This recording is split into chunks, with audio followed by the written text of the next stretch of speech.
take a break. Okay. Let's do that right now. We're taking a commercial break. Our official broadcast sponsors, Billy's Press Office. We also have Builders Hardware, Freetown Drugstore, and Marshall, we were talking about the weather. Right. Yes. Let me tell you what's going on with the weather. Relatively dry conditions will prevail. In our forecast, mostly sunny today and partly cloudy tonight. Showers will be isolated. Winds blowing from the east at 10 to 20 knots. The sea state is choppy to moderate. Waves beyond the reef 3 to 6 feet. Temperatures for today on the coast, 85 degrees Fahrenheit inland areas, 90 degrees Fahrenheit, and in the hills, 76 degrees Fahrenheit. We're currently experiencing a low tide. A high tide comes in at 10:48 this morning. Another low is on schedule just after 6 p.m. this evening at 7 minutes after sunset at 6:06. And the moon will set at 8:31 tonight. Our outlook continuing mainly fair weather with only isolated showers. Derek Redon is our forecaster, and that's your weather. That's the weather, Marsh. Wow. It's easterly wind, 10 to 20 10 knots. to 20. Uh-huh. Wow. That's a lot of wind. Mm-hmm. Going, but when they swing round, Yeah. start and swing little after 8. Little after 8? Yeah. Then they swing back for St. Ignace. Yeah, so yeah. it's going to be a whole new ball game. Oh, yeah. A horse of a completely different color. For And then sure. swing back. But it's For going. sure.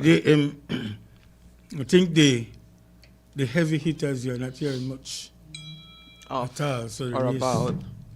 The guys go? I said we're not hearing much or, yeah. Well, there's a lot of race still to go. Yes. A So lot of race. according to what we heard, is the lead has changed, but apparently Prado is there and American has come across to join him. Right. But we don't know what the time gap is, so we are no know. Yeah, we will. Hopefully we Yeah. will. Hi, go ahead, Anthony. Good morning. Go right ahead. Yeah. Thanks, Mose. Go ahead. All right, thank you very much, Lisa. We can see where this race is really getting. Yeah. So we see that it's gotten a bit compact here on the George Price Highway as we try to just get ourselves together. We can see now as we pass. Well, where we are at, we are like out in front of the race. At mile 25. Please turn that down for me, my brother. Yeah. Fellas, talk to me. Yeah, we're at mile 25. It looks like the break was start back, and so it's the entire peloton in the fire heading to mile 25. It spells good news for them.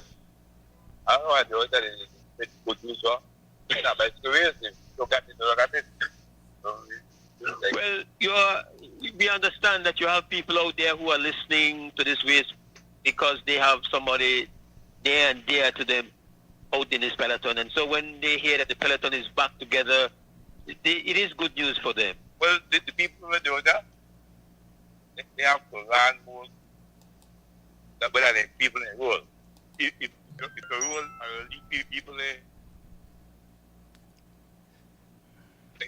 Do it to the best of your ability. definitely. It's a job to be done. Every job is important. Okay, but if in a video that we give we one water, we give one sandwich, but that you know, if the top man have to go back for his supplements there. And you know, Marshall mentioned something earlier about the ride of Luis Lopez, the Honduran who won this race, and he won it. You know, the mythology of that win is that this rider came off the plane, doesn't know anything about the cross country. He just steps right in, doesn't have any connections, and just demolishes the race and wins. Like in one of the most Herculean type victories ever. When one considers that you're supposed to have to get support, you have to go on a team, you have to familiar with the terrain. So that was strange. But the reality is that is a myth. Luis Lopez had connections. Luis Lopez was a part of it was what you would call a The alliance. the kind of support he had was based on alliances that were not official, unofficial alliances. Right. That's what took place that day.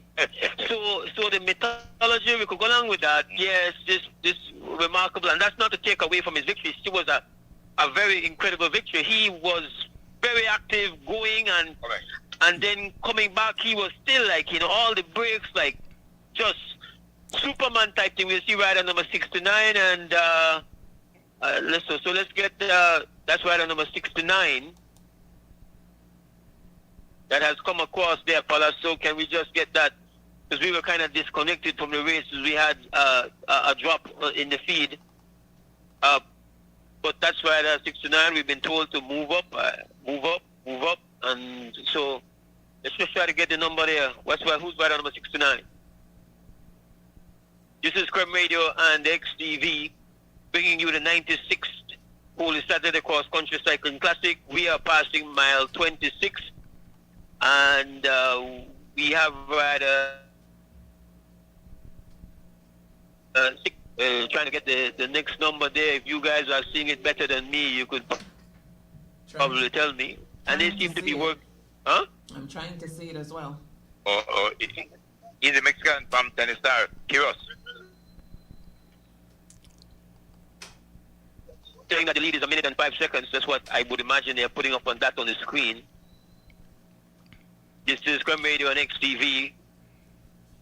Early in this race, but they are no longer. There's no longer a thing as uneventful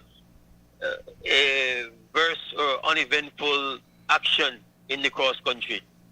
There's no such thing as this is when the thing gets serious, or this is when wait till we get back coming after Belmopan before it matters. No, it matters right away. That's the way these events. That's the way that cycling is right now. That's the way, especially the cross country is.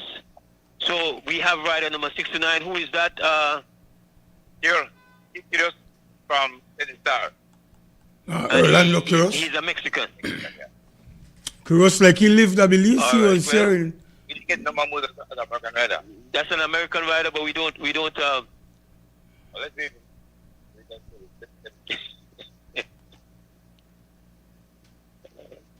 We're just trying to get the two riders out in front based on what we are seeing, and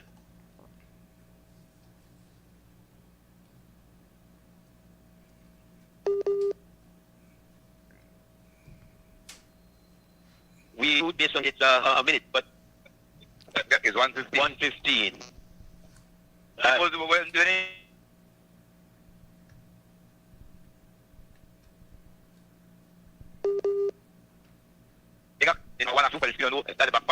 Everybody together.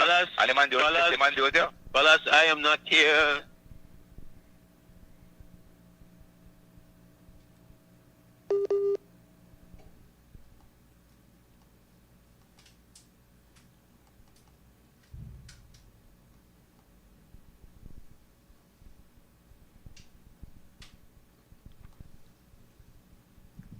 This is Creme FM as we are bringing to you the 96th running of the annual Holy Saturday Cross Country Cycling Classic. Joseph, we have two riders out in front. One of the riders is a Mexican.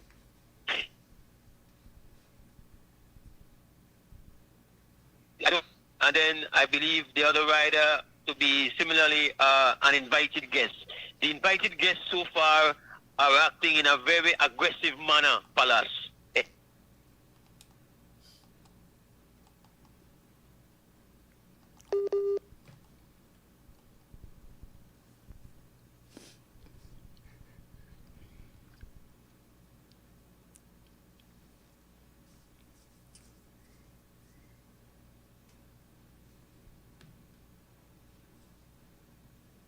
We approached mile 27. I believe so. We have two riders out in front, and one of them we know is rider number 69, and I still can't see the other number clearly, but we are here for it. We're here with it. Quiros was in the top, I think, second twice to Javin Gonzalez in two of the big races recently. Like he lives here. That's what you were saying. Yeah, it's like he lives here. a whole lot going on. And as you said that, I don't think Oscar Quiros is riding today. Oscar Quiros was in a unfortunate accident a few weeks ago, Lise. So, All right, here we go with our outside broadcast team once more. Go ahead, guys. All right, thank you very much. Are we on? Yes, Yes. we are. Yes, we're on. Yeah, Moside and Fitzgerald Palace Joseph. We've got two Mexicans out in front. We're not on. Yes, you you're are. on, you're live. Go ahead.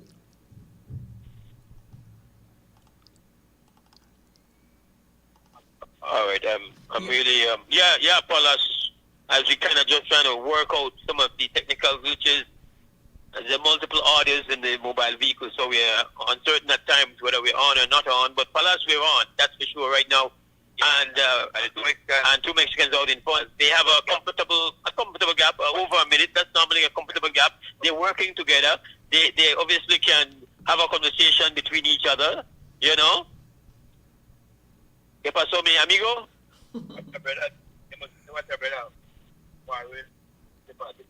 If a different team, but we are two Mexicanos. So we don't need to worry ourselves. Anything we know, we are turning to 8.65. So, make we no quarrel. Quarrel for this. For me, for you. Yes. Yes. They don't invite the next party, and we don't need man they come out. Yes. Don't make no nice. Nice and easy. Don't make a mess. Right now, it's a Mexican party inside the cross country. We are approaching the Belize Zoo early, Holy Saturday morning. A little bit uncomfortable if you are riding with the home team. There's been very little happening so far with some of the riders that we're really hoping to see shine this morning. It's been the early break by Mexican rider Prado, rider 120. That lead was taken out and now being replaced by two Mexicans. Out in front, rider 6 to 9 and rider 6 to 6. 66 are the Mexican. Yes, Sebastian Calderon from Costa Rica. From Costa Rica. Yeah, I know I say something. You don't know your own countryman? So the correction to be made. Yeah, I don't understand this dual citizen here. What I got to tell you, it is come along to the wire, I remember, okay? We have been 4-1. I feel good like those Marshall and Moore because I'm in the front, okay? We pass this zoo. Yeah, in front. And a Costa Rican and a Mexican rider out in front. The Mexican rider's name, Palace. Mr. Calderon. The Mexican La Calderon or the Mexican La And Quiros? then we have your Costa Rica.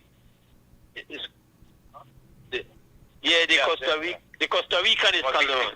And then next one is... You didn't mix up because all you want to talk about Costa Rica. Come on. is Calderon. Right. 66 and 69 up front. Yes. Gilberto Quiros. Gilberto Quiros. And Calderon out in front. We are passing at least where we are at, we are out ahead of the lead. We are passing La Democracia Cotao. All right, we are at Democracia roundabout. All right, so we can look to the rear and see the two riders out in front. At last check, they had an advantage of about a minute, 15 seconds. Now, I thought my watch. We have 55 minutes, so these guys are clocking under over to 31, so no in a row. so they're doing a little bit over, they're doing about 33, 34 miles per hour on average. All right, so as expected, Marshall, with the very favorable wind conditions for the riders going to San Ignacio, it is pretty brisk pace right It's now. rolling. Now, same thing with Twitcho, Wasowa Yo Palace. This race, the same wind where the love right now, when you turn around, on the other part, the second half, your friend turn your enemy. Bring some green snoop by your Huh? face.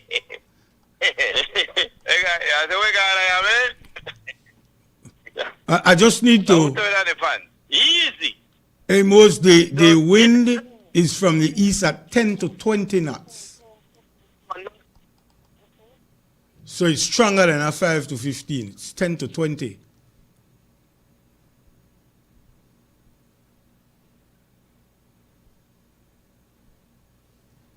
I'm not hearing you, Marshall. I'm not hearing you. Oh, I was saying that the wind is from the east at 10 to 20 knots.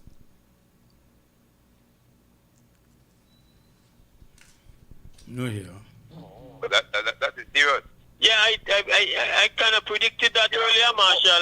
Most of the man to know they go to see that no when I told me it's like a view and a weatherman. So we're now getting a split camera lead group, case group that helps a bit. We believe we would like to get a better glimpse of how the chase group looks, how many people are in the chase group, but is it the main peloton or is it a splintered group? It's hard to ascertain of the fleet that we have. We know the two riders out in front, the Mexican and the Costa Rican. They are different teams, obviously different countries, but they appear to have a level of collaboration based on what we are looking at, Palas. No, they are exchanging space. They are working together in harmony. I guess there's no quarrel. So some of the bigger teams, of course, are looking at this, and they're okay. They just have to do enough to make sure the lead doesn't become too expensive. Because the better rider in the race have two riders in the front, so they will be comfortable with that. And they just so the other teams have to chase, and then these two teammates riders to the back will just get a free ride. That's a good or great partners. Good foreign riders ride most. They come with a plan. The spirit of collaboration doesn't seem very affectionate. It seems like pragmatic, but not really. I've seen riders work better together. I don't know that they are completely harmonious then, Palas, based on what I'm seeing. I mean, we obviously... Yeah, I think they are, though. I think they are, though. You think they are? Yeah. Everything is positive for you because one of the riders is from Costa Rica. I'm having a great I started to have a problem with this, but Give respect.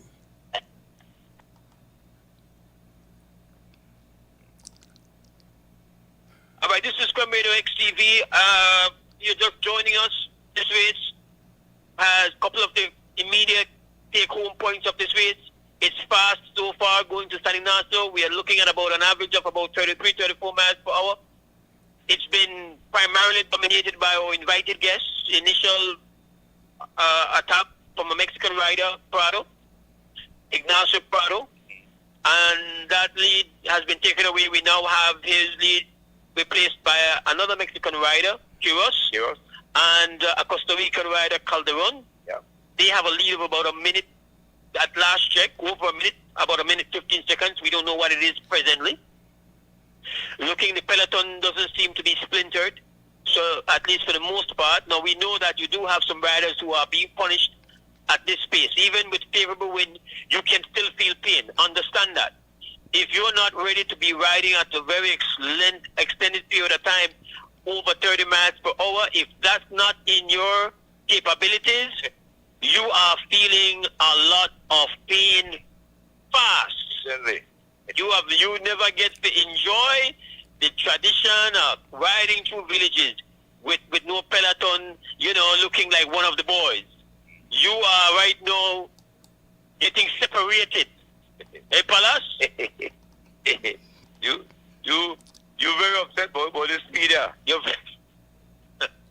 So then, how long now do this now, fellow? How far will we take this? Can we get a little lull? There's been no lull. They might not lull because they two men are great man for the most, so they go have the chase. So you cannot allow them to get too far out in front. Exactly. So they don't get no lull. They don't get no lull for long balls. They have to go harder. All right. Moses, you go here. Now looking at the peloton, we got a shot of the peloton, the chase peloton. What do you see, Palas? One peloton together, most. Well, you see one rider, then we have a couple riders behind him. But the peloton doesn't seem... Most, but the peloton look like peloton, no? The peloton looks secret. The lead is now a minute 55, which kind of Yeah, the eye test. We looking at the Peloton. The Peloton looks kind of.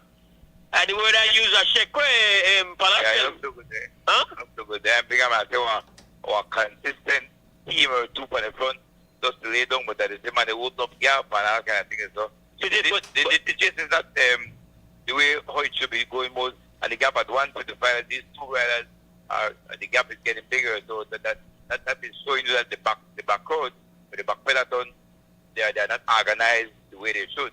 And that's a reason for concern as well. This is what I spoke about earlier, Palace. That there should be no ambiguity about who is to respond and what they're supposed to do. This is how racing is done. If you are not in the lead, then you are tasked with making sure what you would call lead management. You have to make sure the Peloton should have purpose. And it should never be a time. Why would the Peloton not have purpose? Why would it not have a very consistent formation of a Peloton that is focused and about the business? Exactly. So now the lead has doubled on them. That's what it shows. They are showing concern, and when you do not show concern with riders of that magnitude in the front, this is what happens to you, the gap balloon. So what could be the reason? What could work like?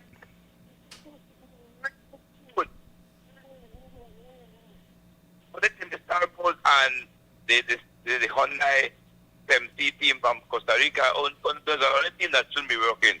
But the entire race that has missed this break should be working because they are great riders in front. They are two great international riders, and there's great needs for concern that the gap. Then they get the time like we most. So when it is 110, 115, 125, they know that they are not doing what they should be doing. To my mind, it's too early in the race to think that it's because it's too early in the race to feel that that's a result of they're not feeling good enough to really chase. It's, to my mind, it's just poor strategy. Yeah, the concern should be it should be a heightened concern most to have, because these guys know the level of riders that are in front as well. You have just increased the price of gasoline on the road. Yep, that's what he did. That's what you've done. Because whatever Uncle Buck does them most, whatever stupidness they're doing in the morning, what else in the afternoon. And so whatever lead you make the lead get bigger, that you won't be the one have to pay the price. Yeah. You are close that right back to yourself. So looking at the Peloton again, trying to figure out, trying to look for signs of structure, trying to look at signs of it being focused. So that's an important thing if you're looking at the screen. If you look at the Peloton and you see little scatterings, you see little break-offs, that's a Peloton that is having problems figuring out workloads. That's a Peloton that is not focused, that is not, say, optimal. Yeah. Now, when you see a Peloton where you see everything streamed and tight and rotation of riders, now that's a Peloton that is about the business of making sure you're out in front, but not feel like we're on left you to go. You have your fun, play around in our cupboard, but you know to get now with the fridge. That's what we want to see. That's what we complain about. Because at this point in time, it's not about what individual riders are doing. At this point in time, is what is your team doing? So it's very important for the listeners and viewers to understand that should be where our hearts are right now. Is my lead boy there, my family, my lead bedroom there. No.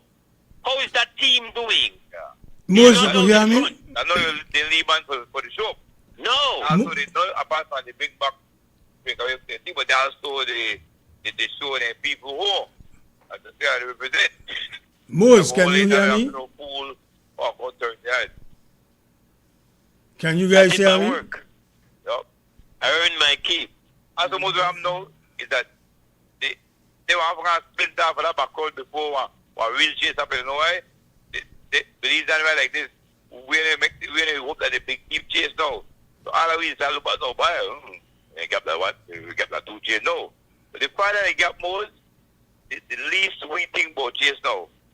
We the boss make others chase. So that's we. Okay? That's all there, boy, you know. So a part of the problem is that you will have small teams that feel, okay, we are not strong. We are strong, so why we were helpful now? But Why we were change this so then what they have said is that they don't consider themselves to be an equal combatant in the race. Yeah. That's all they think. So we are not in the lead, but we are not big, so we nothing we want to do nothing. Because most quickly, analyze quickly. Costa Rica, Team Honda Costa Rica, and Team Tennis Star with Kiros won't chase. Yeah, so this is Cremator, this is XTV, what is this anyway? They don't want that they don't want you to do anything. All right. Where did they have them? All right, this is Cremator. Yeah, but so quickly, make get some just quickly. So Costa Rica and Team Tennis Star, they got some good man up front there. So now the only team I think miss out on this because would be the team from Dava, which is Mexican, but I was Mexican 10, but not chase Mexican. American, not chase American, unless if you go to the wire. But like right now, the burden of this race will be placed on Team Legion of Los Angeles because they are the next biggest team that have missed out on this break. So they'll be expected to do that big work. Again, there shouldn't be any ambiguity. There shouldn't be any uncertainty. It should be an instant understanding. I believe it has. It should be immediate. We are dropping behind each group here, and that's why you see the Peloton starting to fragment because they are having these disagreements on wheels. Yeah. Well, we know they do that. Yeah. We part Justin and they did that make better than that they want to win. They want to win. Yeah, if you're going out for win, then you better do something about that. Otherwise, that's not my business. Yep. Make them go. And this is problematic for individual races as well as for the overall improvement of how we go about cycling. And I've seen it year in, year out. Every time you have a lead, there have been rare instances where, okay, immediately you find teams are doing what they're supposed to do. Now, we're getting a shot again at the Peloton. It looks... They've gotten it seems that they've kind of gotten a little serious now. Yeah.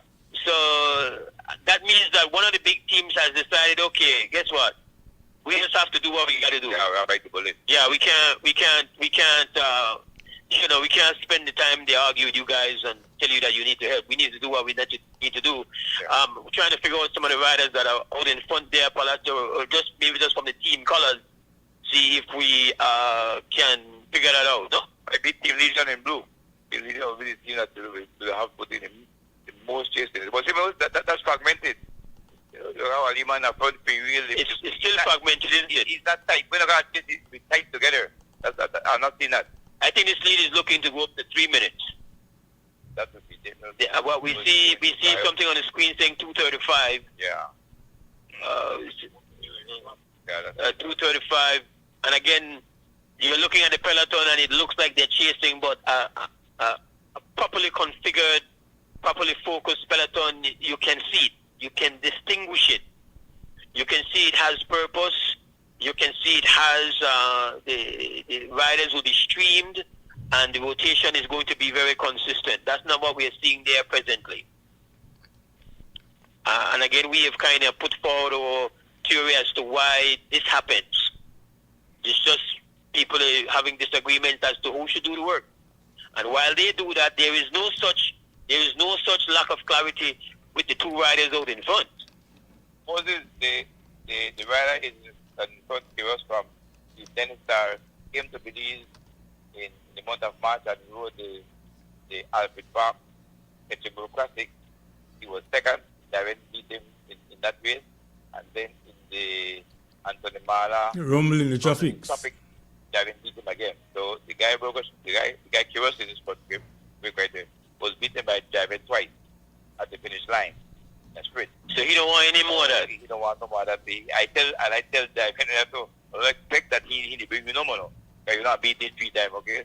So he going out and But they can't hear me. Can't make him go too far, no. Well, that's exactly what is happening. It's My not mic, good. my mic, yeah, right? They got the rule, but then they dig down. Yeah. They too much, they dig down. Then the cruise. We're doing like about 36, about 36, 37 miles per hour easy. We're right behind the 2 riders out in front right now, and they're having a party. Yeah, 235. It's at 235. They cannot allow this to go to 3 minutes. Out the hand. Get out the hand. It's too expensive. The more you get out the hand, the more you don't want to chase as well. So you might buy. The more, yeah. It's fine, but you know, we don't have the level more. Because the price gone up. The price gone up on catching them. Yes, so we don't have no team like that. More I think. All right, this is Scrum Radio on XTV, and so they're saying that we need to come out at 2:35. All right, go. All right, just go, brother. Might pick up the services. Yeah, just go. Yeah. Just take all the people and All right, Scrum Radio XTV, bringing you live coverage from off the George Price Highway. This is the 96th Holy Saturday Cross Country Cycling Classic, and Lisa Marsh, we're going to take a break and come back. All right. Thank you, guys. Thank you. At least we don't have the two-way communication with the guys, but one observation that I need to make that I don't think Palace mentioned nor Mose is obviously the absence of John DeLong. John DeLong, right. John DeLong is a master chaser. So nobody knows we have to organize no chase. John DeLong may chase. That is one. And two, Gilberto Campos, and Palace just mentioned that he came in second to Jiven twice in the race in March. And then in the Rumble in the Tropics, he also came in second. But the Rumble in the Tropics from mile 24 coming, it was Gilberto Campos and another Mexican, along with Jiven. Now, conventional wisdom with cycling will say, they too want to do everything to drop Jiven. Right. I don't, in fact, I told Malcolm one thing, I said, they don't have the strength, so they will tag along. They came in and Jiven ended up beating the 2 Mexicans on the sprint. So, and that was a shorter race than this one. All right, we're seeing on the screen March 2:35, so I guess that's the lead. Right, 2:35. But this is a longer race, and this race have the winning his back going to Kyle. When they turn around, it's going to be a completely different story. But these guys are making the right, or mentioning the right thing, that there has to be some kind of organization from the chase group. That lead at one point was 1 minute and 15 seconds. Right. Now it's 2 minutes and 35 seconds. So they don't want that lead to continue to grow. So we'll see what happens. I think Palace made a good point that the team that has to initiate the chase has to be Team Legions of California. All right. So, Marsh, let's take our commercial break. Our official broadcast sponsors, Billy's Press Office, also Builders Hardware, and Freetown Drug Store. We'll be back in just a little bit. Cross Country is back, and now is the perfect.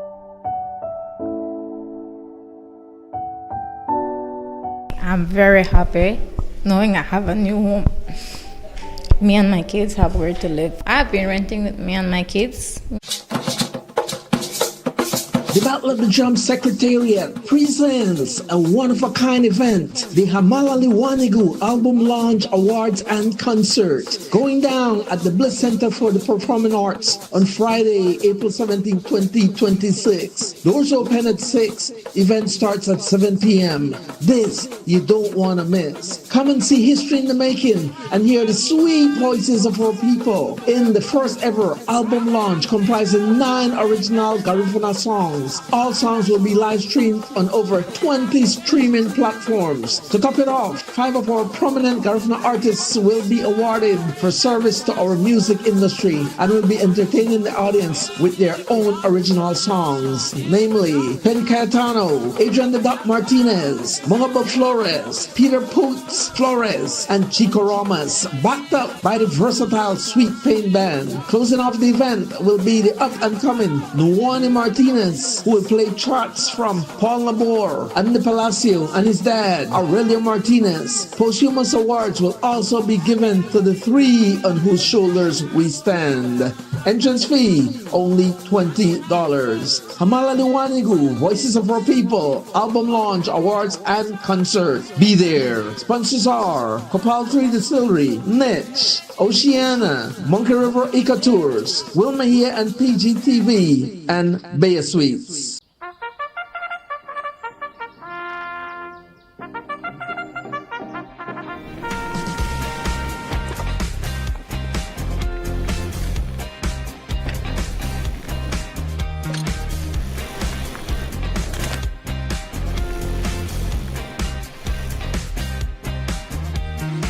Hey, that's a train.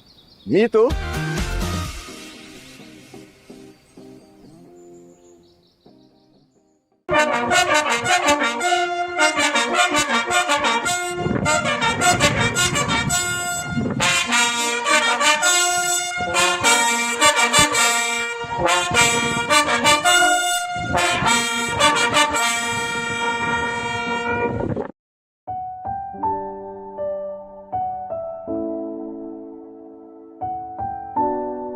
I'm very happy knowing I have a new home.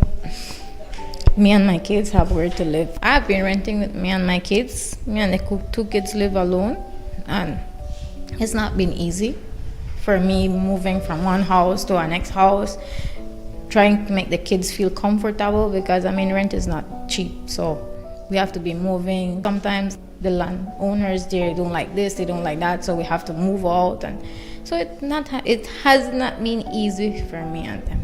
They have been very happy. They come with me on the Sundays and we try to, clean a little bit. And the little one, she's excited. She wants to live in Bullet Tree.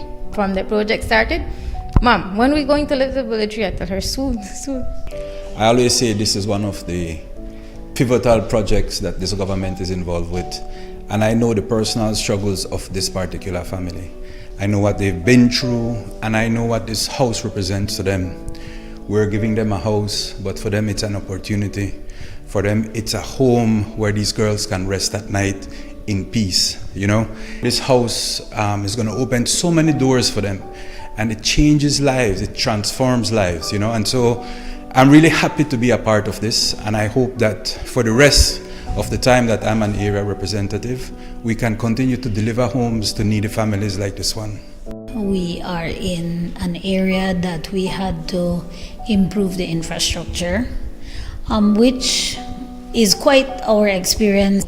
Infrastructure does play a big part in what we have to do. It improves the lives of many other people, not just our recipients. Thanks to Heavenly Father that He gave us this opportunity, and to Honorable Misha Shabat, and to housing, and everybody who put a helping hand in this to make this house possible. I'm very grateful.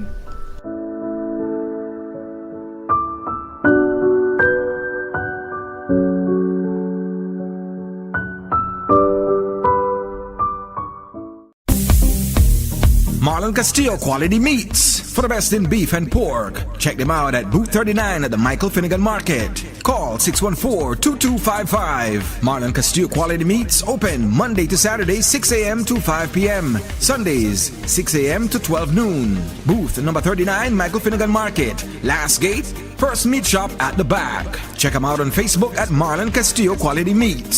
Stop in today.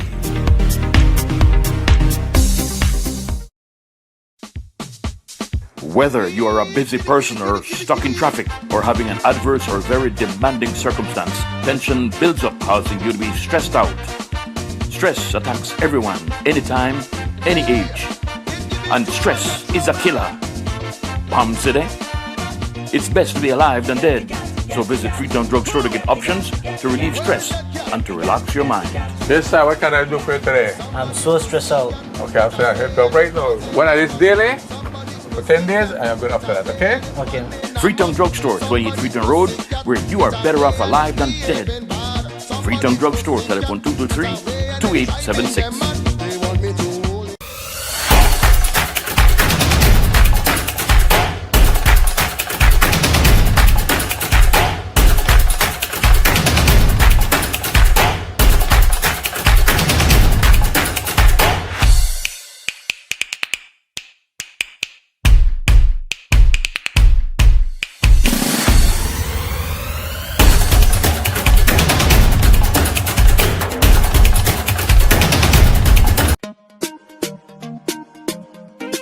Smart for everybody.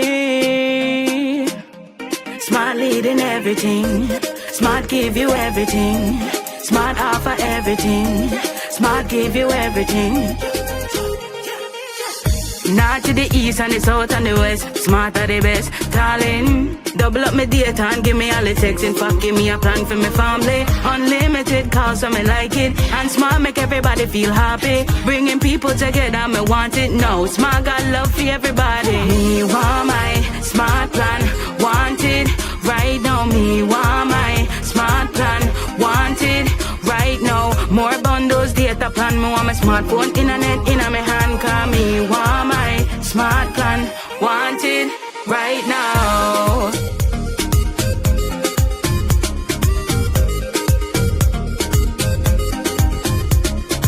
Smart. Stay connected. Stay happy.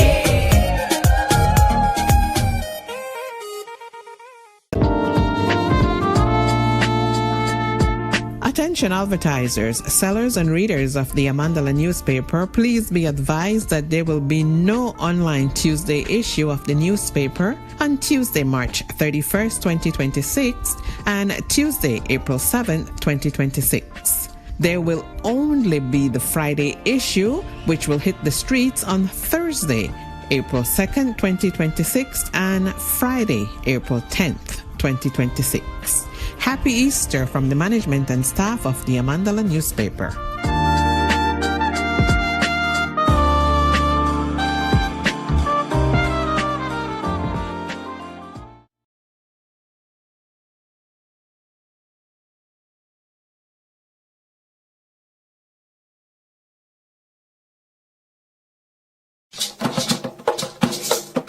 The Battle of the Drum Secretariat presents a one-of-a-kind event, the Hamalali Wanigu Album Launch Awards and Concert, going down at the Bliss Center for the Performing Arts on Friday, April 17, 2026. Doors open at 6, event starts at 7 p.m. This you don't want to miss. Come and see history in the making and hear the sweet voices of our people in the first ever album launch comprising 9 original Garifuna songs.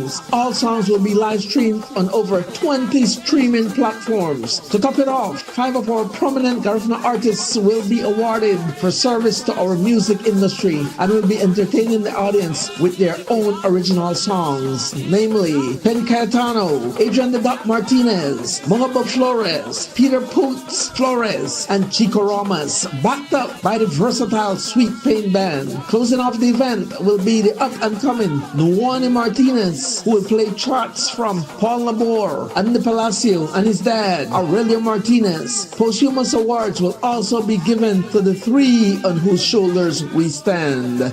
Entrance fee, only $20. Hamalali Wanigu, Voices of Our People, Album Launch, Awards, and Concert. Be there. Sponsors are Copal 3 Distillery, Niche, Oceana, Monkey River Eco Tours, Wilmahia and PGTV, and Bay Suites. Let me give you the down low on where to go for bargains galore when it comes to a steel on 4 wheels. Get into my car. Steve Benedict Auto Sales Incorporated, an independently owned car dealership that has been in the business for over 15 years, keeping others in the dust. Doesn't matter what's your loss, anything from a bus to a Lexus, Steve Benedict is a must. top quality pre-owned vehicles at very affordable prices that won't leave you in a financial crisis. And to keep you in the loop, because we're a tight-knit group, there's no middleman hustling you to make a big commission. Our customers' priority is always number one. That's a guarantee from the owner, Steve B. Located in Bronx, New York, USA. WhatsApp number 1-929-240-8765. That's 1-929-240-8765. Email stevebenedict532@hotmail.com. Steve Benedict Auto Sales Incorporated. From a bus to a Lexus.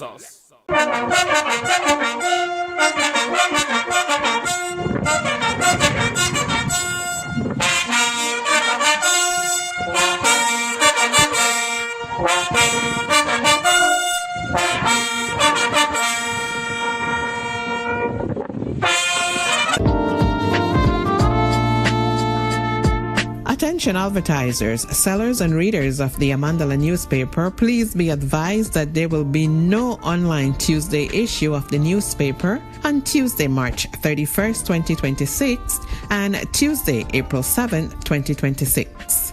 There will only be the Friday issue, which will hit the streets on Thursday, April 2nd, 2026 and Friday, April 10th, 2026. Happy Easter from the management and staff of the Amandala newspaper.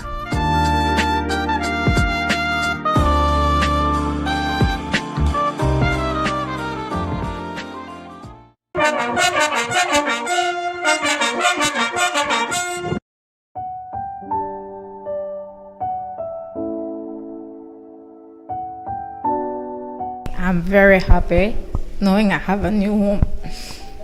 Me and my kids have where to live. I've been renting with me and my kids. Me and the two kids live alone, and it's not been easy for me moving from one house to our next house, trying to make the kids feel comfortable because rent is not cheap. So we have to be moving. Sometimes the landowners there don't like this, they don't like that, so we have to move out, and so it has not been easy for me and them. They have been very happy. They come with me on the Sundays and we try to, clean a little bit. And the little one, she's excited. She wants to live in Bullet Tree. From the project started, Mom, when are we going to live in Bullet Tree? I tell her, soon. I always say this is one of the pivotal projects that this government is involved with. And I know the personal struggles of this particular family. I know what they've been through, and I know what this house represents to them. We're giving them a house, but for them it's an opportunity. For them it's a home where these girls can rest at night in peace, This house is going to open so many doors for them, and it changes lives, it transforms lives, And so I'm really happy to be a part of this, and I hope that for the rest of the time that I'm an area representative, we can continue to deliver homes to needy families like this one. We are in an area that we had to improve the infrastructure, which is quite our experience. Infrastructure does play a big part in what we have to do. It improves the lives of many other people, not just our recipients. Thanks to Heavenly Father that He gave us this opportunity, and to Honorable Misha Shabbat, and to housing, and everybody who put a helping hand in this to make this house possible. I'm very grateful.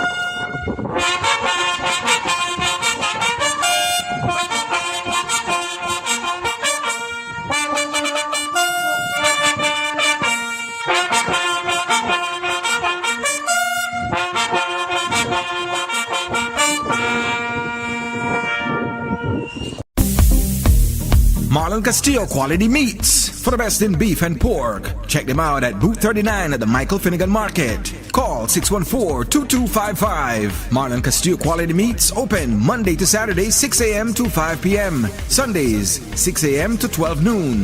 Booth number 39 Michael Finnegan Market. Last gate, first meat shop at the back. Check them out on Facebook at Marlon Castillo Quality Meats. Stop in today.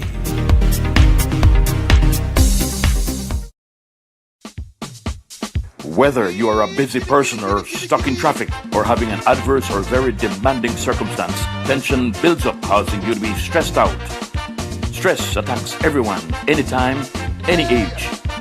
And stress is a killer. Palm City? It's best to be alive than dead. So visit Freetown Drugstore to get options to relieve stress and to relax your mind. Yes, sir, what can I do for you today? I'm so stressed out. Okay, I'm saying I help you right now. When I do this daily, for 10 days, I am good after that, okay? Okay. Freetown Drugstore, 28 Freetown Road, where you are better off alive than dead. Freetown Drugstore, telephone 223-2876.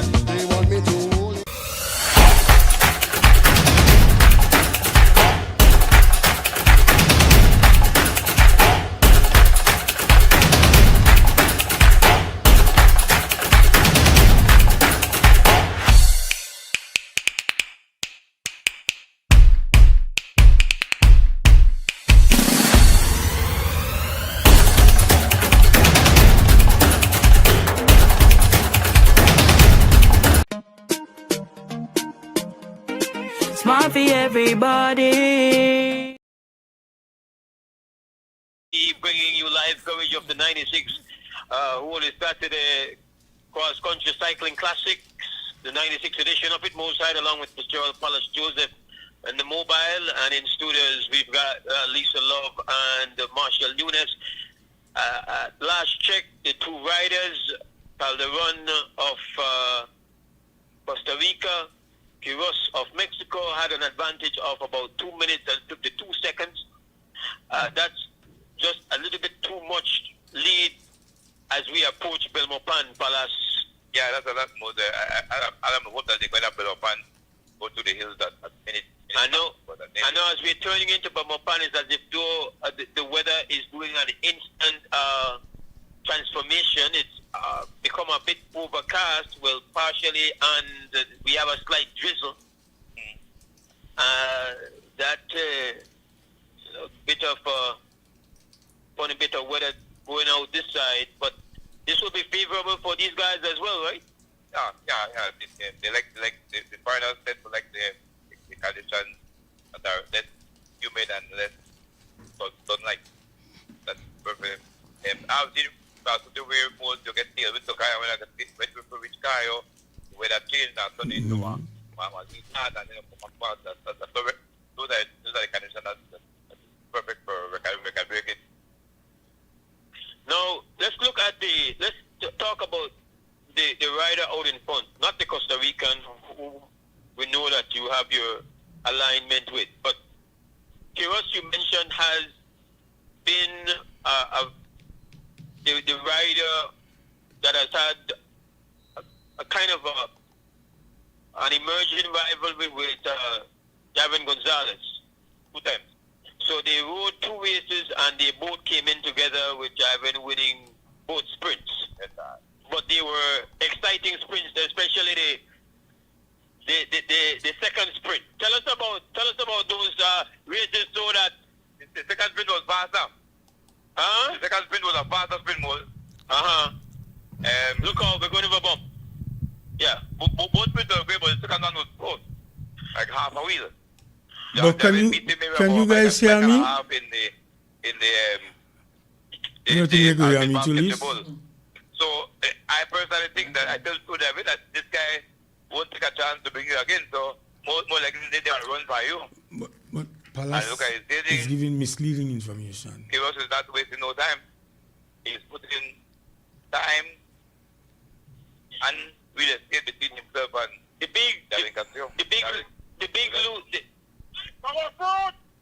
big losers so far, and I'm not saying they have lost the race, but Legion find themselves with their back against the wall. It would seem to me, and this is only an opinion theory, that there is a part of the problem that the Peloton has in really coming together to chase properly is that there is a feeling that we are right against Legion today. What are your thoughts on that? Yeah. That has been a lifelong riding. Most people always say to ride against Justin and Corey. They seem to not like that sometimes. People got their hand about that they cannot believe, and the others represent believe.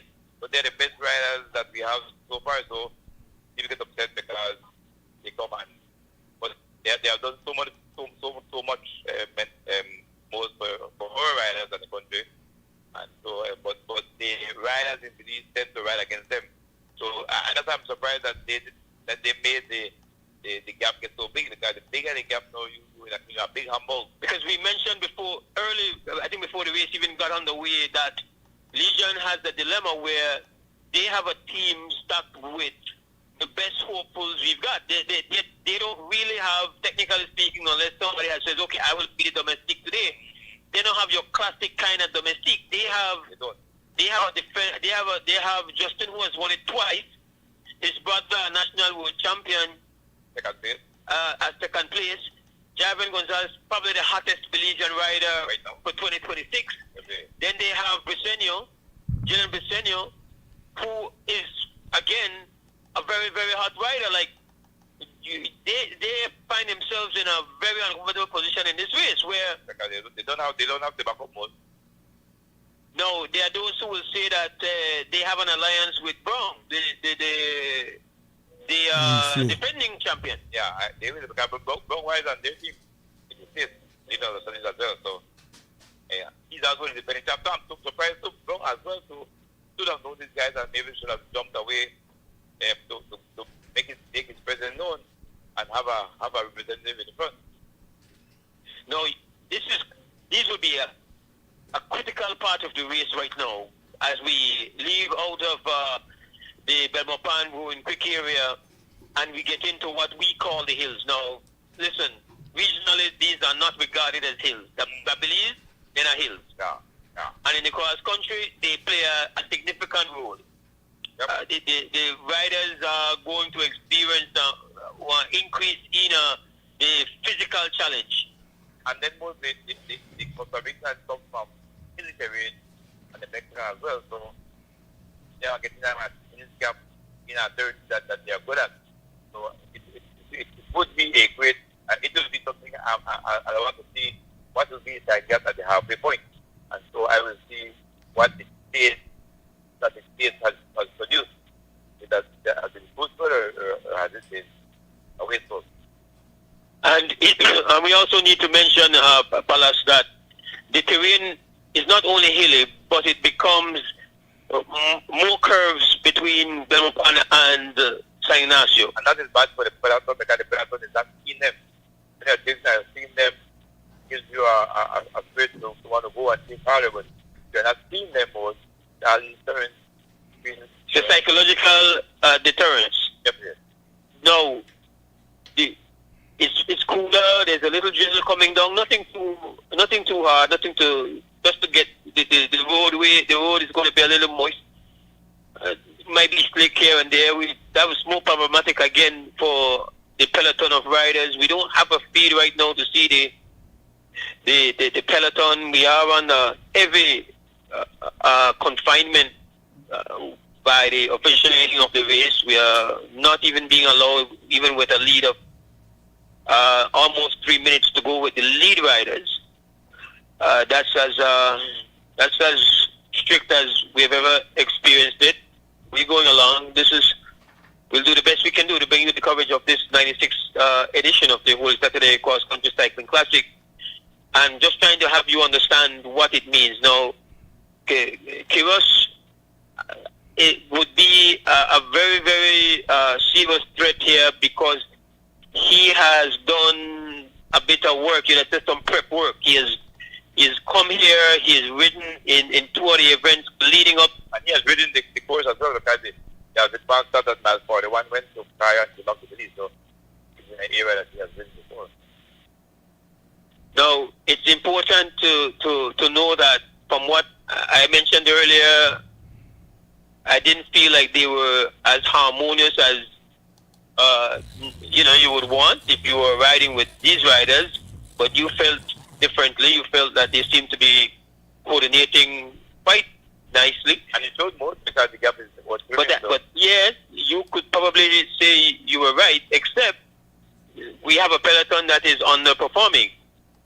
So that's maybe a part of the reason why they have gotten this advantage. No, this is an advantage that both these teams will now have as a serious, more serious, a opportunity or in something in their favor, because they are not going to be these two riders are a part of teams, especially your Costa Rican team, sir, where the other rider is maybe more dangerous than Calderon. Yeah, no, his team leader is in the back. Huh? His team leader is in the back.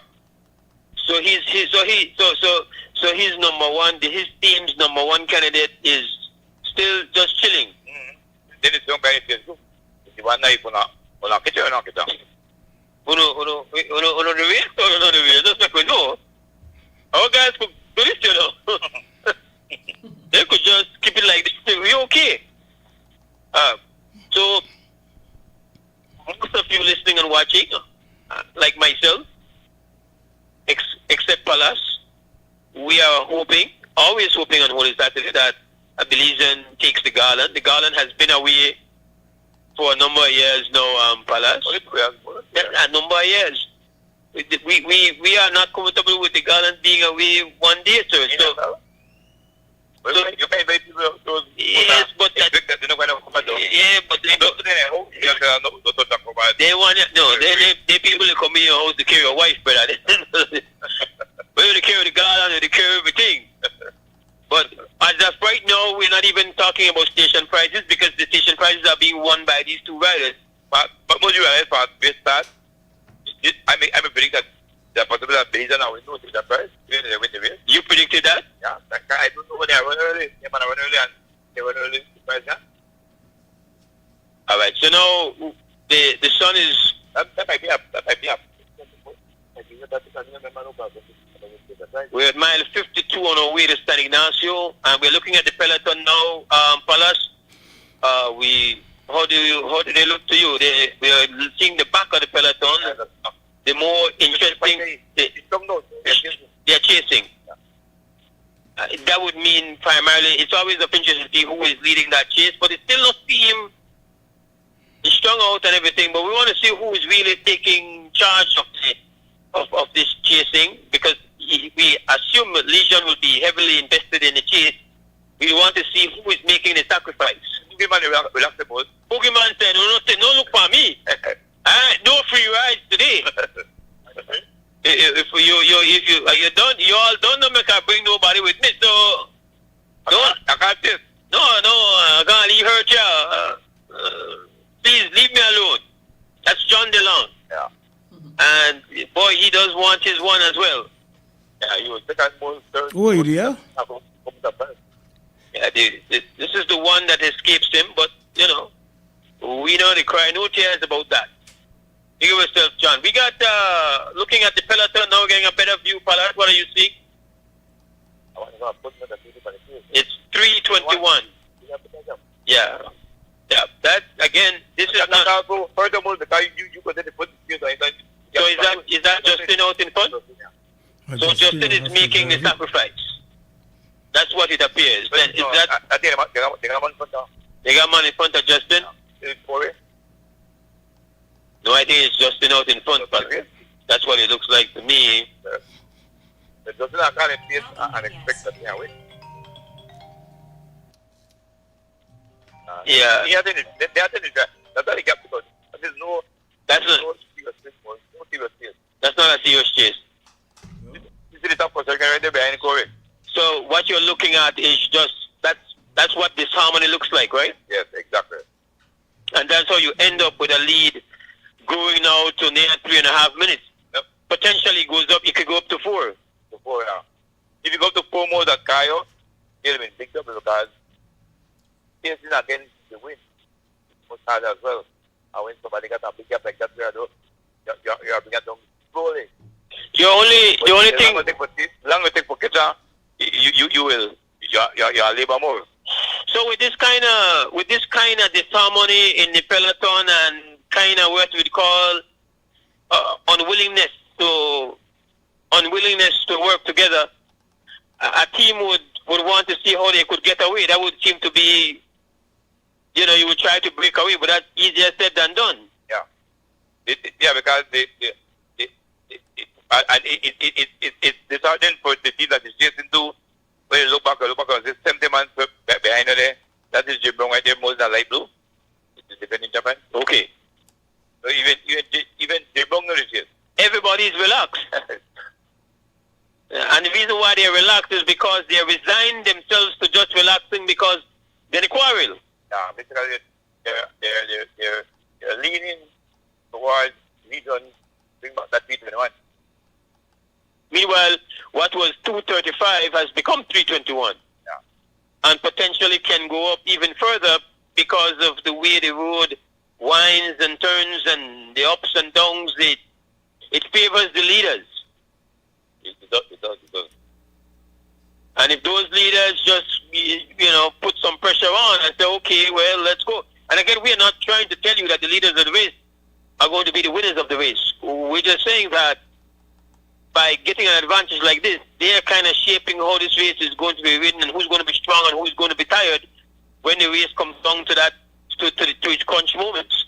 That's why this is so important. We have seen where Kiros has shown that he has that kind of long race capabilities. He's not some kind of bunny rabbit running out here. He's a guy that he takes extremely seriously. He's been performing exceptionally well in recent events here in Belize. So he's not going to be.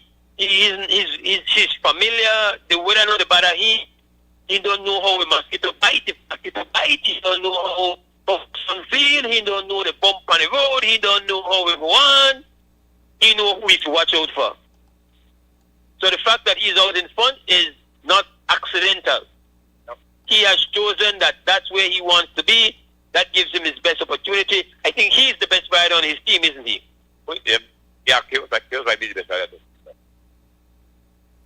So the two guys of Queen, where before had the bill, then he run. He had the pass, and I waited till my fans to try to go for winning visa. Before had the bill, we need them had the rock bill, and then two I get there, and then I want to go to Cairo, and then I want to win up. But wait, I believe I'll be there. But it's not the race again, most where you're the set for coming back. But you have to right back when you find that. And just to people go away right there and don't see it again. Well, if you're in the business of winning, especially if you're in the business of just the glamour of the sport and the tradition, different. But if you have done the work and you are dull and ready, you cannot. From August meet shop, you better plug in. Okay. I think that the national champ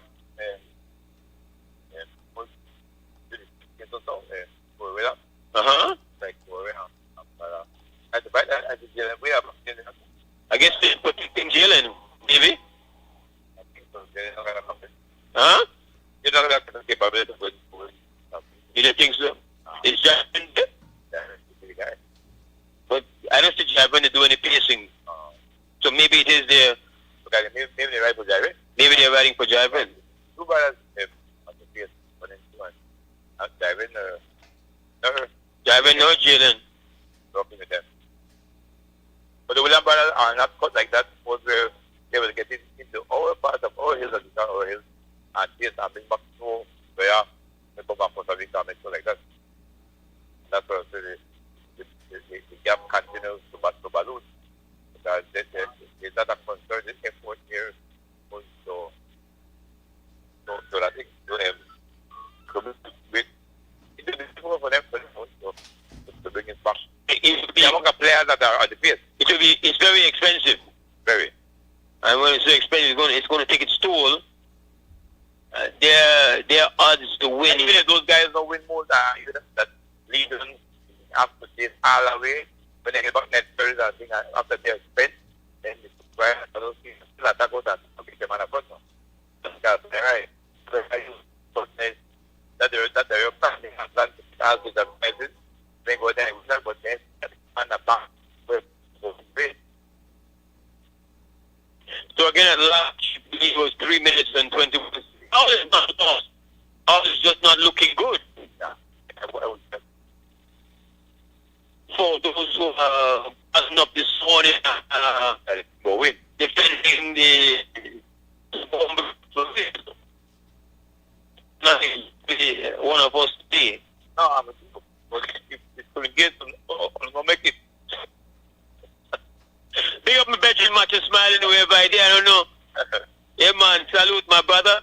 Hope all is well. You know that you're the original member of this team. We're going to take ourselves a break and right back.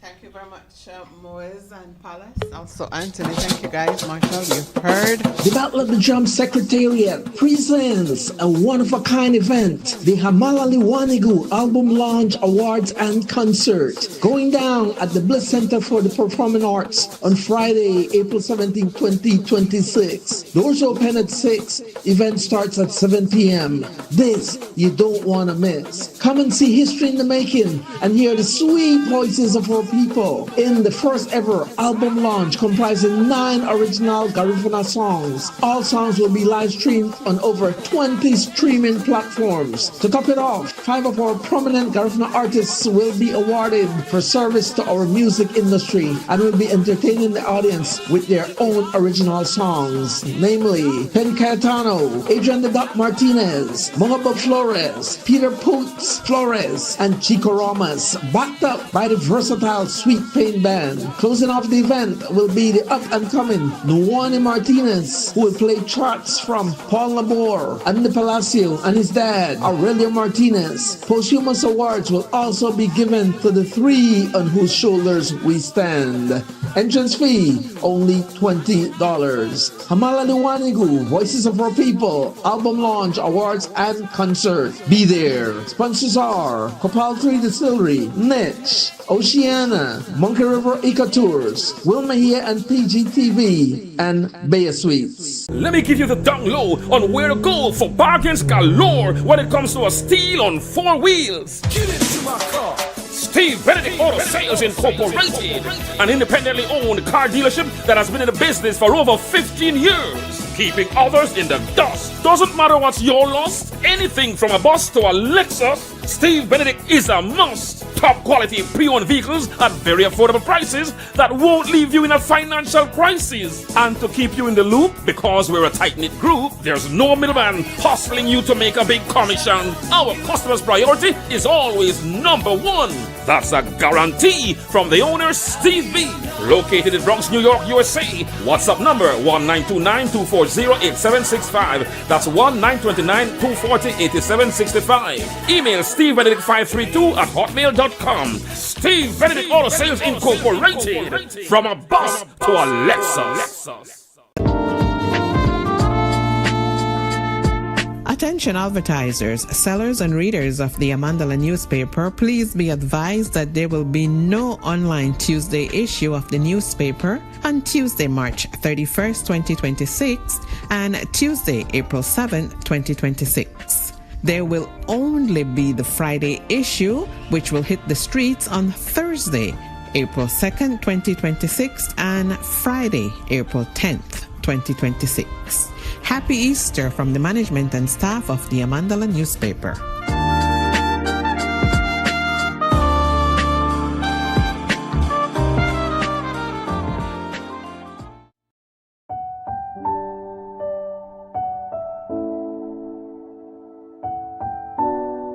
I'm very happy knowing I have a new home. Me and my kids have where to live. I've been renting with me and my kids. Me and the 2 kids live alone.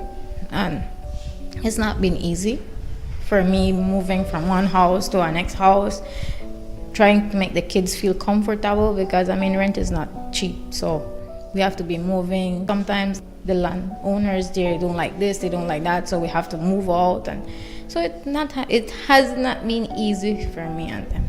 They have been very happy. They come with me on the Sundays and we try to, clean a little bit. And the little one, she's excited. She wants to live in Bullet Tree. From the project started, Mom, when are we going to live in Bullet Tree? I tell her, soon. I always say this is one of the pivotal projects that this government is involved with. And I know the personal struggles of this particular family. I know what they've been through, and I know what this house represents to them. We're giving them a house, but for them it's an opportunity.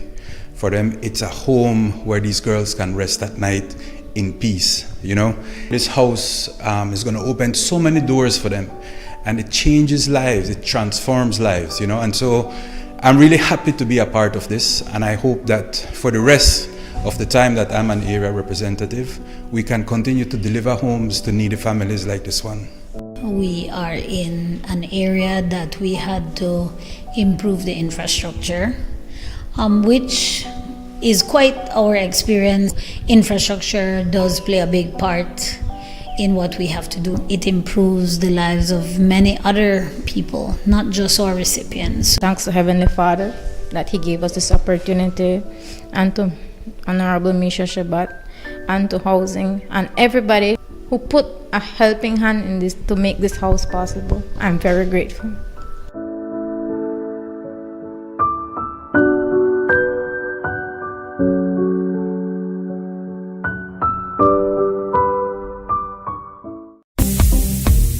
Marlon Castillo Quality Meats. For the best in beef and pork, check them out at Booth 39 at the Michael Finnegan Market. Call 614-2255. Marlon Castillo Quality Meats open Monday to Saturday 6 a.m. to 5 p.m. Sundays 6 a.m. to 12 noon. Booth number 39, Michael Finnegan Market. Last gate, first meat shop at the back. Check them out on Facebook at Marlon Castillo Quality Meats. Stop in today.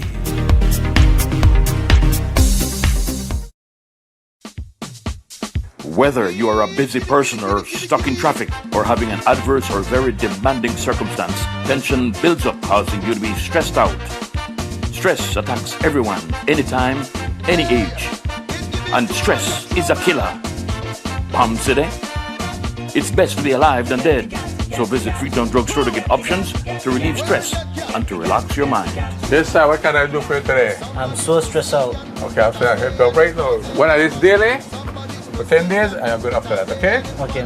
Freetown Drugstore, 28 Freetown Road, where you are better off alive than dead. Freetown Drugstore, telephone 223-2876.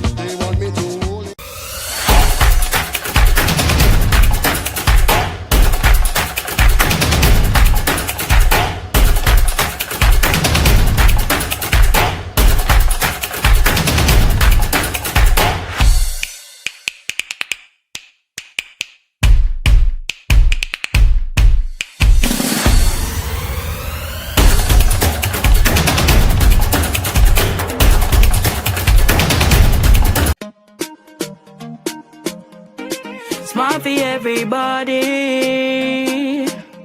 Smart leading everything. Smart give you everything. Smart offer everything. Smart give you everything. North to the east and the south and the west. Smart are the best. Darling, double up my data and give me all the text. In fact, give me a plan for my family. Unlimited calls, so me like it. And Smart make everybody feel happy. Bringing people together, me want it now. Smart got love for everybody. Me want my Smart plan.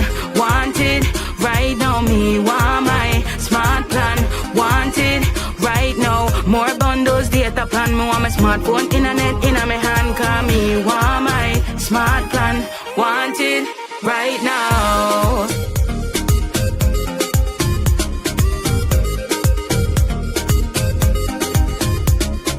Smart. Stay connected. Stay happy.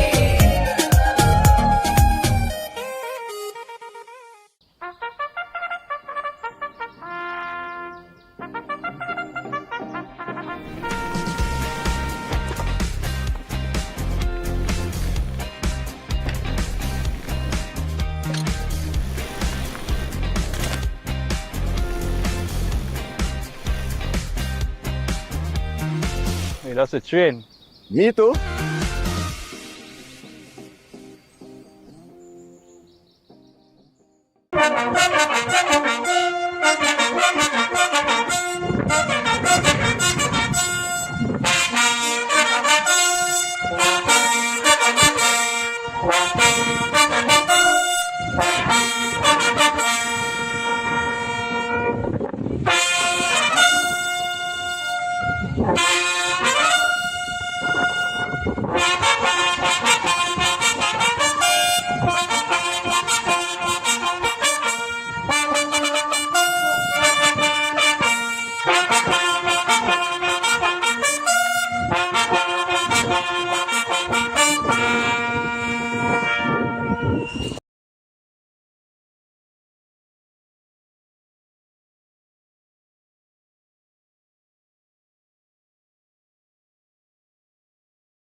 Grant and our driver, Doc Pollard, on the road, bringing to you the 96th running of the annual Holy Saturday Cross Country Cycling Classic. Guys, go right ahead.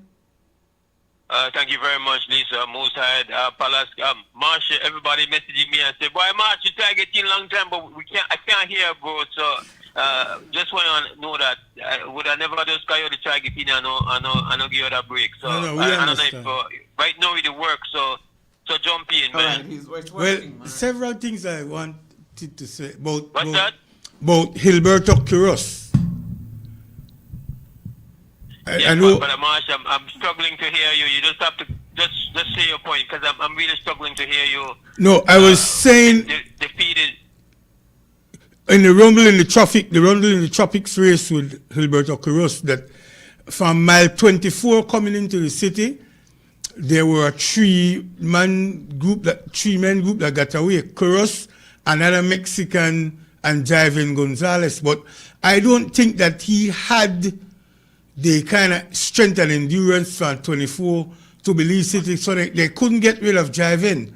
That I am considering, or I'm curious about whether in this a longer race, if he have that kind of thing to bring him back all the way to City.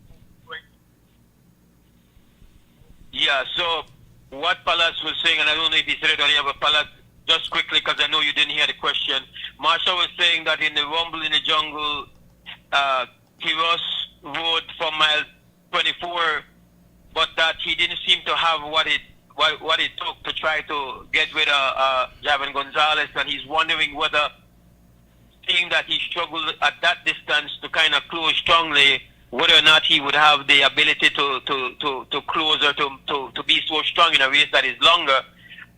That is Marsha's question, but I think when we were off the air, you were making the point that the way that these riders are riding through the hills, and they're all in at this point. I mean, they ate Mount Cope like it was a snap, and they just pedal to the metal. The lead has kind of gone to is at 3 minutes and 47 seconds. So there's some kind of resistance coming from the peloton, but these two riders don't look like they are holding on to anything for the reserve tank. They're all in to take the cupboard and clean the cupboard, but are willing to then give up the baton when the race gets crunchy down the end if they're caught, to riders that, you know, can finish it for them. That's what Palace was saying. Palace?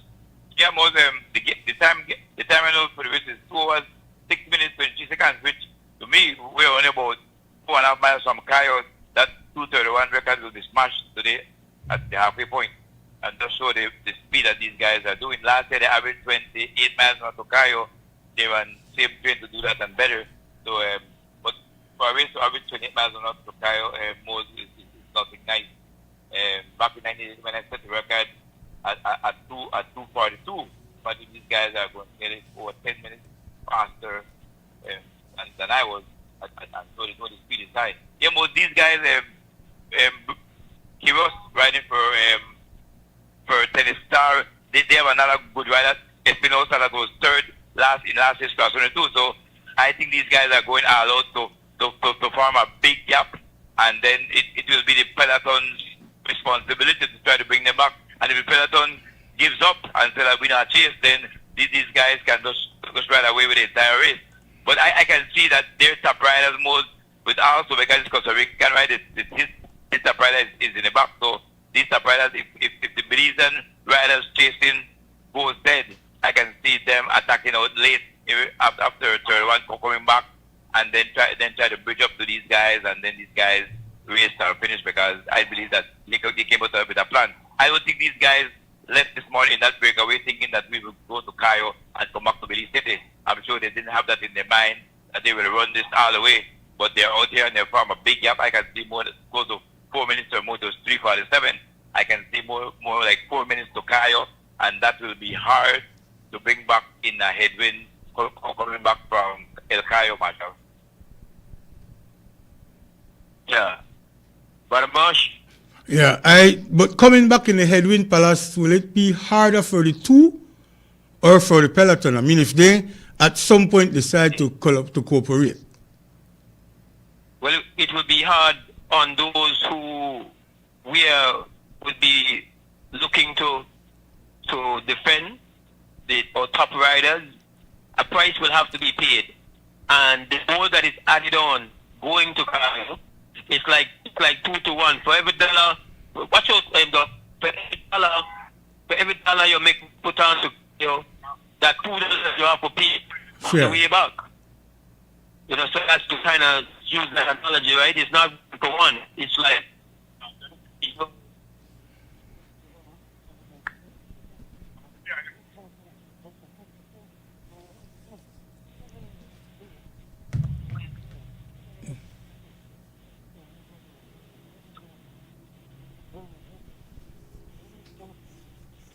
This is Chrome FM and XTV Belize as we bring to you the 96th Annual Cross Country Cycling Classic.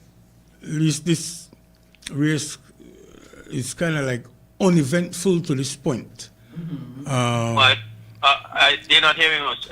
Go ahead, we're hearing you now. Go ahead, Mose. All right, so all right, it's massive to go past Georgeville. Mm-hmm. These guys are still moving with great rhythm, with cadence.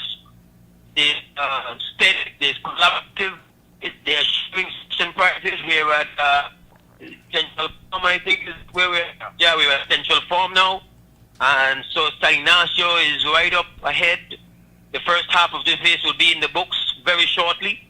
And it will be a first half of the race that would be essentially Belize shutout. I don't know if we won the Farber's Road Prize, Palace, but that might be the only thing would have taken, but we would have to, the officials, we don't know. As far as our vantage Marsh, it's been the next rider who came up here, and Prado was part of these riders over. Since then it's in Mexico and Costa Rica. So Belize has yet to emerge from the peloton. There's a bit of has caused this uncomfortably so. If you are hoping more flag of the digital and probably later on in the noon when the race is going to finish. Cremator, this is and we are almost in starting nasty. It's a very simple formula. I guess not when they conceptualize this race. When they conceptualize this race, it seemed like somebody was knock their head and lose their mind. From what I understand, what we now know as a highway to San Ignacio, that never there. This never there. That may creek and rock. So when they came up with this idea, I'm sure you must have had somebody say, "By the way, you made it smoke." Or that one put in your drink. Ride way, stop way, come back when. But you know it's across country, right across the midsection of the country, from the coast to the west, and then you turn around and make us see if you could make it back. In one day now. 26. Yes, please. No, I said no. In one day. In one day, sir. In one morning. One morning. Yes. I don't know if you see the old pictures, the bikes that they rode then. It seemed like heavy like the trucks when in the service out right now. Much less the bicycles that these guys are on. The road is proper from start to finish, and it's different, but it's still a very basic formula. Right there and come back. You can see who are the fastest. Right now, we've had two invited guests, going back to back, and we're looking at unfavorable circumstances when we are staring at the way the race has ridden. There seems to be a little bit of disharmony going on there, though, Paul. Everybody pull out.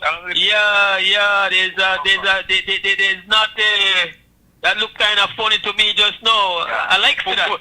4:23. Oh my goodness! Just when I was getting encouraged, the lead is now 4 minutes and 23 seconds. Yeah, but we don't have a team that will chase in the hills. We don't have no of our guys. Believe that. We don't have Belizean riders that can chase in the hills. We don't have that.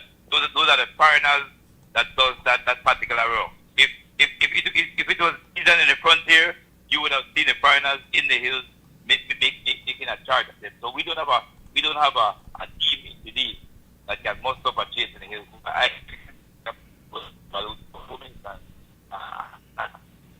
No. So most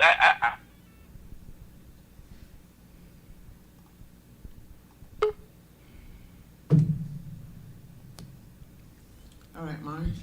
You know, for the guys in front, and I tell you, I remember 2 times already I'm concerned about Kuros's strength and endurance. These guys have been out for almost 60 miles, right? Yeah. So that will have an effect on them as well. And then I know machine, they stretch the lead. All right. Guys are back. Hi, go ahead, guys. Yeah, go ahead. All right, thank you very much, Lisa. And again, we know that the signal has been dropping frequently. We will do our best to try to steady that out. We're just trying to, and we are uncertain as to when we're on or when we're off. Just trying to get through that, and hopefully that's going to be, we get more steady. We are as apparently as unstable as the chase group. Yeah, I was telling you most that these riders are going to push themselves to the limit because they have better riders in the back. But what will happen also? These two riders, one may be better than one, and they Central American countries ride a lot together, so they know who is the better rider. So somewhere along the line, one of these riders will try to separate themselves from them, and that's the reason why I'm telling you that it's amazing that the gap has gotten so big, because the other teams, even with these riders, should not participate in the gap chasing, because if you let the gap go 6 minutes, and then because you can let go the Mexican, so the Mexican top rider is left 6 with that 6 minutes gap to close because you were just told that the rider was dropped. And so nobody is concerned about this gap apparently. That's why it has ballooned to such a magnificent gap. And then what will happen is that somebody, I think, this rider will not ride in some holding hands. That's not going to happen. That's not going to happen. It's just that it makes it, everything we look at during the race, we calculate, is this an improvement on our odds or is it an unfavorable turn of events for our odds of a Belizean winning? So the fact that they have dominated and the fact that they have a lead of 4 minutes and 23 seconds is not that they will be wearing the garland, it's that they are what you call throwing a little bit of water on the fire, making it less likely. But they cannot eliminate it.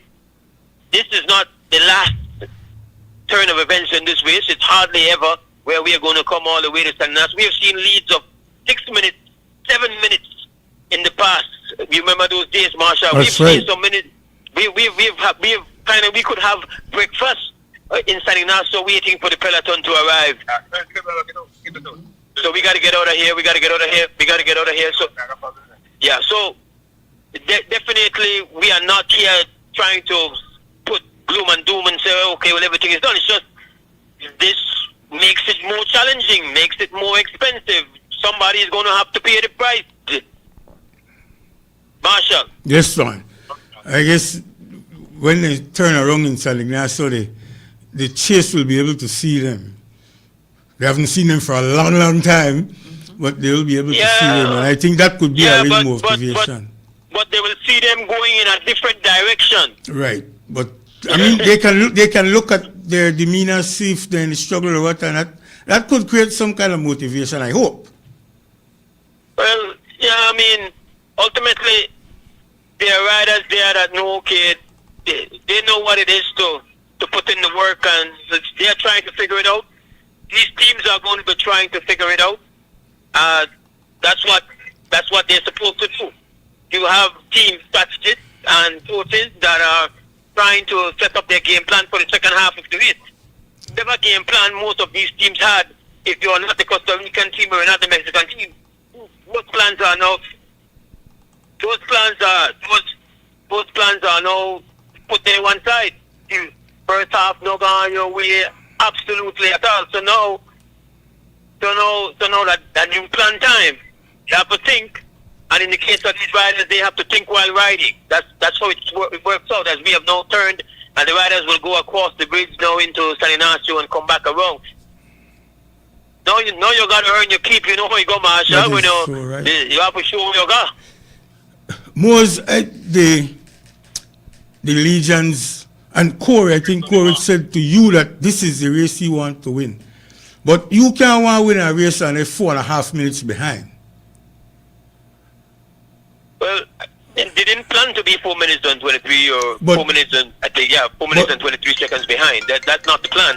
That's not ever the plan. But if you are not up in the front, you find yourself in the danger of being down. I don't think the Legions will work hard enough if they think that they want to win this race. I mean, thinking that's kind of oversimplifying what's going through the minds of a particular rider at any one point in time in a race. They're really not. The only factor is not where a guy is. They're also factoring, okay, who is supposed to do the work? Okay, what am I to do? Well, guess what? Somebody will have to figure it out. I'm looking at my talent level. I'm looking at the team that I'm on, and I am not out here trying to be anybody's manual labor. I'm not here to try to save anybody. I'm not here thinking, well, you know what? We need to worry about how well the top 10 Fitzgerald, Palace, Joseph hopefuls are doing, because those guys are not doing well right now. So all will have to come together. That is hardly ever a factor or a calculation going on in a peloton. There are there are team level decisions that are being made, and there are strategies that are unfolding. It's not just, I know that I've fun, so I need to do something about it. Obviously, teams are concerned about whether they're represented in the front, and they are trying to figure how to change that reality, but to do it in a way that they're not bringing along anybody that's not paying a price or willing to put down something on it. So when they want to give nobody any free rides either. So it's multi-layered what's going on now, and that's how a lead becomes 4 minutes and 23 seconds or 31 seconds, whatever it is at this present time. But Mose, you really want to win this race. The lead started out at 1 minute and 15 seconds. It got to 2:35 to 3:21, and now 4:23, and you still there back there with not enough effort to try to close that. Something wrong with that kind of thinking in my mind. And you can't. But you're still calculating in one dimension. Fair enough. Where the only concern you have is the gap. That's not the only calculation that a rider has. A rider is calculating in relation to his team, in relation to who is the person out in front, who are the persons who have the caliber to close and who should be closing as compared to me. How much am I capable of putting in early just to close lead and manage gaps? Those are multidimensional considerations going on at the same time. You see, it's not that when we are saying, why the lead at 3 minutes down, when they want to do something, or when they want to start to ride. It's not as simple as that. I agree with you, except that what you have just outlined is a good race for third place. No, they're not racing for third place at this present time. We're just turning and standing. Now there's a lot of race left, Marshall. Fair enough. There's a lot of race left. And so a lot of work will have to be done. And there's a lot of talent, and there's a lot of capable people in the peloton. So if you think about it, if you're a Mexican and you came here with Marshall, don't give up it, Marshall. Yeah, if you're a Mexican, you came here with Kuros, you're not worried about the gap. If you're with the Costa Rican team, you're not worried about the gap. If you are with one of those teams that has a unseen alliance with any of those riders, you're not worried about the gap. You're in on that gap. And that's why I said the legions, because no, but you have, yeah, but you have to separate. You have to distill that. You have to bring out the teams that are tasked with carrying the heavy load. The team that has come under the crosshairs, whether it's fair or not, is the biggest team on the road representing Belize. They're not representing Belize, they're representing themselves and the team, but in our hearts as fans, they're representing us. The biggest team there is Team Legion. And so they are now under the crosshairs as to what they're going to do and what their choices are going to. So not everybody in that peloton at this present time is created equal. So while these things are working themselves out, a lead gets bigger. There's a price to be paid now going into the wind, and they're going to have to figure it out. Most because to take a quickly more jump in. But as well as something, I think Guatemala and middle pack, they missed the move too. The Honduran missed the move too. Honduran, but we were going to change this. Yes. Lot of man missed the break. Lot of good man. But Palace. But they are making choices made on how comfortable or not comfortable they are with the present gap. They make some bad choices, though. I think a lot of bad choices have been made.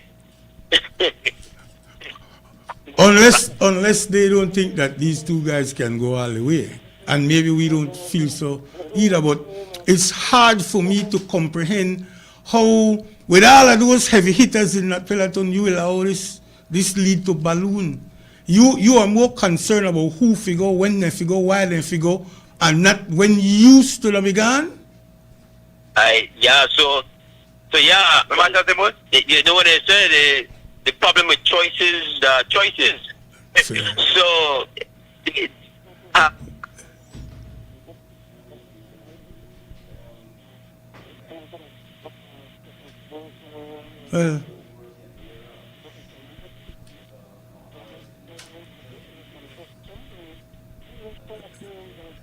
there's still a lot of racing to take place. It does. I'm just not. Sorry, go ahead.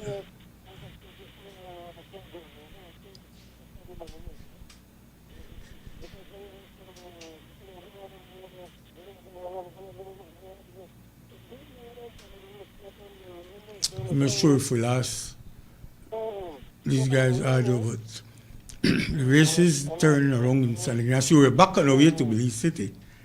A lot of races. I'm not hearing you, Marshall, or you are not hearing me. No, you go ahead. You go ahead.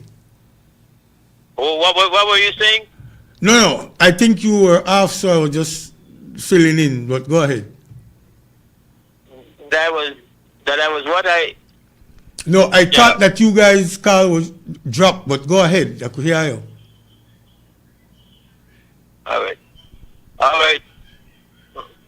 So right now, perhaps we're looking at the screen. Has there been a separation between the riders?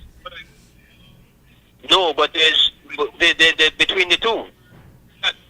So that has happened. Now, one of the riders out in front. You see how quickly something has happened to one of the riders. It looks like it has happened to the.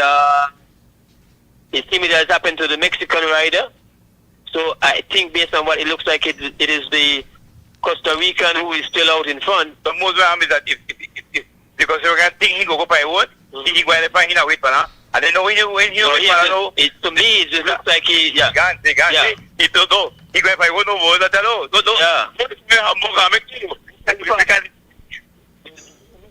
I hear it.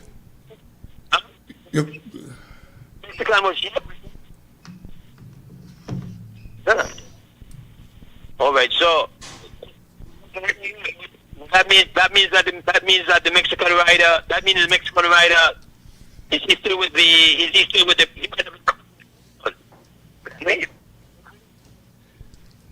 Then he come.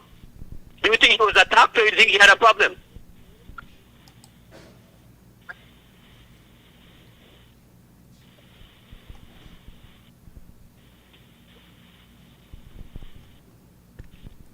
All right, so that's like a lead now of about a minute, but then his part.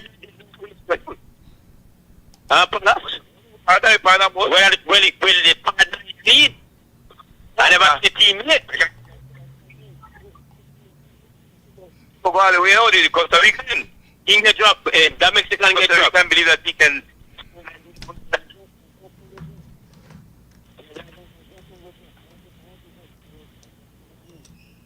You better watch the video.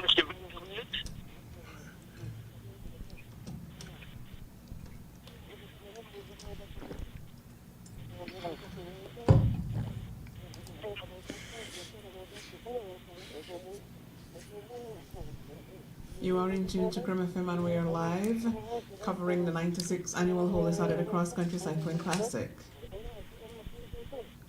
At least we have issues with the two-way communication with the team on the road. So we don't know if they're hearing us, and we can't hear them, so we don't know if they're on. Mm-hmm. But remember, several times I said that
how between then, early March, and now he would have been in far better condition.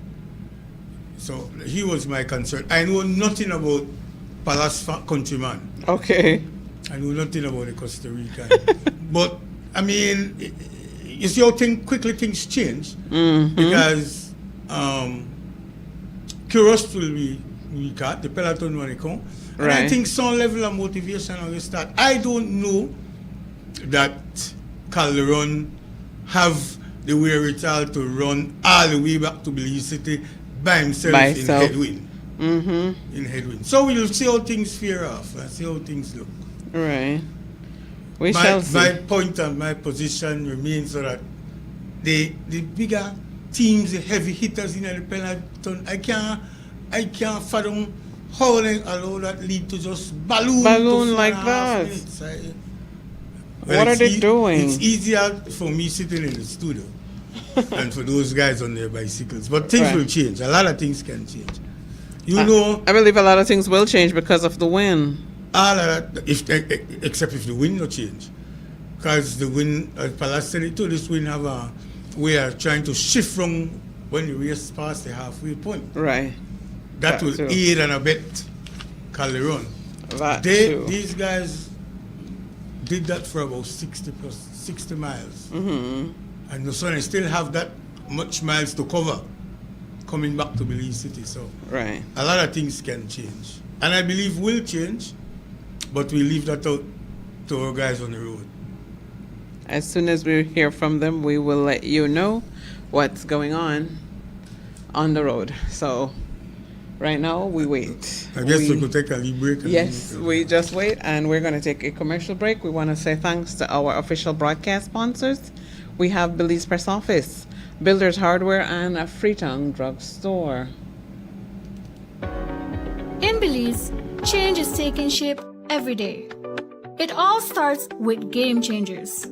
Investing in modern transport, better health infrastructure, renewable power for all, digital transformation, and more opportunities for a brighter future, the European Union's Global Gateway Initiative is unlocking new potential. Game Changers are bringing this to life. Game Changers, empowering the future. Follow the EU in Belize to meet the Game Changers. The Battle of the Drum Secretariat presents a one-of-a-kind event, the Hamalali Wanigu Album Launch Awards and Concert, going down at the Bliss Center for the Performing Arts on Friday, April 17, 2026. Doors open at 6, event starts at 7 p.m. This you don't want to miss. Come and see history in the making and hear the sweet voices of our people in the first ever album launch comprising 9 original Garifuna songs. All songs will be live streamed on over 20 streaming platforms. To top it off, 5 of our prominent Garifuna artists will be awarded for service to our music industry and will be entertaining the audience with their own original songs, namely Penny Cayetano, Adrian the Doc Martinez, Mohaba Flores, Peter Poots Flores, and Chico Romas, backed up by the versatile Sweet Pain Band. Closing off the event will be the up-and-coming Nuwani Martinez, who will play tracks from Paul Labor, Andy Palacio, and his dad, Aurelio Martinez. Posthumous awards will also be given to the 3 on whose shoulders we stand.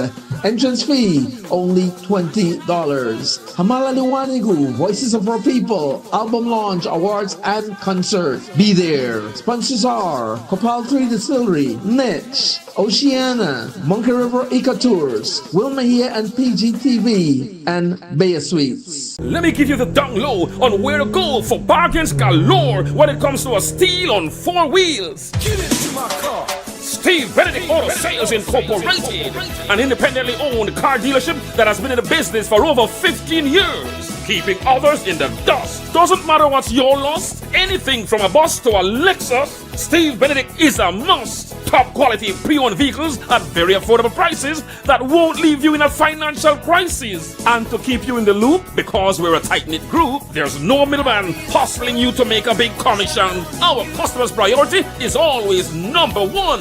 That's a guarantee from the owner, Steve B. located in Bronx, New York, USA. WhatsApp number 1-929-240-8765. That's 1-929-240-8765. Email stevebenedict532@hotmail.com. Steve Benedict Auto Sales Incorporated. From a bus to a Lexus. Attention advertisers, sellers and readers of the Amandala newspaper, please be advised that there will be no online Tuesday issue of the newspaper on Tuesday, March 31st, 2026 and Tuesday, April 7th, 2026. There will only be the Friday issue, which will hit the streets on Thursday, April 2nd, 2026 and Friday, April 10th, 2026.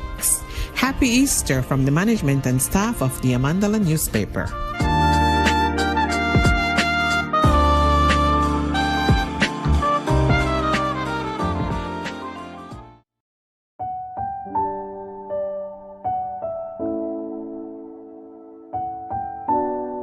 I'm very happy knowing I have a new home. Me and my kids have where to live. I've been renting with me and my kids. Me and the two kids live alone, and it's not been easy for me moving from one house to our next house, trying to make the kids feel comfortable because rent is not cheap, so we have to be moving. Sometimes the landowners, they don't like this, they don't like that, so we have to move out, and so it has not been easy for me and them. They have been very happy. They come with me on the Sundays and we try to, clean a little bit. And the little one, she's excited. She wants to live in Bullet Tree. From the project started, Mom, when are we going to live in Bullet Tree? I tell her, soon. I always say this is one of the pivotal projects that this government is involved with. And I know the personal struggles of this particular family. I know what they've been through, and I know what this house represents to them. We're giving them a house, but for them it's an opportunity. For them it's a home where these girls can rest at night in peace, This house is going to open so many doors for them, and it changes lives, it transforms lives, And so I'm really happy to be a part of this, and I hope that for the rest of the time that I'm an area representative, we can continue to deliver homes to needy families like this one. We are in an area that we had to improve the infrastructure, which is quite our experience. Infrastructure does play a big part in what we have to do. It improves the lives of many other people, not just our recipients. Thanks to Heavenly Father that He gave us this opportunity, and to Honorable Misha Shabbat, and to housing, and everybody who put a helping hand in this to make this house possible. I'm very grateful.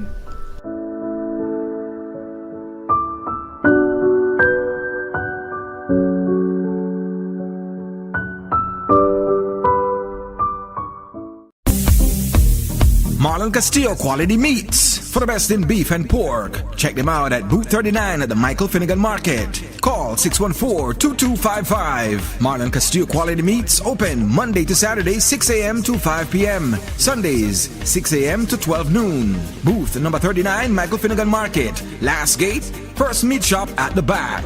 Check them out on Facebook at Marlon Castillo Quality Meats. Stop in today.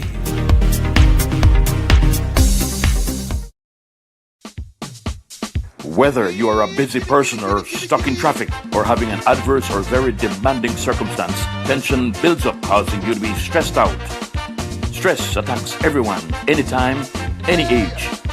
And stress is a killer. Palm City? It's best to be alive than dead. So visit Freetown Drugstore to get options to relieve stress and to relax your mind. Yes, sir, what can I do for you today? I'm so stressed out. Okay, I'm saying I help you out right now. When I this daily, for 10 days, I am good after that, okay? Okay. Freetown Drugstore, 28 Freetown Road, where you are better off alive than dead. Freetown Drugstore, telephone 223-2876.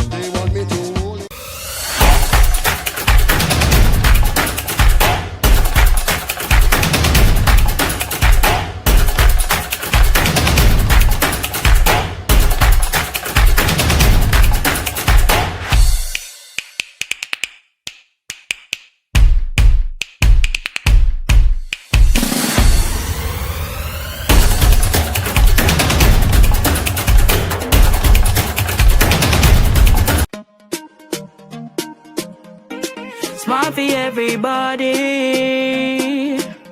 Smart leading everything. Smart give you everything. Smart offer everything. Smart give you everything. North to the east and the south and the west. Smart are the best. Darling, double up my data and give me all the text. In fact, give me a plan for my family. Unlimited calls, so me like it. And Smart make everybody feel happy. Bringing people together, me want it now. Smart got love for everybody. Me want my Smart plan, want it right now. Me want my Smart plan, want it right now. More bundles, data plan. Me want my smartphone, internet in my hand. Call me want my Smart plan, want it right now.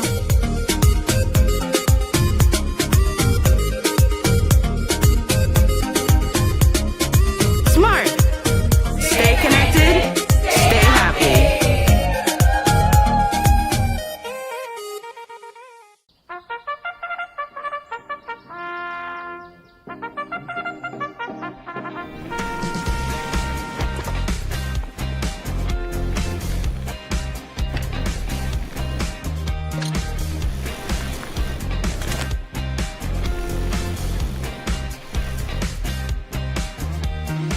Hey, that's a train.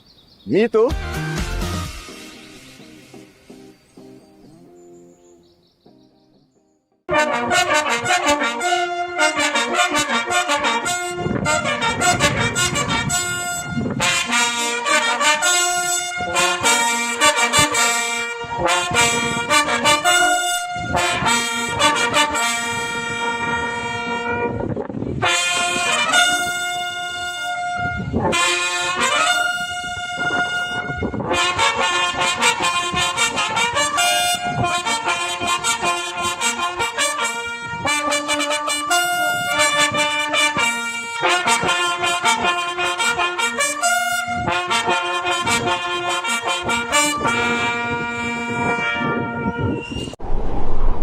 The rainforest of Belize.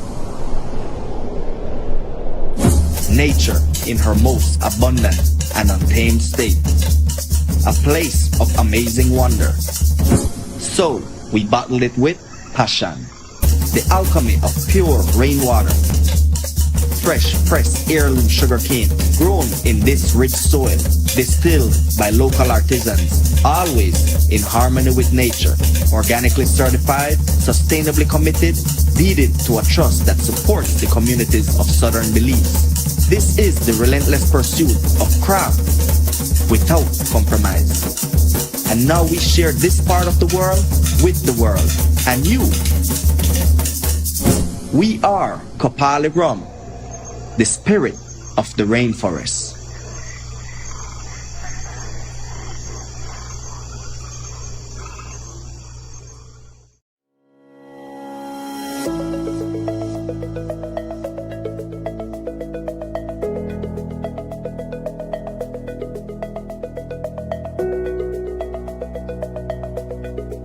Development is not something that can be achieved only by the government or only by the community. It is always a partnership. It's always a partnership. Government, our development partners, the community, Belizeans, all working together, united for one common purpose. And what is that one common purpose? To build a good country, a better country, where all Belizeans will have an equal opportunity.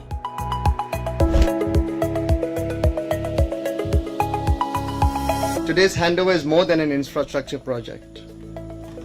It is a demonstration of our promise,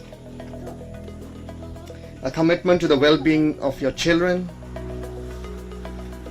and to the future of your community. One of the things that we have been supporting at the national level is something called the Multidimensional Poverty Index. What that shows is that we look at poverty and deprivation not only as a matter of lack of income, but if you don't have access to housing, safe housing, or access to education, or access to water, is also some of those things that are measured, so you get a more complete picture of what needs to be addressed. It's not fair that children, because they live in rural Toledo, don't have. When he was left by himself, as we passed through Unitedville, Mr. Calderon decided that he wanted to show everybody that he didn't need anybody, so he went in. He grew the lead. Again, this is live coverage coming from the 96th for the Saturday Cross Country Cycling Classic. Mosaic, Fitzgerald Palace, Joseph here in the mobile coverage unit, and it's still strange. You said that it was more out of what we heard from the official was that the Mexican rider Quiros seemed to have had some muscle issues, and so the Costa Rican decided, well, you are no longer qualified to be on this excursion, so you are the people money. I know the foot. Yes, you sharing, but I with respect, I hope that your legs will be all right. I hope you'll recover nicely, but I'm gone. It's a cool world. Nobody feels sorry for you. Sorry not play out here. So Quiros was left. When we last saw him, he seemed to be waiting for the peloton rather than trying to get back. So he seems to be more in recovery mode. Right now, it's Costa Rica, and for those who are just joining our broadcast, they might have missed the early moments of our coverage, Marshall.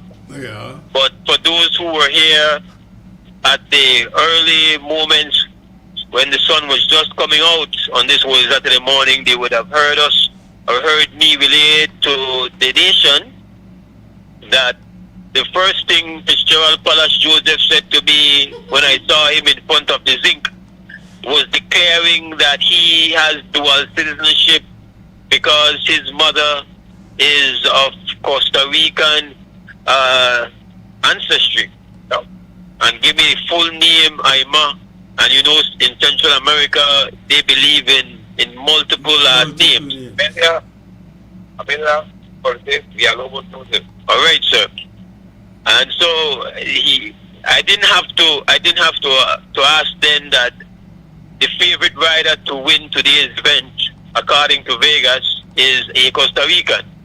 That's before the race even starts.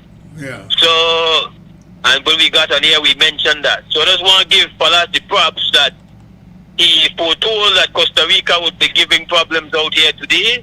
I think they are referred to, at least I know their football team is referred to as the Ticos. Is that their nickname? The Ticos. I don't know if that name applies to their cycling athletes as well. But if it does, then right now it's a Ticos party inside the whole Saturday Cross Country Cycling Classic. Now we have to watch the peloton to see each and everybody back there and England for the base now. For the chase.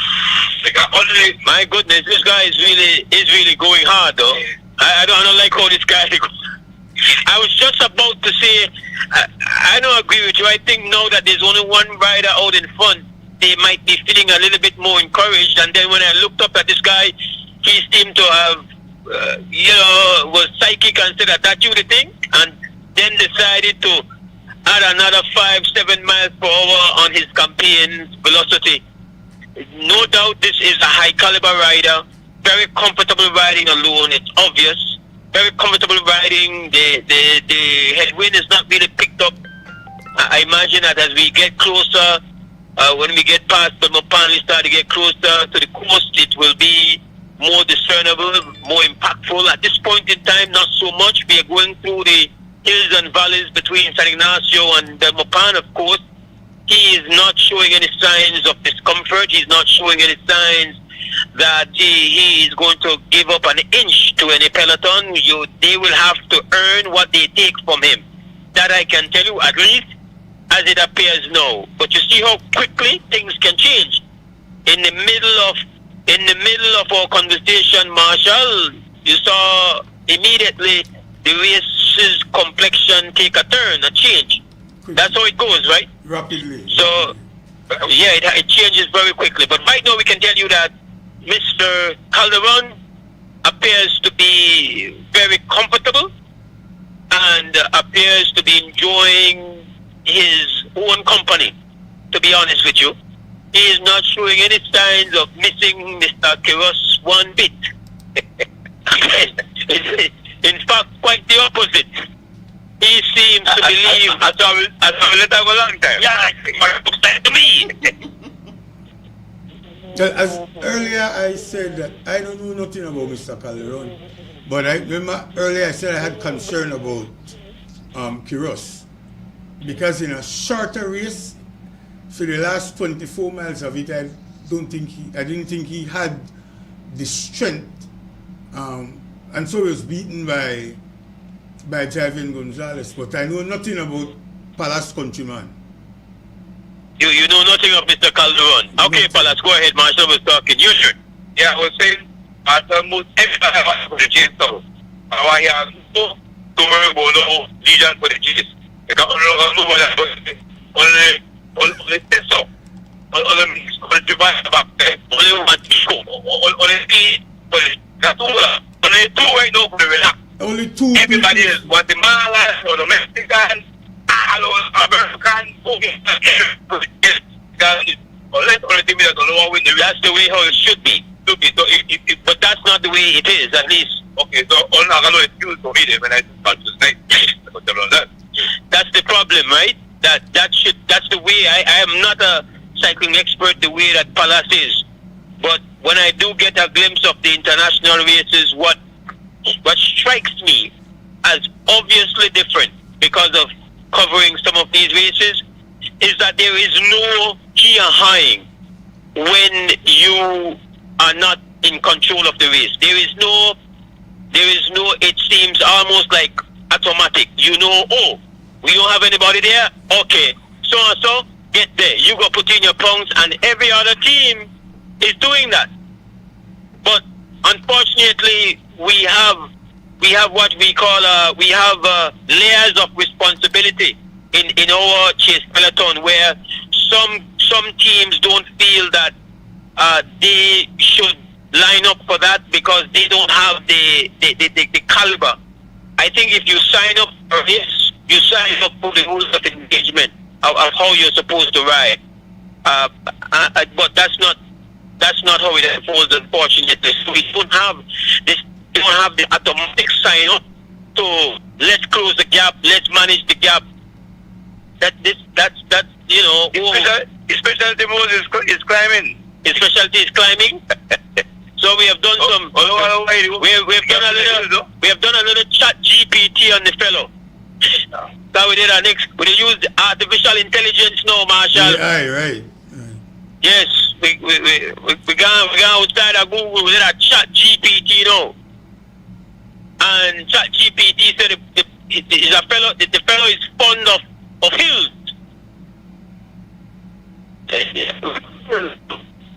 Yeah. Right, you guys are right. Events, you know, Marshall, when you're out there doing the races, how it.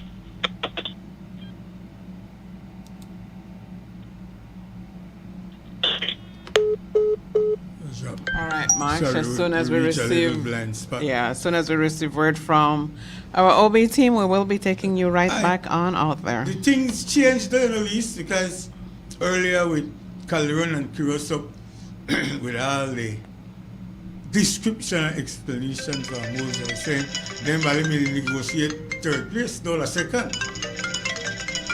All right, ready? Our guys are back. You guys are back. Are we back on lead? Yes, you are. Yes. Go right ahead. Thank you. You're welcome. Yeah, so Mr. Calderon has a rhythm about his riding. That's what we're looking at. That shows that he is at ease. Optimal conversion of his energy into motion, as if though he's sitting around on a beach chair, enjoying the breeze and having a margarita.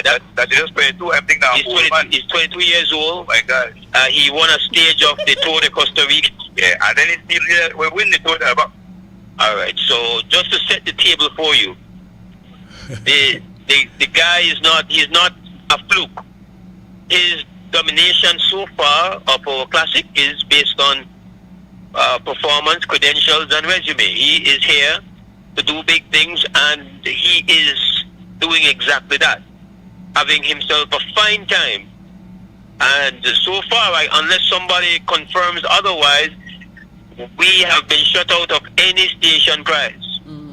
And you could run down all the league thing there where the village put forward, Palace, Marshall, all the different league gifts and perks and league cash and league stays at resorts, league so little farm products. I don't know if the bull. I don't know if there's the bull. Yeah, all the prizes, every little thing. San Juan. So far, is not going to stay. It's gone. Going to San Juan. Every little thing. I don't know if there was a prize at Faber's Road. Can you check that for me, Marshall? Sure. But I don't know if... Huh? We'll check. All right. To my knowledge, we have not won a single thing as yet in the cross country of 2026. Most you know where Aspala see me? Last week in the women cross country, Gabrielle Arnold, multiple times she just keep asking, what's the time gap? How important it is for the leaders to know the time gap, Palace, and why? So, again, at last check, the gap was 4 minutes, 42 seconds, and Palace Marshall is asking how important is it for the riders, especially the leaders in the race, to know constantly what the time gap is. They have been showing that gap the second most, and so they know the gap is going up. Okay. So everybody to the back of the pack should be chasing now, try to get back Calderon. Because if you want, only someone want to win the race, but if you don't want to win the race, everybody back there and go and panic, running for the time now, so try to get back Calderon. Because Yes, Lisa? There was a station prize at mile 2. Mile 2, George Price Highway, $500. Balderrama's resident. 500. Who won it? They did not say. We're not sure who was. It was a $500 cash prize donated by the Balderramos family. There was a $500? Yes, at mile 2. Mile 2. Oh, at mile 2? Yes. So that's even before, is that technically before or after Faber's Road? Before Faber's Road, right? Before Faber's. None at Faber's. I'm a day 2 miles. So it's possible the lead is now 425. We can take the shaving off of shave, yes. Incremental shaving. Listen, progress is progress, you know, Marshall. Because there were no guarantees that we're moving in the right direction, so we take off 20 seconds. That is a start. Well, where we are exactly? What's our location? Don't get Marshall change the share too, because the mix can get dropped as well. So his team will change though. Correct. But what are the race the man for the chase, the American for the chase, Legion for the chase, everybody for the chase except everyone team, the Professor and Nick Boilerback. Well, it's only 2 for the sit-down. Everybody for the chase. Well, for the first time in almost 80 miles that they have shaved off the gap. Because since just outside of Hattieville, it was just increase. So that's a good sign.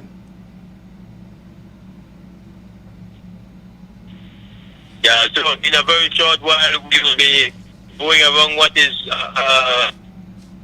this brick wall or dead man curve? Brick wall. Yes. So it is, we're hitting brick wall. The rider Calderon is, again, he's bent over his handlebars, as you can see, riding quite easily, still maintaining very good rhythm.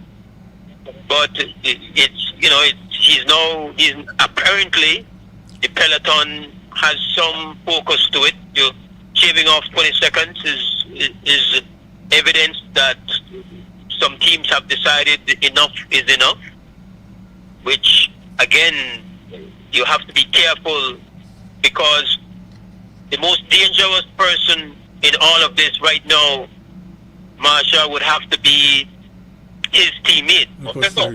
Because remember now, his teammate won the tour. Mr. Calderon won a stage. Yeah. His teammate won the whole thing. And his teammate is now in a great position where he's going to let all his challengers put in a lot of work.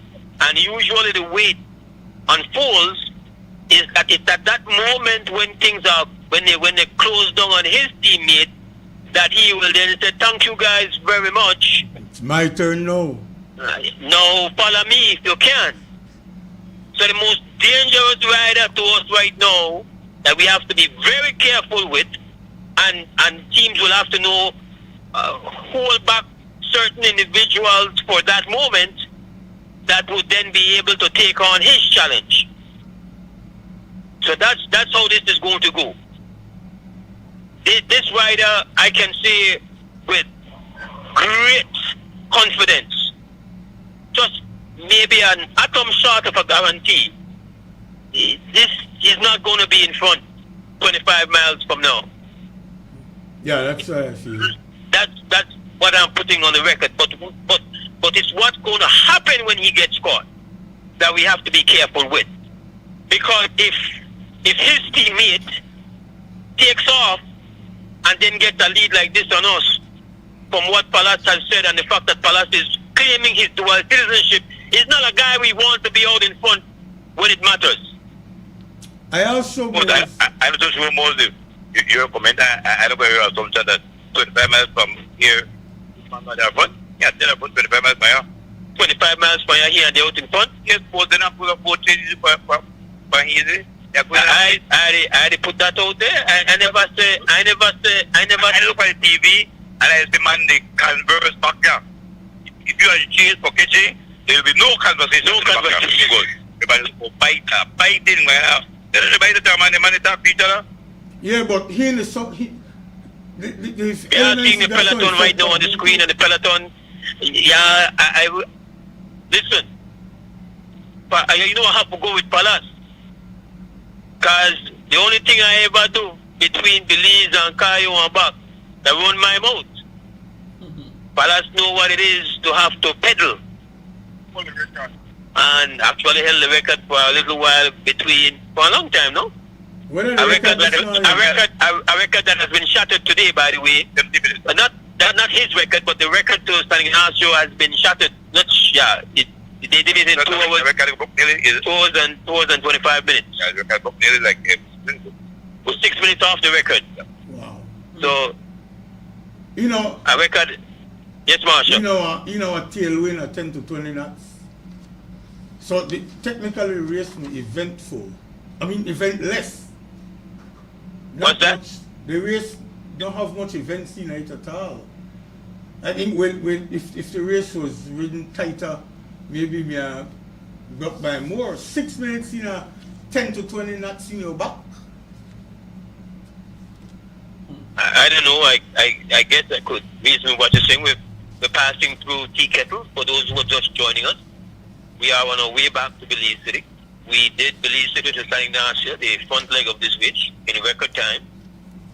We don't expect it to be similar going back. We believe the wind is going to impact, and usually when the record is set is when we have a bit of an unusual weather where maybe there is a headwind going and then somehow the weather would change and you would end up with maybe a less detrimental wind or adverse wind, and then you would have the record being challenged. I don't see the record being challenged.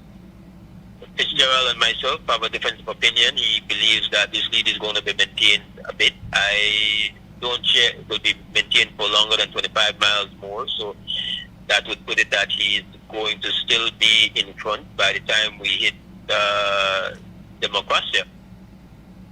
I don't think that he's going to be out in front in democracy, but it's very likely that Palace is right because he is here for his cycling experience, acumen, and accomplishment. And I don't have none on anything there. But even if it not happening in the next 25 miles, I am very, very confident to the point of a guarantee that this guy is not going to win the Garland out of this. No, that's not to say that he is not capable of recovering and challenging, but I think it's just too much. There's some big guns in that Peloton.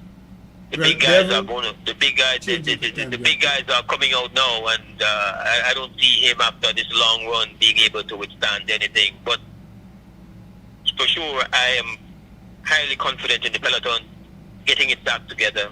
They've cut off 20 seconds. I'm not encouraged by the visual on the screen. Palace is right. There's still a lot of chattering going on, and when the Peloton buckles down, seriously buckles down, usually there's not a lot of chattering. Man only talk to man because it exert. When I see how it work out. This is the 96th Cross Country Cycling Classic, coming your way, of course, in Creme Radio on XTV. Yeah, Palace. I love usually we got there first we did the run off.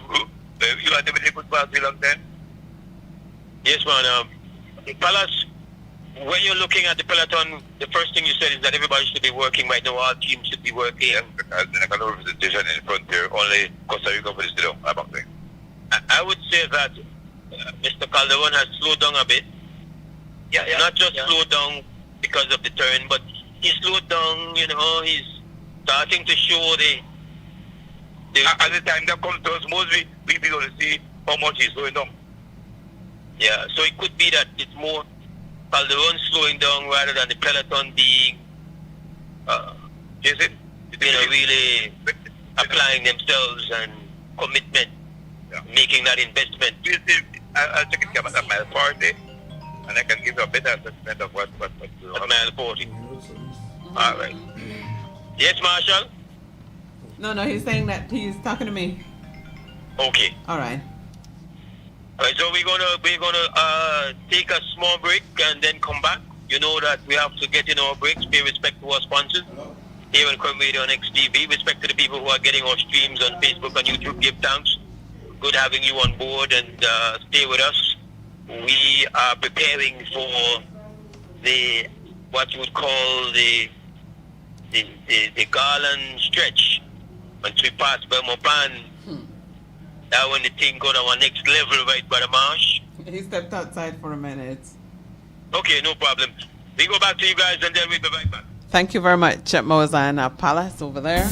On the road bringing it Marlon live, Castillo loud Quality and Meats. For the best in beef and pork. Check them out at booth 39 at the Michael Finnegan Market. Call 614-2255. Marlon Castillo Quality Meats open Monday to Saturday 6 a.m. to 5 p.m. Sundays 6 a.m. to 12 noon. Booth number 39 Michael Finnegan Market. Last gate, first meat shop at the back. Check them out on Facebook at Marlon Castillo Quality Meats. Stop in today.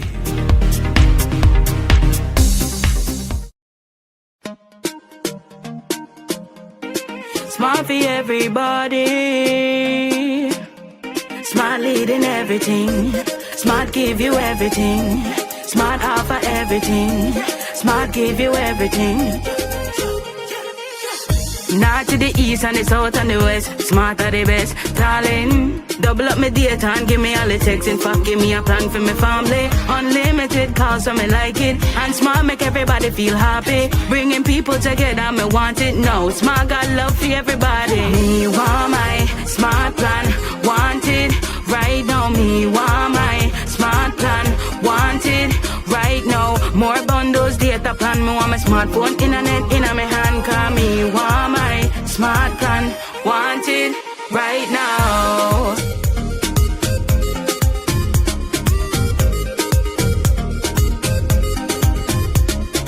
Smart. Stay connected. Stay happy.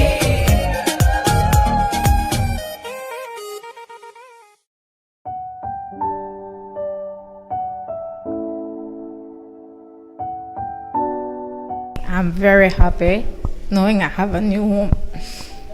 Me and my kids have where to live. I've been renting with me and my kids. Me and the two kids live alone, and it's not been easy for me moving from one house to our next house, trying to make the kids feel comfortable because rent is not cheap, so we have to be moving. Sometimes the landowners, they don't like this, they don't like that, so we have to move out, and so it has not been easy for me and them. They have been very happy. They come with me on the Sundays and we try to, clean a little bit, and the little one, she's excited, she wants to live in Bullet Tree.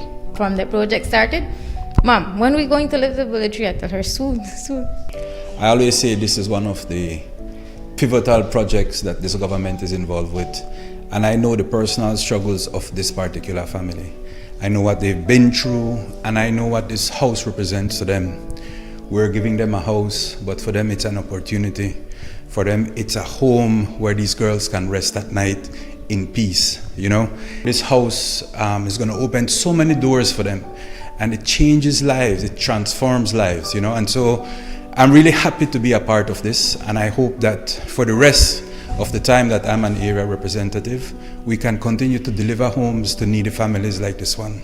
We are in an area that we had to improve the infrastructure, which is quite our experience.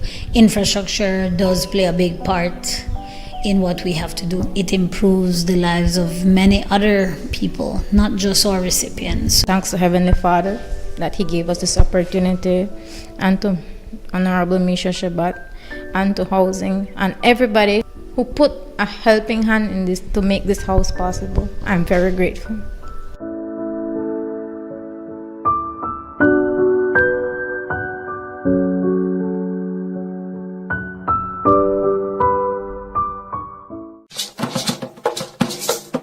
The Battle of the Drum Secretariat presents a one-of-a-kind event, the Hamalali Wanigu Album Launch Awards and Concert, going down at the Bliss Center for the Performing Arts on Friday, April 17, 2026. Doors open at 6, event starts at 7 p.m. This you don't want to miss. Come and see history in the making and hear the sweet voices of our people in the first ever album launch comprising 9 original Garifuna songs. All songs will be live streamed on over 20 streaming platforms. To top it off, 5 of our prominent Garifuna artists will be awarded for service to our music industry and will be entertaining the audience with their own original songs, namely Penny Cayetano, Adrian the Doc Martinez, Mohaba Flores, Peter Poots Flores, and Chico Romas, backed up by the versatile Sweet Pain Band. Closing off the event will be the up-and-coming Nuwani Martinez, who will play tracks from Paul Labor, Andy Palacio, and his dad, Aurelio Martinez. Posthumous awards will also be given to the 3 on whose shoulders we stand.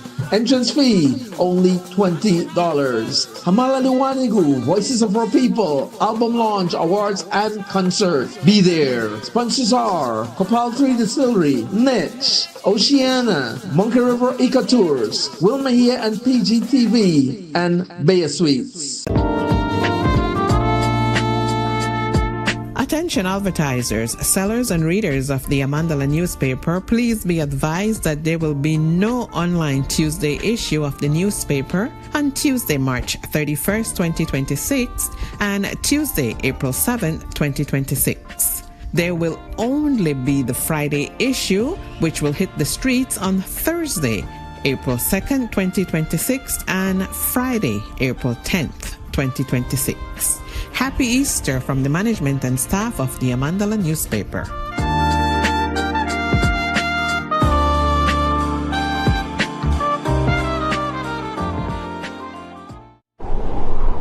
The rainforest of Belize. Nature in her most abundant and untamed state. A place of amazing wonder. So we bottled it with passion. The alchemy of pure rainwater. Fresh pressed heirloom sugarcane grown in this rich soil. distilled by local artisans, always in harmony with nature, organically certified, sustainably committed, deeded to a trust that supports the communities of Southern Belize. This is the relentless pursuit of craft without compromise. And now we share this part of the world with the world and you. We are Kopali Rum, the spirit of the rainforest.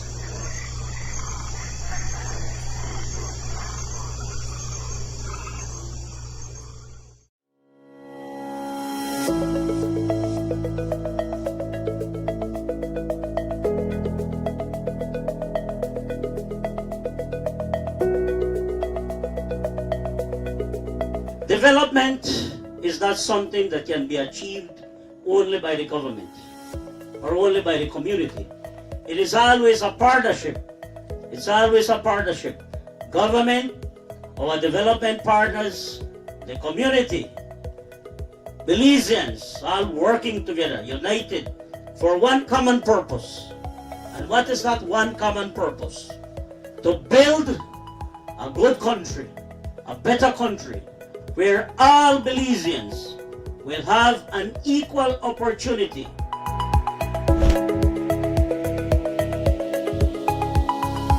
Today's handover is more than an infrastructure project. It is a demonstration of our promise, a commitment to the well-being of your children, and to the future of your community. One of the things that we have been supporting at the national level is something called the multidimensional poverty index. What that shows is that we look at poverty and deprivation not only as a matter of lack of income, but if you don't have access to housing, safe housing, or access to education, or access to water, is also some of those things that are measured, so you get a more complete picture of what needs to be addressed. It's not fair that children, because they live in rural Toledo, don't have the opportunity to see those things, touch those things, use those things, simply because you live in a small village way to the back. That is not the kind of society we want in Belize. We want one where every child has the same opportunity. Every child drinks the same clean water. Every child has the same opportunity to education, same access to computer technology and everything that comes along with that. And that's what we want.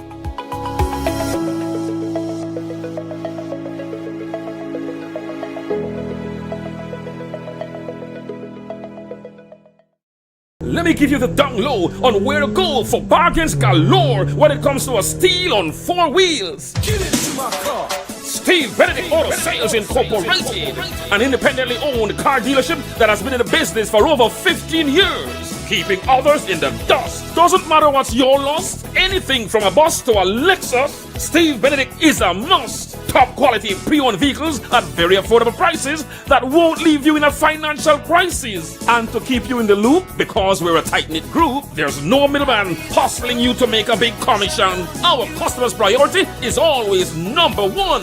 That's a guarantee from the owner, Steve B. Located in Bronx, New York, USA. WhatsApp number 1-929-240-8765. That's 1-929-240-8765. Email stevebenedict532@hotmail.com. Steve Benedict Auto Sales Incorporated. From a bus to a Lexus. Whether you are a busy person or stuck in traffic or having an adverse or very demanding circumstance, tension builds up, causing you to be stressed out. Stress attacks everyone, anytime, any age. And stress is a killer. Palm City? It's best to be alive than dead. So visit Freetown Drugstore to get options to relieve stress and to relax your mind. This sir, what can I do for you today? I'm so stressed out. Okay, I'll say I help you out right now. When I this daily, for 10 days, I am good after that, okay? Okay. Freetown Drugstore, 28 Freetown Road, where you are better off alive than dead. Freetown Drugstore, telephone 223-2876. In Belize, change is taking shape every day. It all starts with game changers. Investing in modern transport, better health infrastructure, renewable power for all, digital transformation, and more opportunities for a brighter future, the European Union's Global Gateway Initiative is unlocking new potential. Game Changers are bringing this to life.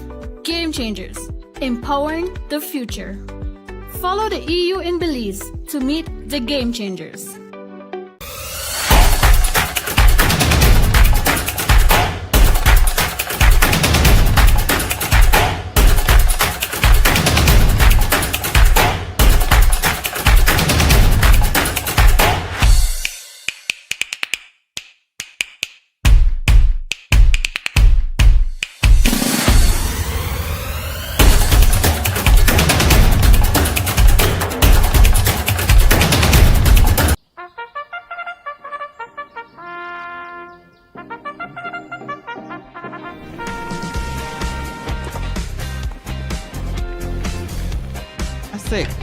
What we're going to do now is take you back to our outside broadcast team to continue bring to us the live coverage. Thank you very much, Lisa, and welcome back to all our listeners and viewers for the Martian Studios, Fitzgerald Palace Joseph, and yours truly, Moside, anchoring the coverage of the 96th World Saturday Cross Country Cycling Classic here on Creme Radio XTV, and of course you have us on various social medias. You can get it on the different social media platforms. You can get the live stream going on. We have Sebastian Calderon, Costa Rican rider, who at present has an advantage well over 4 minutes. Alright, it's not under 4 minutes now, it's 3:45. 3:45. There's a drone on the road. They're driving that drone too low though. But it's 3 minutes 45 seconds, which means that they've kind of brought it down by a minute. Yeah. By a minute in the last 10 miles. That's good time, Mo. That's good time. That's a good sign. But everything should be. We need to mention Palace that you received a photo of Corey Williams leaving the race. He's getting into a vehicle. We don't know what happened, why that has happened, but what we know is that Corey Williams is out of this race. So that's a bummer. Yeah, that's one of the top riders. That was my beliefs and hope. Well, what's that? That was my top beliefs and hope.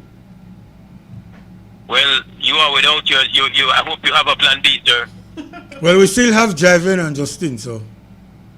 All right, but your top is gone. We see Calderon jumping up out of his seat. He's steady, but we have to now look at the back. We believe that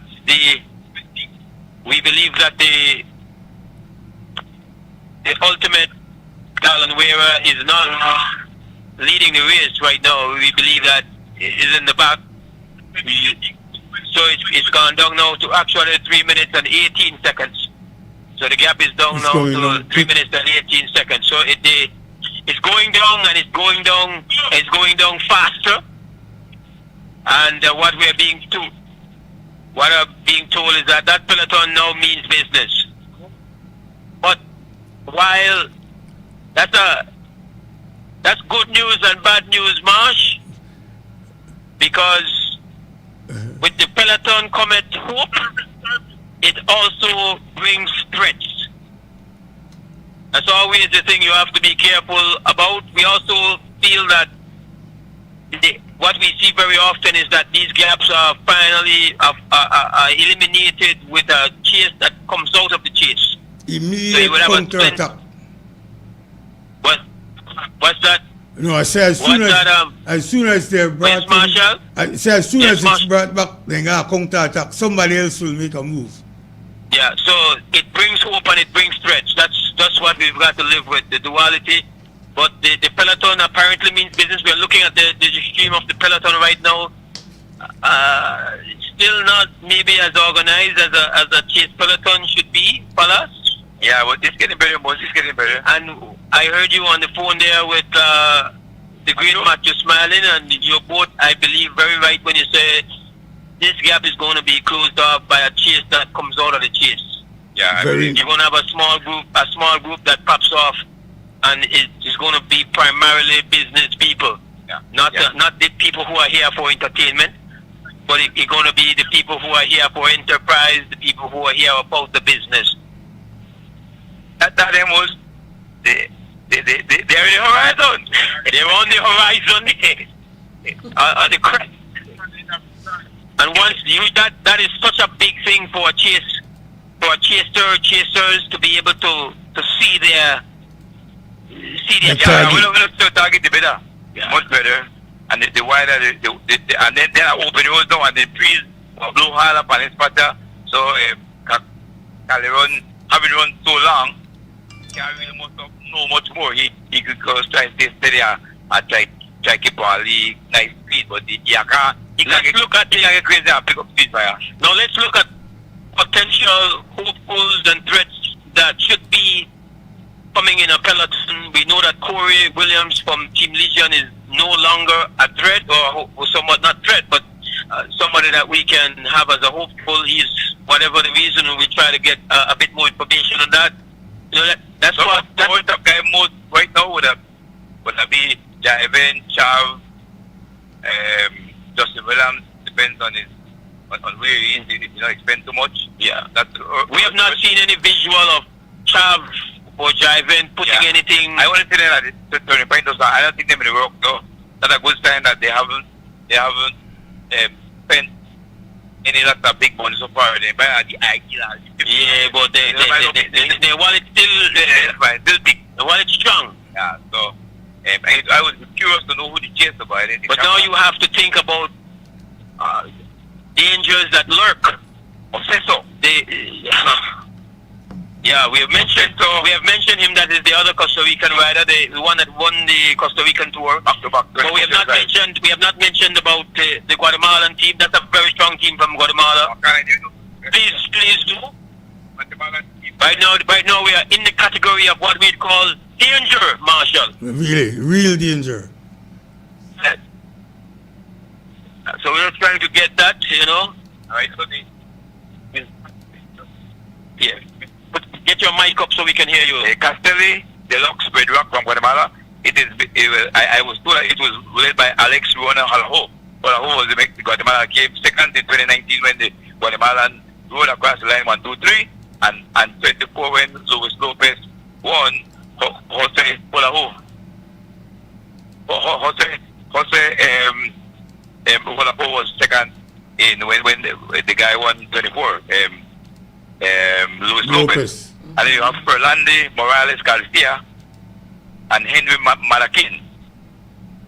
No, this is why Hector Pereira Mendez in the Honduran boy, we got the national champ jersey right now, and he's countryman to Luis Lopez that won in 24.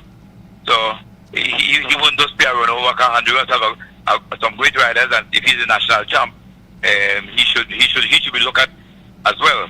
Then in the star, we haven't seen Orel Espinosa work as much because him and Angel Esquivel del Rio, because they were not chasing because Gilberto Quiroz was in the front. And then we go to the economy Hyundai team that Sebastian is leading right now, Calderon, and he has teammates behind Costa Rican in Jan Jimenez and Luis Daniel Campos Oseso. He know the boy by the about. Yes, man, we talk about him already. So he know the boy. So that are the three. So we got 2 man for his team that is sitting back, but then so you go cancel out that team right now for a chase. But I see your flag on all. My goodness. Your flag, they out there on the highway. Costa Rican? That's how face you, no face. Oh, mostly also have the Canel Java team that have Ignacio Prado that run earlier. Yes. And you have Jose Vasquez Munoz and Sebastian Mata Brenes. Those are but we have the defending champion, brother. You don't mention it here yet. I got the right of you. Defending champion now and be the defending champion that Jim Brown. So they ride on attack, then they ride for no team. So then attack riders Johnny Lang again by himself. Johnny Lang by himself, You got the guy from Colorado, Pero Chattel, he didn't by himself too. Those are the single riders that you have to look out for as well. So a lot more danger. A lot more danger. Good. A lot more danger than hope. What's the word? A lot more danger than hope. Minister, David, I win this way. Yeah. 100. 100. He shall win it, surrounded by enemies. Don't see you spread step on the road here. Costa Rica, riders, Honduran. For sure, but the match not in our favor. Especially now that Corey has exited the race. The match bad now. Yeah, the match is good. So, and the match is so hard truth. Jiven have been performing very well. I think match where one man beat 7 man in a race most. So only that they come for it. Well, Carlos Lopez beat the whole field. Going back to the mythology of Luis Lopez, Marshall. I don't tell you how that time. Luis Lopez. All right. Yes, man. So the lead has gone down considerably. I think it's more the product of a committed Peloton than the fading of the lead rider from Costa Rica, Sebastian Calderon. This is, to my knowledge, the first time that we've had such presence and participation from Costa Rica. The chase is on. The chase is on. I like that stuff for chase. As the great Scully would say, my good Pedro Steve said, the charge is on.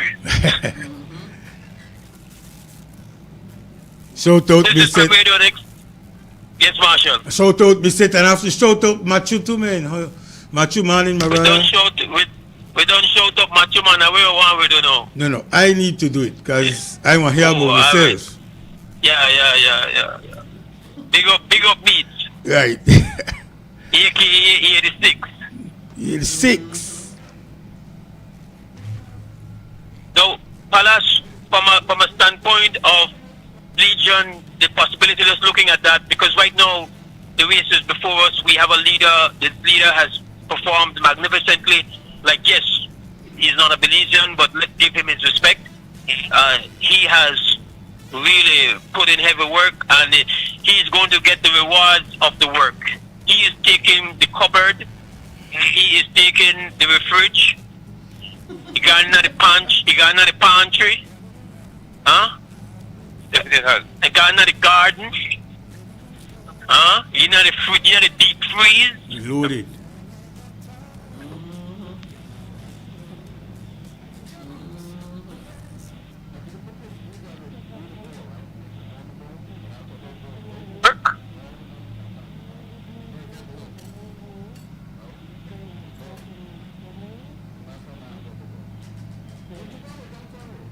This is Akram Radio and XTV Belize covering the 96th Holy Saturday Cross Country Cycling Classic. We were 18 miles an hour. 18 miles an hour. Yeah, so you sure. The bridge is stiff as but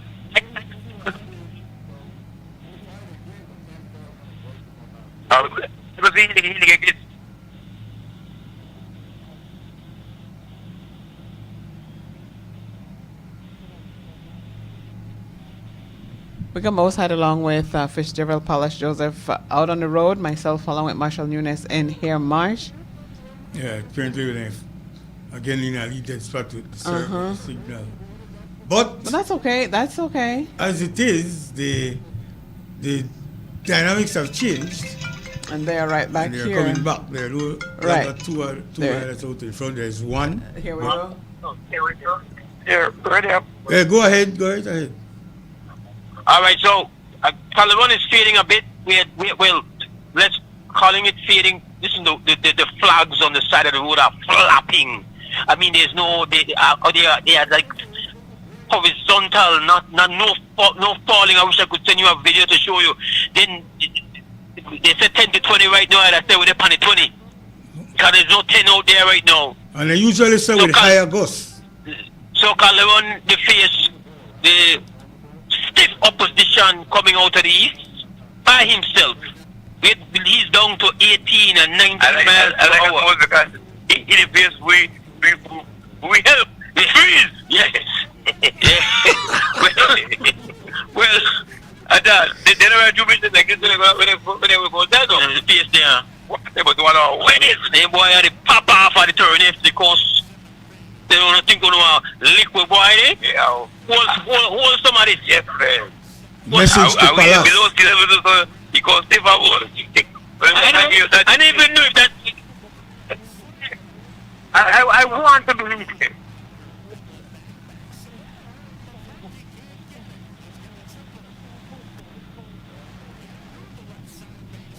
The one is there.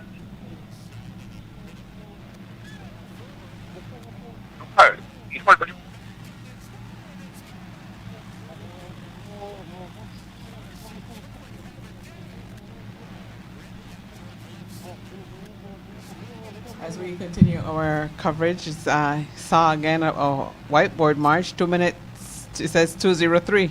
2 minutes and 3 seconds. That's what I'm seeing on XTV. Yeah, he's spent. Yeah. He's spent. You know who this person reminds me of? Remember Rolas? Rojas? Yes. Rojas. Rojas. He reminds me of Rojas. We were doing the race and all you heard was Rojas. Remember? All right, our guys are back, so here we go. Go right ahead, guys. Yeah, thank you very much, Lisa. Talk to me, Palace. We are looking at the case of the Peloton with Yogi man. Sean DeLong is here. Right. Real chase down. Real chase down. 2 minutes, 3 seconds. That's the time on the TV. What's that like that? All right, who else is still here right there on the screen?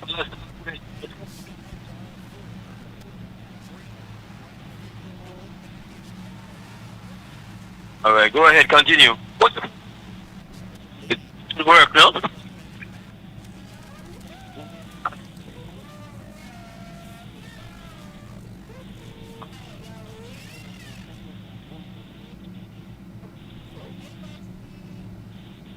Go ahead, guys.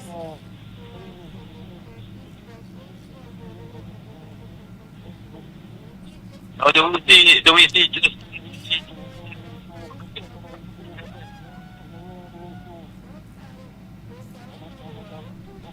March waiting for our guys to be properly connected. We're having some technical difficulties Just a little bit. with their signal, but stay there. As soon as we hear it, we'll go right back to them. Definitely.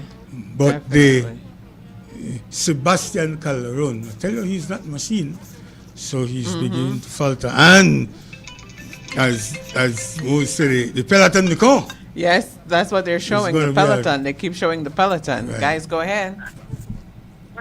all right? So we just sorry about the dropping of the calls. We have no control over that. It's just the service, how the service is going. The lead is now down to 2 minutes and 3 seconds. We're approaching the bridge here at mile 40, the Beaver Dam Bridge. We were just looking at some of the names that we see out in front in the peloton. Don't know if we were able to get those to you before we lost, before the foreigners. Most foreigners have really been asserting themselves from what we are seeing. We see John DeLong, aka the Boogeyman, putting in mad work. We see Gordon Gabriel. Those are two Colombians. Yeah, two Colombians are there. This is a splintered off case group, isn't it? Yeah, this is top 25 there. All right. Who else do we see? We're trying to see. We think we see Jim Brown. Well, let's talk to me. Yeah, Jim Brown is there. The next guy there that it has it's optical deluxe. Those are the red hook by the Marlins there. Your Costa Rican country. Your countryman is there. Yeah, he said that for place. He's going to flip out. He's going to get my man by my sponsor. So, is that the Boogeyman is second place? Boogeyman is second place. He jump on the mood. Yeah. He didn't jump up on the gap. Boom, jump crash. Who's that there? Those are the guys from the Mexican. And that rider there is Jim Brown. Jim Brown is in the light blue shirt on the back of that group. Jim Brown has then over. That is he's then is Legion, then Estival, that's Mexican.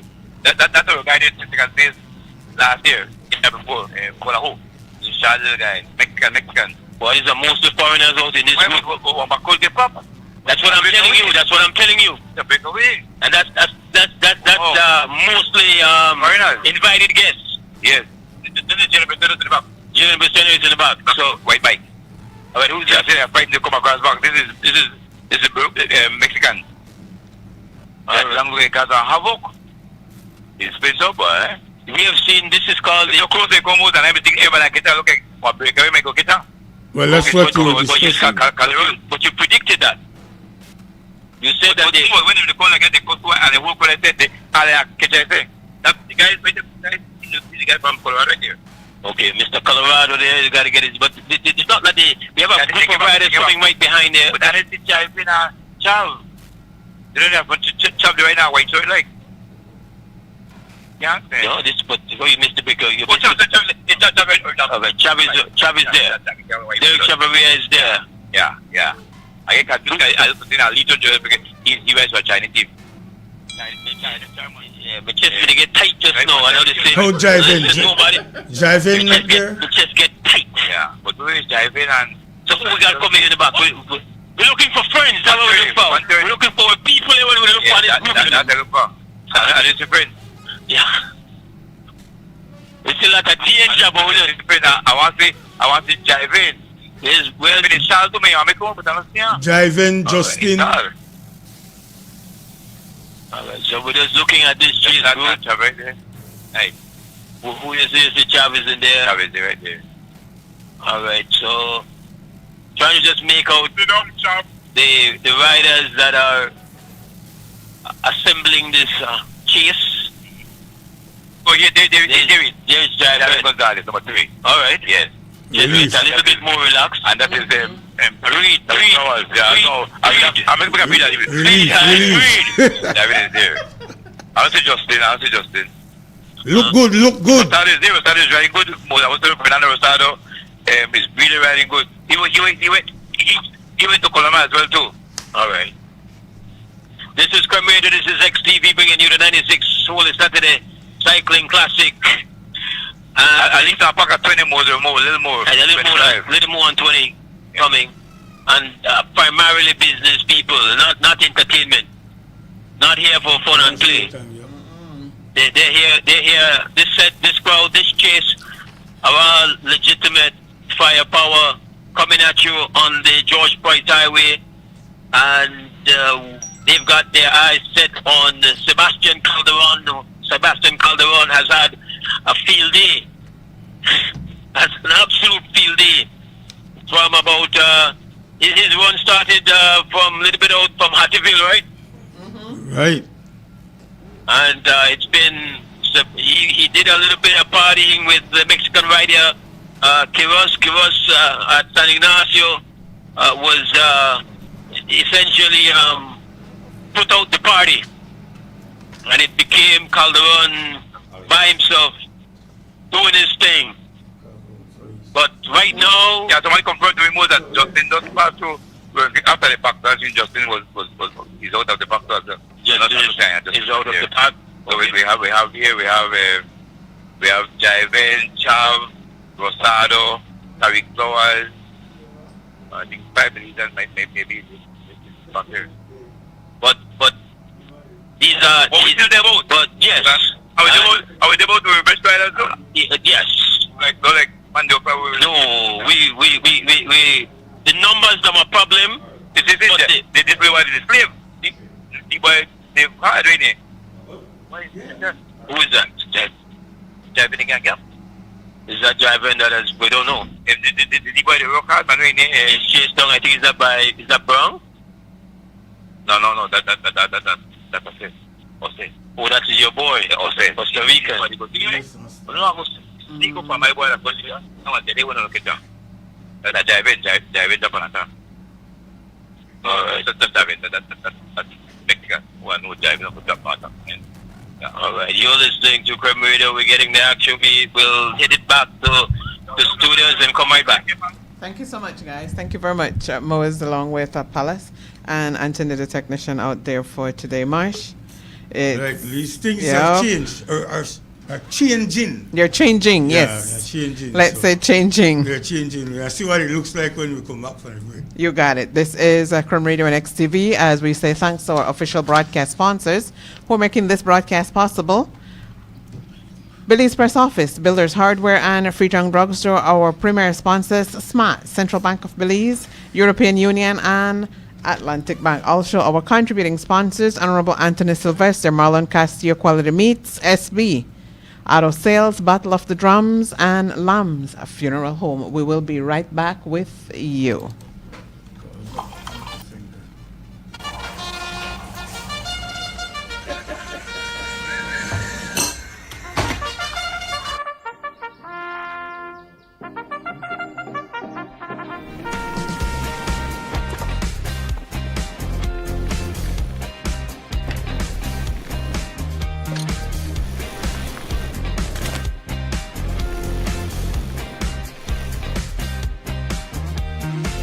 That's a train. Me too.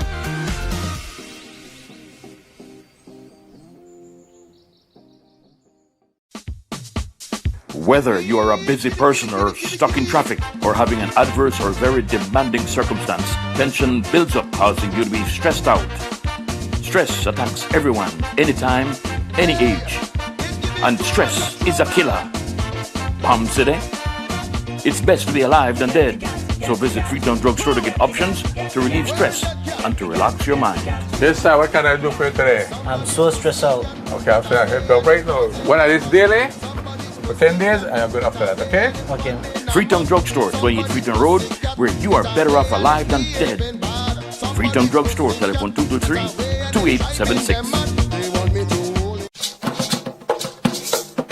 The Battle of the Drum Secretariat presents a one-of-a-kind event, the Hamalali Wanigu Album Launch Awards and Concert, going down at the Bliss Center for the Performing Arts on Friday, April 17, 2026. Doors open at 6, event starts at 7 p.m. This you don't want to miss. Come and see history in the making and hear the sweet voices of our people in the first ever album launch comprising 9 original Garifuna songs. All songs will be live streamed on over 20 streaming platforms. To top it off, 5 of our prominent Garifuna artists will be awarded for service to our music industry and will be entertaining the audience with their own original songs, namely Pen Cayetano, Adrian the Doc Martinez, Mongabo Flores, Peter Poots Flores, and Chico Romas, backed up by the versatile Sweet Pain Band. Closing off the event will be the up-and-coming Nuwani Martinez, who will play tracks from Paul Labor, Andy Palacio, and his dad, Aurelio Martinez. Posthumous awards will also be given to the 3 on whose shoulders we stand. Entrance fee, only $20. Hamalali Wanigu, Voices of Our People, Album Launch, Awards, and Concert. Be there. Sponsors are Copal 3 Distillery, Niche, Oceana, Monkey River Eco Tours, Wilmahia and PGTV, and Bay Suites.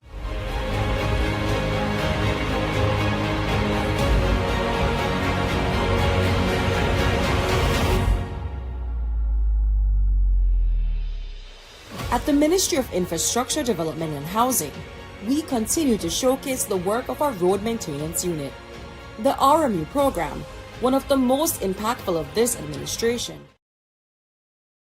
Marshall Nunes in the studio and bringing you the coverage of the 96th Tour Saturday Cross Country Cycle Classic.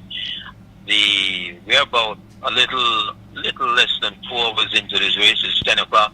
We started just about maybe a couple minutes after 6 o'clock in front of August Meat Shop. As we've said to you, for just joining us, this is a race that's been dominated by invited guests. The guests have been very rude, very uncooperative, very aggressive, they call tick, but Lord. We had a rider, Mexican rider, Ignacio Prado. He started the aggression, and then he was brought back in by Mexican rider Quiros and Costa Rican rider Sebastian Calderon, and they had their way with this race all the way to San Ignacio, and then turning around in San Ignacio, it became the Calderon show for Costa Rica, and he is taken and has had control of the race. But based on what we are seeing, is that he is, if not already caught, we are way out in front. All right, we have a single rider breaking off there. Balance, at least looking at the stream is all right. So we, so we have another rider. Is that Calderon, or is that? So he might be another Mexican rider or a Guatemalan rider. We of course spared this. The numbers, or is that a rider? Sometimes we are unable to ascertain whether we are looking at the lead feed or the chase feed. This looks like the lead feed, and he is kind of taking a lead over those chasers. It looks like about 15 to 20 seconds or so. We can see a chase of about 6 riders, and then after that the main chasers following that up. Just as we kind of anticipated that we have to be very careful. We don't know who this rider is with. That's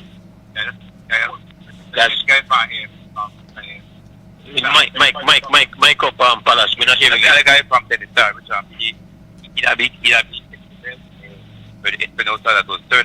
So that's a Mexican rider. Okay, but we can see where the group. The chasers is. Now we breathe out the better riders want to get away. The whole 25 now hold on for that. It's just too much. Yeah, get better riders.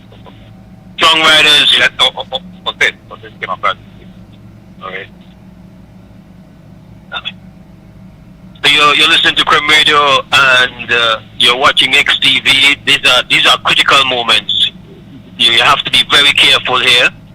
You have to be very careful. These are riders that are trying to get away. They are not trying to get station prizes at this point in time. Station prizes don't know more. Yeah. And last time, right on this area, the 4 guys got away that went to cross country. 4 of them got away. These are dangerous area modes. Where we are? The breeze tight. We're at about mile 33. About mile 33. Yeah, that's where we are right now. So you have to be very careful. You do not want to, if you can help it, because sometimes you can see somebody leaving, but you don't have what it takes to go along. That's sometimes the hard truth. You might say, well, why never follow? Well, you never would. You know, it's easy to see from the comforts of a vehicle or the comforts of your home, watching your computer or watching your TV screen. But it's not like that. It's not automatic. There's no fuel injectors in those legs. So right now we can see where the pack now is all together, and they will be testing each other. They check to see who is holding on and who is ambitious, who is feeling strong. And if you're strong, you want to shake off those who are just holding on. You don't want any. You don't want any free riders. No free riders allowed right now. With this win, that's not the way it's going to work. And you might be in good form, and from a cyclist perspective for Palace, just so that people understand that sometimes difficulty comes out of the blue as a rider. You could be feeling good, and then tell us about that. That's how endurance. It's not only cycling. It's also endurance sport. If you're in condition, there's a time in that race, the race is so long, like in a marathon as well, that you will feel bad and then feel good, feel bad. But if you're in condition, and you go weather the feel bad, then the feel good and come directly. So I gotta tell you, as long as somebody doesn't attack you at the time when you are not feeling so hip. When you feel hip, the worst time, you're most vulnerable when you feel bad. But if you go right through your feel bad and the feel good come, then you're in good shape. And that's what endurance sports does, and I wish like cross country. Imagine they kind of don't ride about 120, no, cross country, 130 miles out. 115, 110. It goes to about 104. 104. But when you have 104 miles now, the breeze they blow and the attacks of become relentless. And then however I heard then everybody but you can't ride your feel by the road Mose and Marshall just like an ordinary citizen or ordinary cyclist. You have to ride your feel bad too. You have punished more because if I break, like you say, if I break away, go right when you feel bad, you have to jump and punish through that because no feel good down the curve. But you might get left in or feel bad, and when you feel good, you start chase, but you fall short. Yeah. So we have a bunch of we think we don't have any way to get numbers confirmed. We are just trying to look visually at riders, see if their numbers come through clearly enough so we can identify them. We have listed maybe some of those riders that we have seen. Try to work folks because you got people that when they started, you got some people down there on the Easter break, then just to wake up, you know how that thing they go palace. You've done that before. So you have guys here who just the beliefs and cyclists that are in this pack right now. It would be Javin Gonzalez, Derek Carrera, Jalen Briceño, Fernando Rosado, Tariq Flowers. That's the 5 that I'm seeing right now. So for you just to join them, I could give you this sense. The group will lead the race right now as we approach them across in the next couple of miles. We have some of the most legit contenders and defenders. Yeah. But we also have some setter, unscrupulous, not to play with, very dangerous invited guests to a Holy Saturday party. Yeah. So there's a mixture of good and bad here. We have who we want. And then we have some people where we number one and we host that day hours of the day. Yeah. And then most will get that house, but when you see the party they go on, when you see most they want it. Don't like you get a party, you buy the man that restrict food, the man that so for everybody dark moon. The brother had it clean out. Yeah. You go to the fridge, you go for they drink that. So then brother look for your wife. So metaphorically speaking, calling the garland of a great love, right? That they ultimately want, and that's where we are in this race. These guys are not calculating station prices at this point in time. That's done. Cameroon don't give most of it. Yes. What we're looking at now is garland, and being out here, we know that every moment, like we are looking at this race, and we know we have seen the drama unfold in the twinkling of an eye. You see a little space, it becomes a bigger gap, and then a gap becomes something that makes you feel depressed for one more year. That's how it works. Or sometimes, every now and then, we get that break. Either Mexican Moser or Colombian run. Yeah, Charlie, gap. Small gap. Yeah. Well, they are not trying to see let us go for a sprint in front of the park. Most of the riders, the invited guests, they are not interested in a sprinting showdown. They got sprint by look like alright, so yes, Marsh. I just want to validate you that the guy get caught just a little over 25 miles as you had suggested earlier in 25 miles, just a little over 25. Which means that I was wrong, but brilliantly close. Yeah, that's right. Yes. I could settle for that. I'll take a number more. It's a rider out in front. Has a slight margin. If you're looking at it where you're at home, wherever you are, in your resort room, hotel room, or cabana, you're checking it out. That's where we are right now in cross country, and we are nearing Cheers Amigos. Those two establishments on the George Price Highway. This rider is now navigating through vehicles. Javin, he's coming back. Oh, yeah, he's just getting back. So it means that Javin got a puncture. He's now returning. All right, so that would have been unpleasant to see. I'm glad that I see it when he get back. Yes. because of course driving on no teammate so what about because nobody dropped back for him just now, but he's back. It's no. Why would you think Britain was there? So Britain was something. Yeah, on the hill. All right. So now he's back with the crowd. Yes, Marshall. He's on the phone. He's not talking to you. All right. So that's what we have going on. It's a critical point of the race. We're trying to just have you understand that out of something that looks just serene and stable, you can have a moment of threat just explode.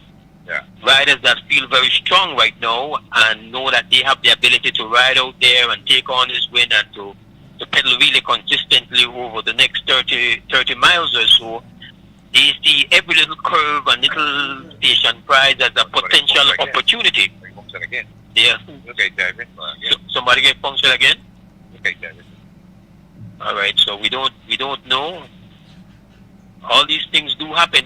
The group is kind of like fragmented. Why does that happen? That why do you have? Because this is a win time, no? Okay. This is win. This is a win time. Wrong name and but that okay. It's a win time. So the weaker guys then they get bust out now. They get bust out now. I mean, it seems like it just open up a little bit, then it gets back again. Yeah. Is it also the win is the factor? Yes. Two riders out in front. Yeah. And again, the math. The break last year. They kind of win time now, most. So the winners then, the winner they are not there. The winner done they say 30 more miles. They don't calculate in their mind. Well, they don't calculate in their body and in their condition and in their leg. I got 30 more miles. All right, good. I think I can make a move fire. So that's how winners do anything. Moses. They want pick one spot and say what I could go fire to tongue. All right. But it was the guy from Marlon. What's the name? Correct. Oh, a rider is down. A rider is down. Look like a Colombian. A rider is down. So a rider fell. Touch of wheel. Yeah. As easy as that. I think that driving a function is no more. I think that driving a function again or something. Really? And he stopped us with Kaliman. Kaliman only go service Legion. Is that Christian? So give me? Yeah. Driving is that. So that could be bad. That's bad way because that we want to best people they get upset after chase in any time where things have no. Consecutive flats, you were saying? Yeah. Two riders are still running from this Peloton and most two riders have a small little 10 seconds gap on this Peloton we're looking at to the back here. But the attacks are going to come more when you get in at 29, stretch there, 24 to Rockville, then a breeze spot, then everybody, the attacks there come, and then we expect the winners to emerge for this year's cross country. All right, so once again, just to set the table for you, just to set it, we have a group, approximately about 20 riders. They're about deliberate. It's hard for us to, they've been so not together, so it's hard for us to get a real good count, trying to do it off the screen as we approach the Marcasia, the coastal road cutoff. This is XTV, and sometimes you assume that you have a rider there. He's not. Sometimes you think he's gone, but he's there because sometimes we get a delay on the screen. We're not sure, but Palace is of the view that he saw Javin get a flat. Maybe it was a delayed feed. I am hoping. There could be delayed with that. But I didn't say instruction. Javin started making out. Okay. All right. So again, there's a small gap by two riders out in front. We are uncertain as to those two riders, but not anything that is critical at this point in time. But again, we mentioned earlier that sometimes just a small thing.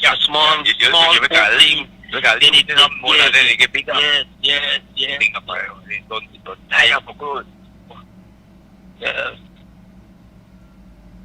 Right now, there's a suspense you feel because something very bad can happen.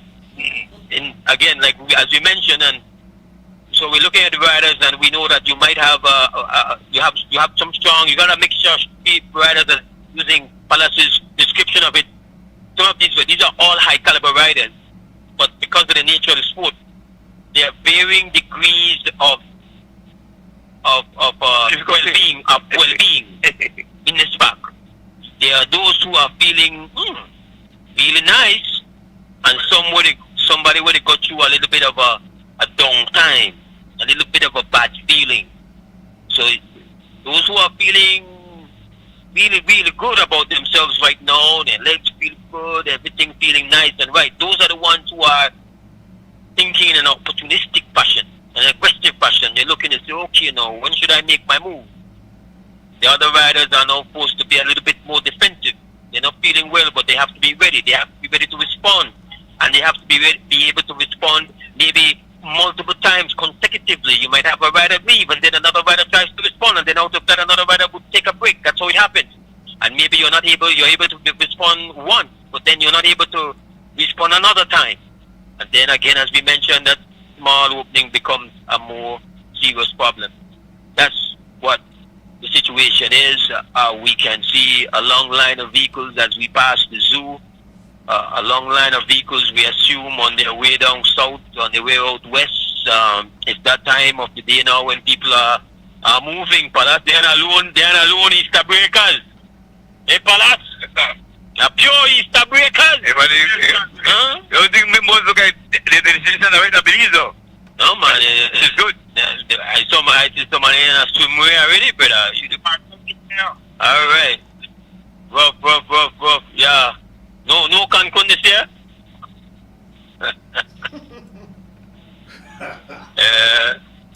Yeah. All right. You're locked in. We've passed the zoo, and now we're coming in a long stretch, and the riders are all bunched hard for us to tell you all the names, but there's some that we know for a fact are there. A lot of them are hostiles. We have the Costa Rican rider that won the Costa Rican tour. That's Palace's pick from before the race began. He's claiming dual citizenship as a result of that rider. So we'll see how that works out. Dual. Get a rider? Yeah. You get flag where you got that. But you already claim it. I'll be flag that. Boss, can we get a quick commercial break to switch over? What's that, Lisa? Can we get a quick commercial break to switch back over? Yeah, of course, but of course. Thank you so much. Thank you. This is Crime FM and XTV Belize, as we're going to take a quick break, Marshall, and then come right back with you with more of the 96th Holy Saturday Cross Country Cycling Classic.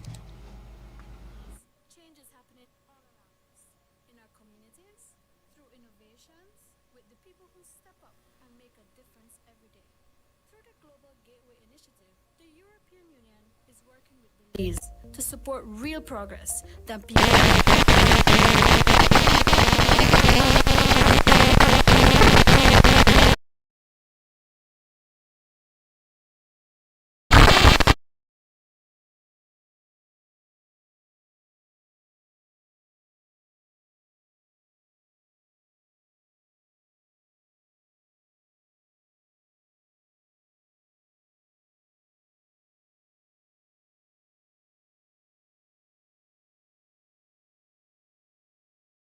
Is more than progress. It's momentum. It's partnership. It's a future we are building together.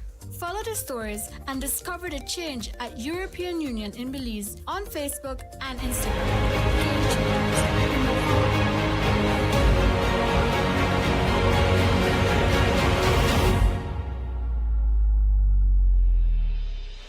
At the Ministry of Infrastructure Development and Housing, we continue to showcase the work of our Road Maintenance Unit. The RMU program, one of the most impactful of this administration, is more than clean roads and clean communities. It is about providing meaningful employment in these communities. We remain committed to the development of our country through upliftment of our people. I'm from Road Unit and I'm a laborer. We do all kind of work. We clean up the roadside, like chop most of the time now, what I basically do. We chop, pick up garbage, patch road, pave, do all different kind of things. We even grab a machine one at a time. We work each one of the village, we work on the highway. We do garbage picking on all of the village too. I'm driving that bush hog there, chopping the areas and chopping the roadside, going to George Price Highway, going to Belize. We're here in Ontario Village. We're here opening roads so that farmers and different persons that have lands to the back here have accessibility. We had to cut through the hill to build a road. I'm glad that they have a job with road unit because a lot of them come off the street and they love this opportunity that they get, and I'm happy for them. I get this job and it helped me a lot. I used to live on the road, on the street, just the boat, just the knock boat. So this job really helped me a lot because otherwise from that I could have really done things, I could have been part of the jail and not dead. But so I really thank God for this job and what's not. Sometimes I work with certain people and then when the payday come, they only give us certain money and I get all the money. But with the government now, I think your money sure. So that's one thing I like and I appreciate. Well, it helped me out a lot and things to stay out of trouble, to do the right thing. If you don't want to do nothing, you get crazy and lazy. So you rather do something and stay by the highway, right? So I proud to work the MIDH, man. It helped me and my family in many ways. Take me off of the streets because I have a good job and provide to my family. And the pay, not bad at all. It's hard. Sometimes you don't meet the bills. It's hard. Catch and kill, you don't meet the bills on time. But this job is steady, so it saves me a lot. We do a little chopping for the La Ruta Maya. Mostly chopping, cleaning the area, pick up garbage, so that people could come along here and feel safe and watch the Ruta Maya and enjoy themselves. I live on the road, and I even know people, but I know they're glad to say they go to chop because I live on the road every day and they blow me, and I even know the whole, but they say the highway look good. If they say anything where we do with the machine, because I work for MIDH, anything where we do look good, they heal up, you know. So I know that was a good job to do, so. I feel good, the city upgrade and thing and help out people and think about the effort, help out people. I do it for the kids and I have kids too, for the future, everybody at the village. They did a hell of a great job here cleaning up the village. Since the cleanup has started, it's been a big impact on our village. Oh, it's a huge difference. The villagers are happy.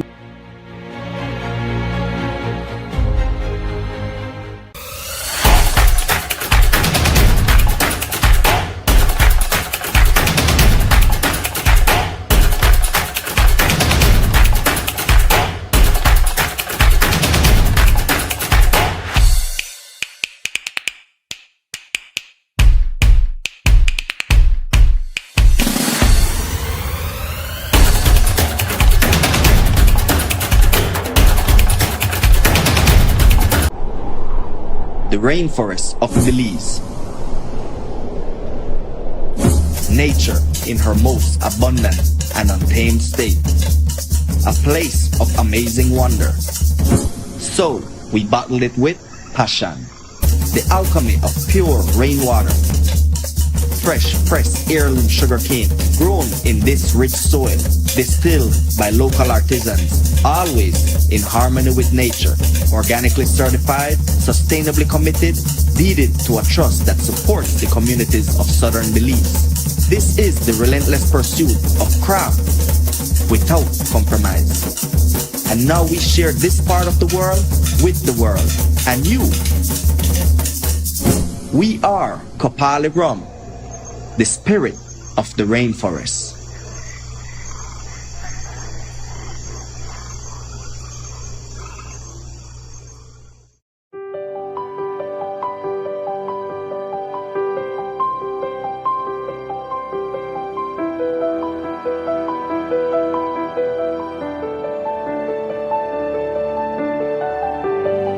I think that this program has benefited my parents because now they don't have to pay for my tuition, so they can use that on other expenses for the house or for me personally, and they don't have to pay for my electronics either because I'm given one.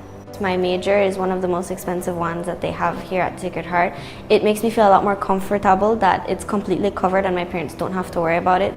I can see that it has benefited especially parents who have more than one children at school, because they are no longer worrying about where the money will come, for them to pay the tuition for their kids.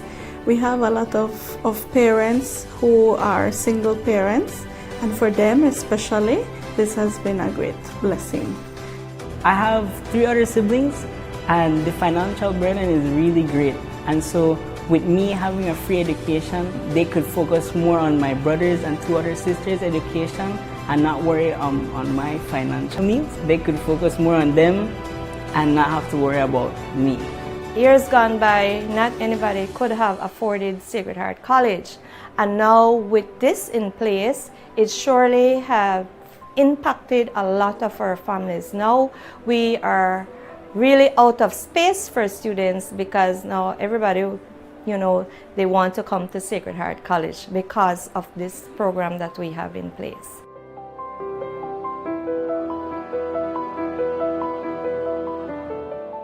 Let me give you the down low on where to go for bargains galore when it comes to a steal on 4 wheels. Get into my car. Steve Benedict Auto Sales Incorporated, an independently owned car dealership that has been in the business for over 15 years, keeping others in the dust. Doesn't matter what's your loss, anything from a bus to a Lexus, Steve Benedict is a must. Top quality pre-owned vehicles at very affordable prices that won't leave you in a financial crisis. And to keep you in the loop, because we're a tight-knit group, there's no middleman hustling you to make a big commission. Our customer's priority is always #1.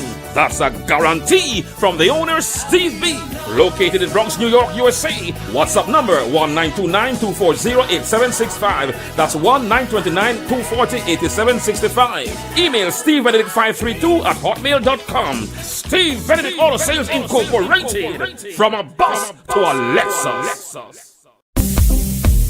Marlon Castillo Quality Meats. For the best in beef and pork, check them out at Booth 39 at the Michael Finnegan Market. Call 614-2255. Marlon Castillo Quality Meats open Monday to Saturday 6 a.m. to 5 p.m. Sundays 6 a.m. to 12 noon. Booth number 39 Michael Finnegan Market. Last gate, first meat shop at the back. Check them out on Facebook at Marlon Castillo Quality Meats. Stop in today.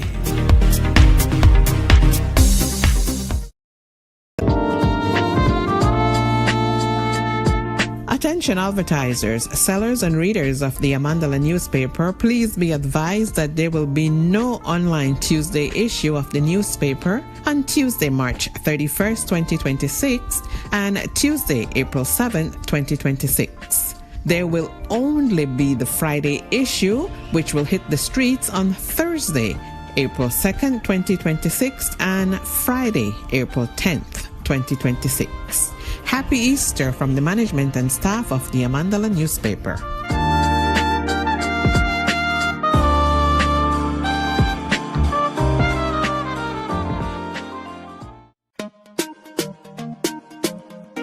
Smart for everybody. Smart leading everything. Smart give you everything. Smart offer everything.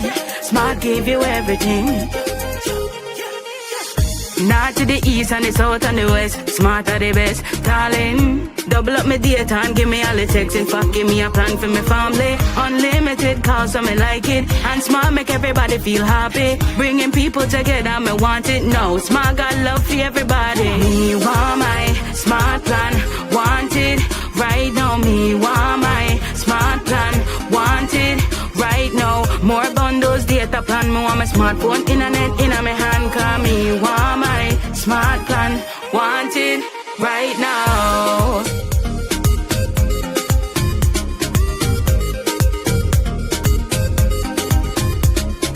Smart. Stay connected, stay happy.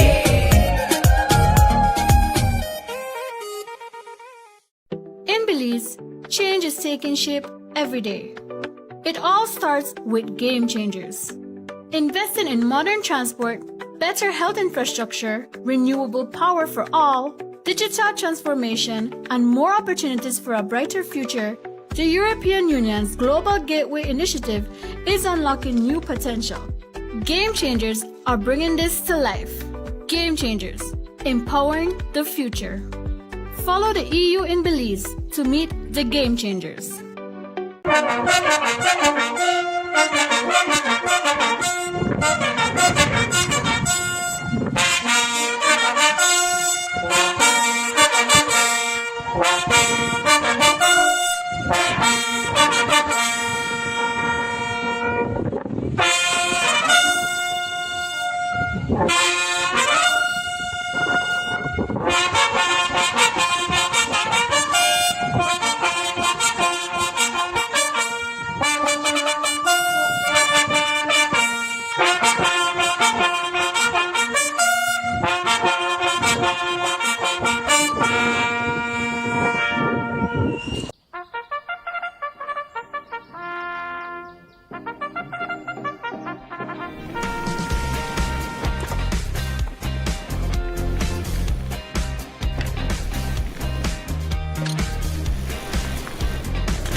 That's a train.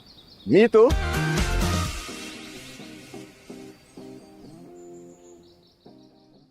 Let me give you the down low on where to go for bargains galore when it comes to a steal on 4 wheels. Get into my car. Steve Benedict Auto Sales Incorporated, an independently owned car dealership that has been in the business for over 15 years, keeping others in the dust. Doesn't matter what's your loss, anything from a bus to a Lexus, Steve Benedict is a must. Top quality pre-owned vehicles at very affordable prices that won't leave you in a financial crisis. And to keep you in the loop, because we're a tight-knit group, there's no middleman hustling you to make a big commission. Our customers' priority is always number one. That's a guarantee from the owner, Steve B.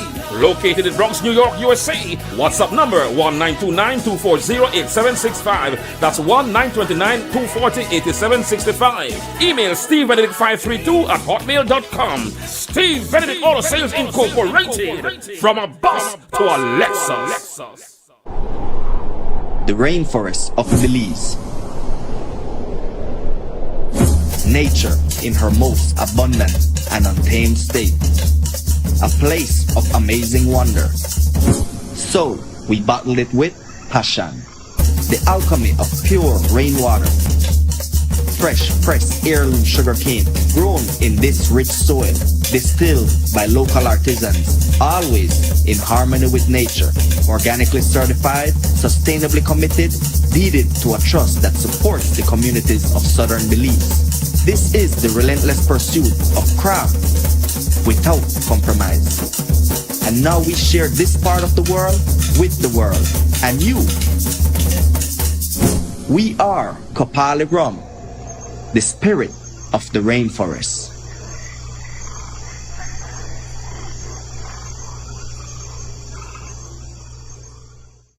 In Belize, change is taking shape every day. It all starts with Game Changers.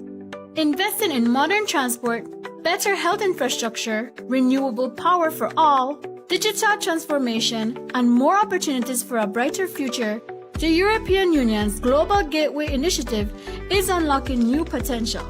Game Changers are bringing this to life. Game Changers, empowering the future. Follow the EU in Belize to meet the Game Changers.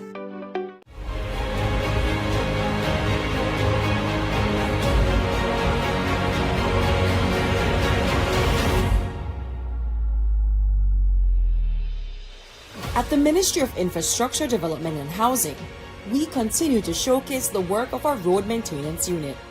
The RMU program, one of the most impactful of this administration, is more than clean roads and clean communities. It is about providing meaningful employment in these communities. We remain committed to the development of our country through upliftment of our people. I'm from Road Unit and I'm a laborer. We do all kind of work. We clean up the roadside, like chop most of the time now, what I basically do. We chop, pick up garbage, patch the road, pave, do all different kind of things. We even grab a machine one that time. We work each one of the village, we work on the highway. We do garbage picking on all of the village too. I'm driving that bush hog, chopping. All right, thank you very much, Lisa. We're approaching mile 21, approaching Rockville, Moside with Palace Joseph, and things have changed a little. We have a lead group of about 6 riders thereabouts. Palace, have you been able to figure out all the names of those riders that now have emerged out in front in this race? I'm not Christopher most, but I've seen Javin, I've seen Chav, I've seen... a little louder, Palace, please.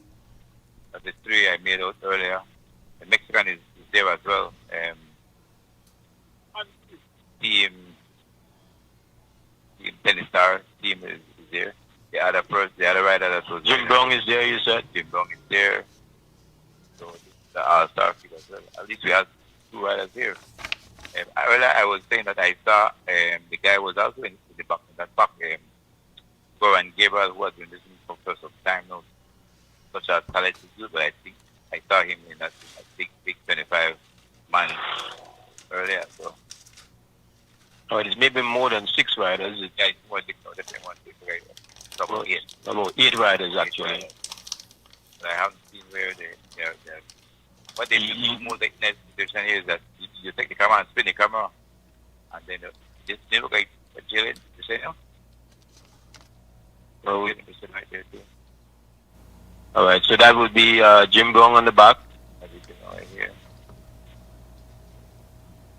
This is 104. Okay. Where do you see there, Palace? Derek Chavaria is there? Yeah, that's the right there before diving. In the white jersey. White jersey. Jiven is on the back.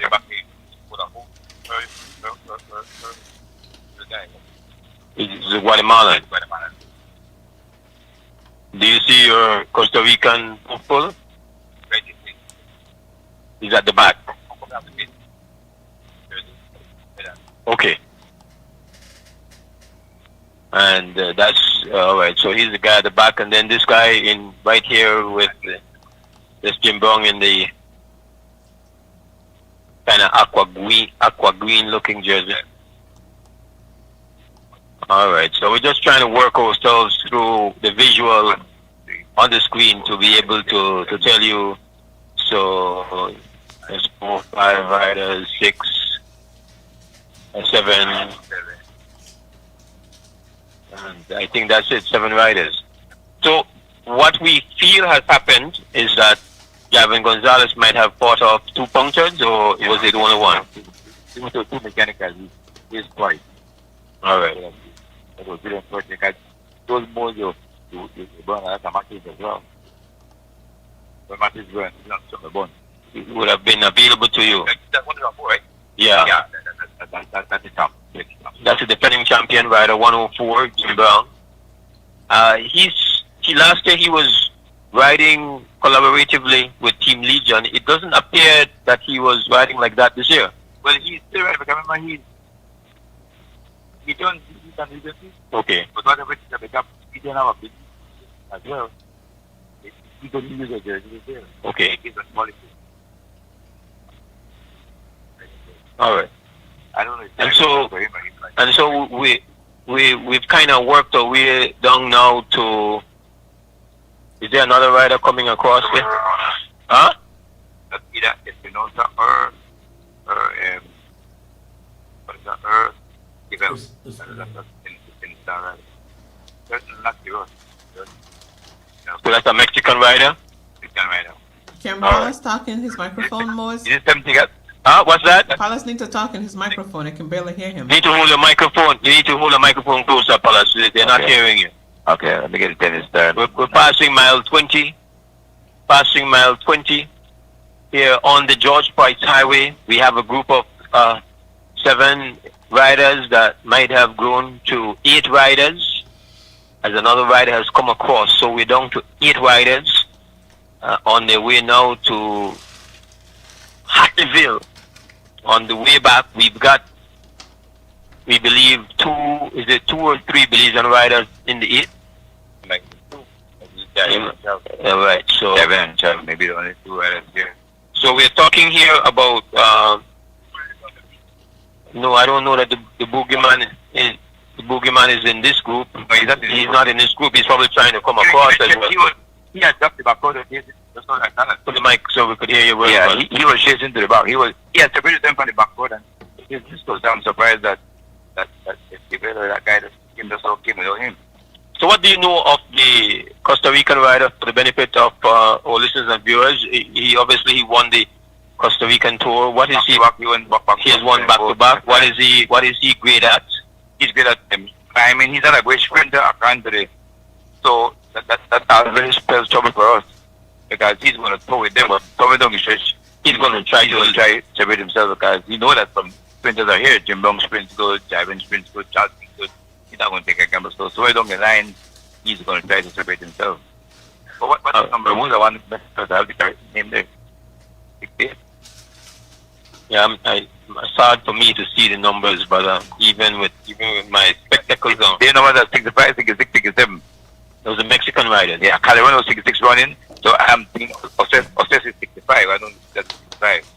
Doesn't look like 65 to me, and they look like 67. It's hard to see. If you guys in studio can see it better on a bigger screen, help us out, please. But right now we are averaging. Most of that 70. 70 is the same guy I told you. He just came across something star. Okay. But Del Rio, he's 70. I want to get the other right now. The Sonite just came as a back. What's the number? We're looking at about a pace of about 23 miles per hour, thereabouts. Yeah, they're about 23. My phone moles had the race at I look at breaking pace. Yeah, but there's still a lot of road left and a lot of wind left. But I have put the speed, so they don't even have the hour. For me to reach that, I have to put the 9. They are all 6 minutes away. And I can't hear Palas. They're not riding so slow. To put your mic. They're not riding so slow. So they have hour 6 minutes more to reach Belize City to be within the record. And I think they can do it in an hour. Well, they're riding well. It will get past the most at the end when the attack comes. Someone who's going to try to attack, and so that will also cause the race to pick up speed too when the attack starts as well. And then Cabrera and Jivin are not teammates. Not teammates now. What will be the dynamics, you think, between them? Do you think it's possible? Do you think it's unlikely or likely for them to have a conversation? I'm sure. I remember they were always teammates, and they're brother villagers as well. They're born and raised in Georgeville. They're both from Georgeville? Yeah, so they're great friends as well. So I'm sure they're going to chit-chat and try their best to ask her how do you feel. So that Georgeville there? Georgeville there. Go on. You Georgeville there, respect, man. Yes, man. That Georgeville will be right pan right now, Marshall. Right, all right. Palas to give Costa Rica and the Georgeville. Miss Kanaki, Javin Matic, Miss Kanaki. All right, go ahead. In the Costa Rican modes. All right. No, we don't want no sure good. All right, but when we can, we get, yeah. Because I don't want to give in wrong name. Yeah, I understand. But it's still challenging to get the number up as number 2. Which one? If we make a mistake, especially with it's watch ya, trouble. Yeah, it's hard. It's hard for you. Yeah, so that's the situation that we have here, Brother Marsh, that if you're riding with Belize, we have 2 riders here that are outstanding. That are 2 of our very best who are, let us say, in current great form. We can't ask for better than this. This is the best riders we have. This is the best riders. And it speaks volumes for obviously regional and international exposure, doesn't it? It does. We could have These two we could have made some more. We could have made have a higher representation in the league. But we are settled for them too. Beggars can't be choosers, you know, Marshall. That is fair enough. We could have asked for more, I agree. But I think we could have asked for more with a better ratio. We are definitely not being looked at favorable by the match. But again, when it comes to caliber, everybody in this group is high caliber. Yeah. Well, Jive and Derek is known for their sprinting, so we don't know what the sprint. Yeah, well, they will have to survive attacks, potential collaboration from the guests. We don't know what Jim Brown is going to do with the defending champion. He should have some kind of a. I've just sent the numbers. Okay, we have the numbers, so now we can really work through the numbers. If we finally got some numbers, we're going to work through the numbers. But we have to look at potential collaboration, alliances. Number 3 is Javin Gonzalez. Yes. Number 11 is Derek Chavarria. Number 38. What up? 38 is Fernando Morales Garcia in Guatemala. Okay. So that's 38. We have the 30s are 3 of them. 68. 68 is 268.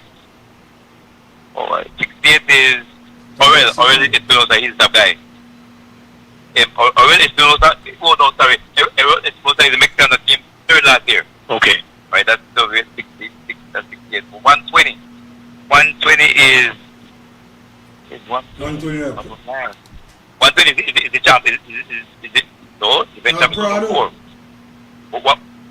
120 is Prado. Okay, Prado is here. Then 104 is the defending champion. And 66 is Sebastian Calderon. Can be. The same guy for Costa Rica Calderon again. Wow, I'm the champ. 66 Calderon. I'm thinking of 65. I'm thinking of 66 Calderon. Alright, we have to go with what is. I didn't want to call. They want to call by the way, I'm doing here. They want to call up Tennis Stars, number 70. So 70 add to this. Angelo Javier Esquivel de Rio. Still hear me? No, obviously, Palace, only Jim Bong you would read as a sprinter of the invited guests. And Oli, yeah. And so Oli, yeah. Oli believes of two. Yes, go ahead, Marshall. I didn't hear your last question. We have 2 Belizean. They have 2 Mexicans too, or is all the rest are just singles? Yeah. Well, I think what I was trying to establish in identifying sprinting strength is to say that all the other riders, the invited guests, the Mexican riders, the Guatemalan rider, the Costa Rican rider, one would think that their strategy at this point in time would be to see how they could separate from the crew. If you have a level of confidence in your sprint game, you're okay with this. Obviously, both Chavarria and Javin Gonzalez would be okay with settling it in front of BTL Park. Right. We think Jim Brown would be comfortable to see settling it in front of the park. We don't know for a fact, but just based on what we know of the other riders, we think they would want to settle it out here on the road. So therein lies how this race is going to unfold. Those riders are going to be aggressive. The Legion riders in particular will be defensive. They will be responding to that aggression. And that aggression is going to happen somewhere between here and the cemetery. Well, that's how we see it unfolding. So we got to get you prepared for that. That's at this point in time with the riders that are in control of the race, the 8 riders that are here.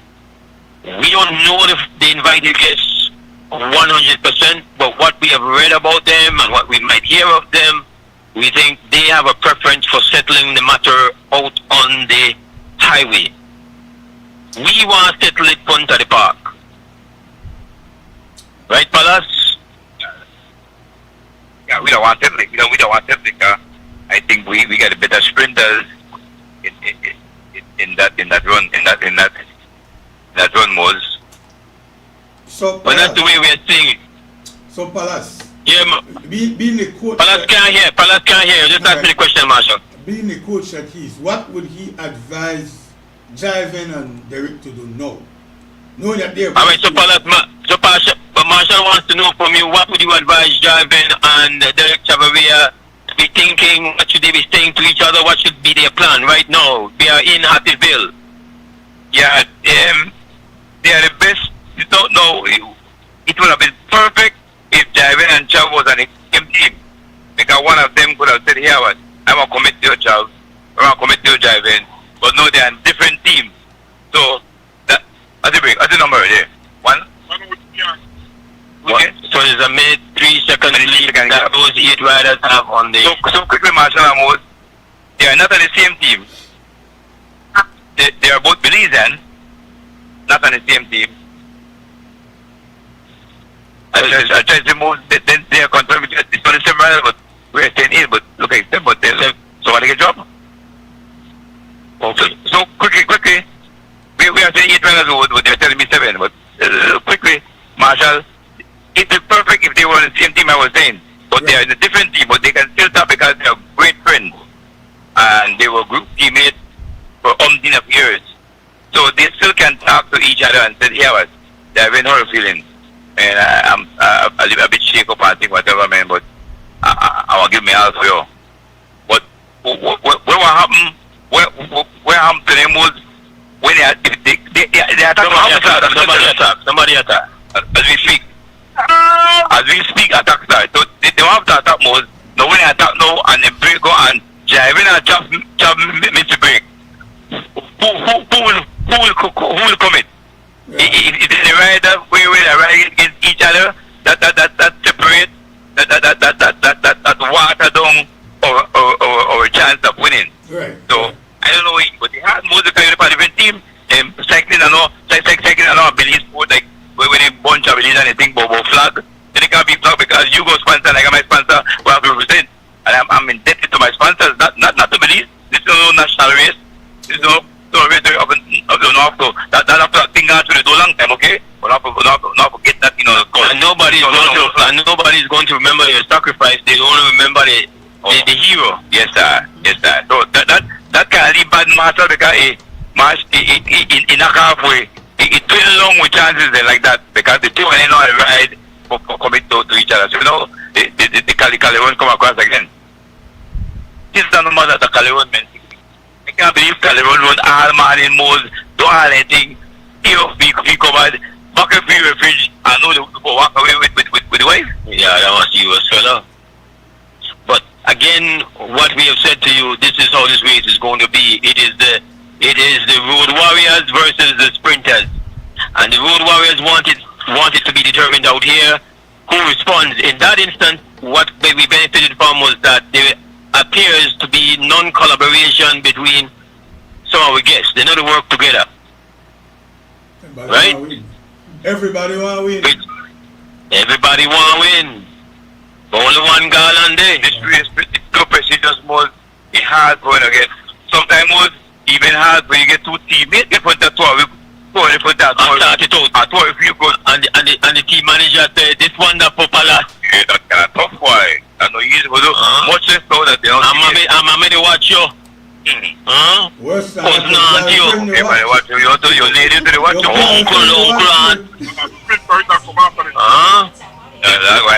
Things get critical and honestly. Sprinter come off.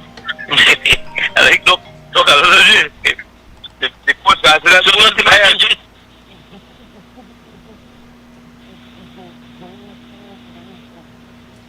We don't exit Hattieville? No, on the screen, not yet. What's that? He's asking if you exit Hattieville already. We passed Hattieville. Mile 14? Yeah, we're at mile 14, but remember we are kept out in front. Right. Okay? Alright, but the point I want to make is that for a Belizean rider, this is not the pressure pressure that's on those riders, the pressure on Chavaria, the pressure on Jiven is huge. Is the understanding that this is not like the 70s and 80s. Belize are not win this race 2 or 3 times in their career. Right. The last 2 time winner where we got a Justin. So we win one and we win again. So when you have your chance, when you get this close, and when you stay up and not just the winning of a race, is to become an immortal, is to become unforgettable, to become a hero instantly. There's a lot of pressure on them. And we have to be fair. We have to be fair to them. And they are facing high caliber regional talent. The competition Moses is very tough. The Mexican riders are not from Bacalao Chico. No, they are from higher Mexico, Moses, they are from the mountains. So you have to understand as the next miles in this race unfold, you have to understand that if we end up with a Belizean winning the race, we have to say, listen, there's a lot that went into this. We hope that we want. You know what? If we made it, we need Chava and Jiven to work this out. Choose which one I want to win. But if you made up on the bike with today, tell me how easy that conversation would be. Well, Jiven make I get my run this year, then next year I give you a run. Which run? No run, not if you give nobody. Most I want 2 things. I want Palace to tell you about Derek Chaff, because Chaff is riding in China. And we want to know what kind of progress he has been making there. I know that Jiven has been out in the California area training and racing. I also want to say that in the rumble in the tropics, Jiven, right where we are on the road right now, he came all the way with 2 Mexicans, one of them being Quiros, and he defeated 2 of them. He came in Quiros and Espinosa is there. Right. So they know him well. Right. But I think what Marshall is asking about is Chavaria, the kind of racing that he's doing on this team for China. No, he just came up for a nice race in Turkey, a tour in Turkey. A 16 tour. So what we have to recognize with Chav's performance today is that he's doing it without a team. Yeah. But that's the only thing about cycling was, if you come down to the wire and you get punctured, you don't really need a team. You're not taking the win by yourself. Well, Luis Lopez have shown that. We're back to Luis Lopez. So Luis Lopez did. No, for sure. But you see, but we have to be accurate. While he is not going to ride in another jersey, Chavaria has not really been alone because he has a great relationship with 2 of the teams. And he is not going to be left alone as a Belizean rider. He has his connection. He has, even though he might not be benefiting from the kind of commitment of a domestique, like he's not just one man army, one man against the world, but absolutely from the standpoint of all the logistics that goes with having the all the different. Because you're right, most, because you have Guatemala. Guatemala is that you have Mexican, you have Costa Rican, you have American, and you have Belizean. So there's a mixture there. So people here is going to chase people. Riders are going to chase riders. So he's not being left alone. You're right. But I know he against the next 6 months. I know he against the 6. Yeah. But where they are getting in trouble is because that they are right against Belize directly as a country, because Belize for the fastest man, yeah, fastest woman. So they don't want to take a gamble and bring the lead fast boy away. So the guys just have to make sure that they don't get dropped with all the attacks that will come. That's what they have to be able to withstand. But Marshall, you realize I still drive bottom this. You realize That is the master kitchen break. I think that hotel. Yeah. That is the master to damage whole morning. So right down back again. Back again. You recover. I pray for him. I pray for the one day. That's how Luis Lopez won his race, right? Right. Whether it's sprinting or no, different. You run or is what I run. No, he was all over that race. Yes, yeah, but don't run like when you run. He's running by himself. But Kyle the way over third there, and then he got hot 19 going with Kiros. No man, Luis Lopez never do that. I just keep to remind myself and our listeners and viewers that driving held off 2 Mexicans to 24 miles. Now that are 3, but this is now at 7 or 8. If he can stay in you said driving held off 2 Mexicans for 24 miles. So that was an incredible. But they came together. They came together, but they were 2 against 1. But they still have him because they go. No, he said that Javan was able to survive the 2 versus 1 situation for 24 miles. Yeah. But Javan is Javan at travel level as sore bedroom. When I watch Van, they ride the Pan American Championship in Colombia. Race 122 miles, average 28.5 miles long. That's why I know they want to go there because this race average about 24.8. So if they run a race for 100, start about 20 miles across country and average daily 4 miles an hour passer, you can't let it go. They're in a good form. And I hope you could start switching out to your Belizean nationality.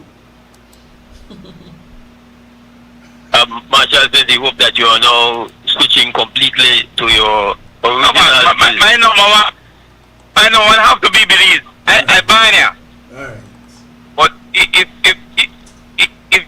they boy can't win it, I already know Mexican or Jimbong, no? I go with Calderon Mark, Ticos.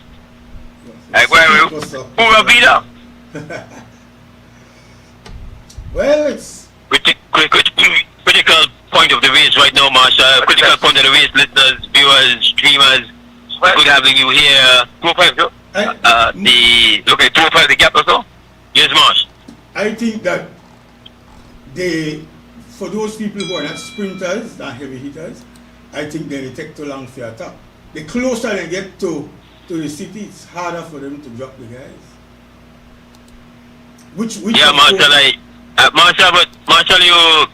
we had some of that take place right almost in city. It's never too late for riders who are more strength oriented, more long sprinting. They know how to play to their strengths. I don't think that it has to happen like, oh, if it don't happen before we get a mile late, Luis Lopez dropped everybody on the boulevard. Yeah, but he never got calibers at Javan and Derrick with him. Where Derrick and Javan are now, it's a complete different level for Belize and cycling.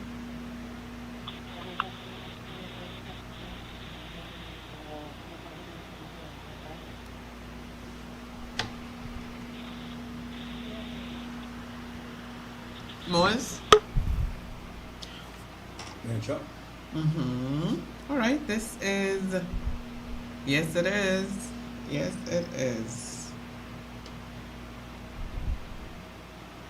March, this is Creme Radio and XTV Belize. We're covering the 96th running of the annual Holy Saturday Cross Country Cycling Classic. This is definitely not the way we felt on the road to Cairo.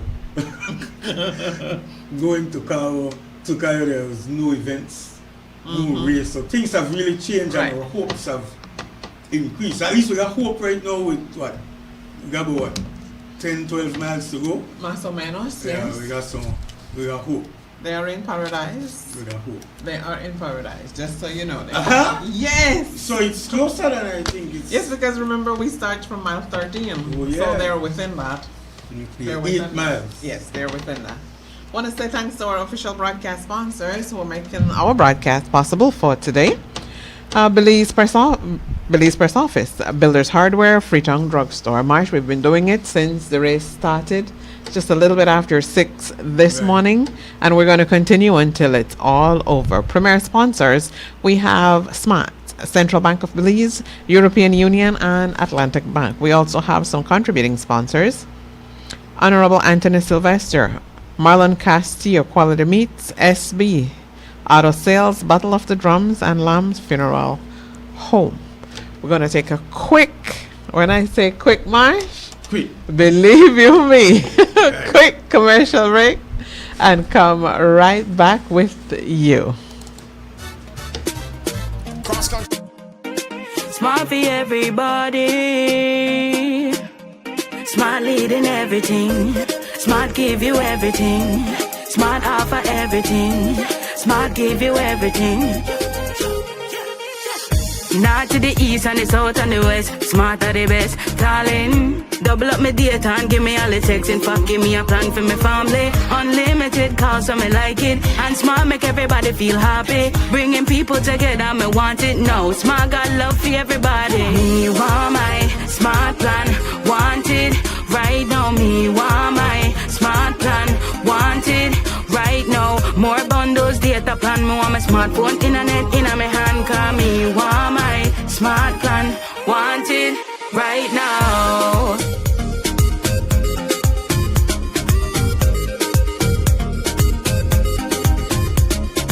Smart. Stay connected. Stay happy.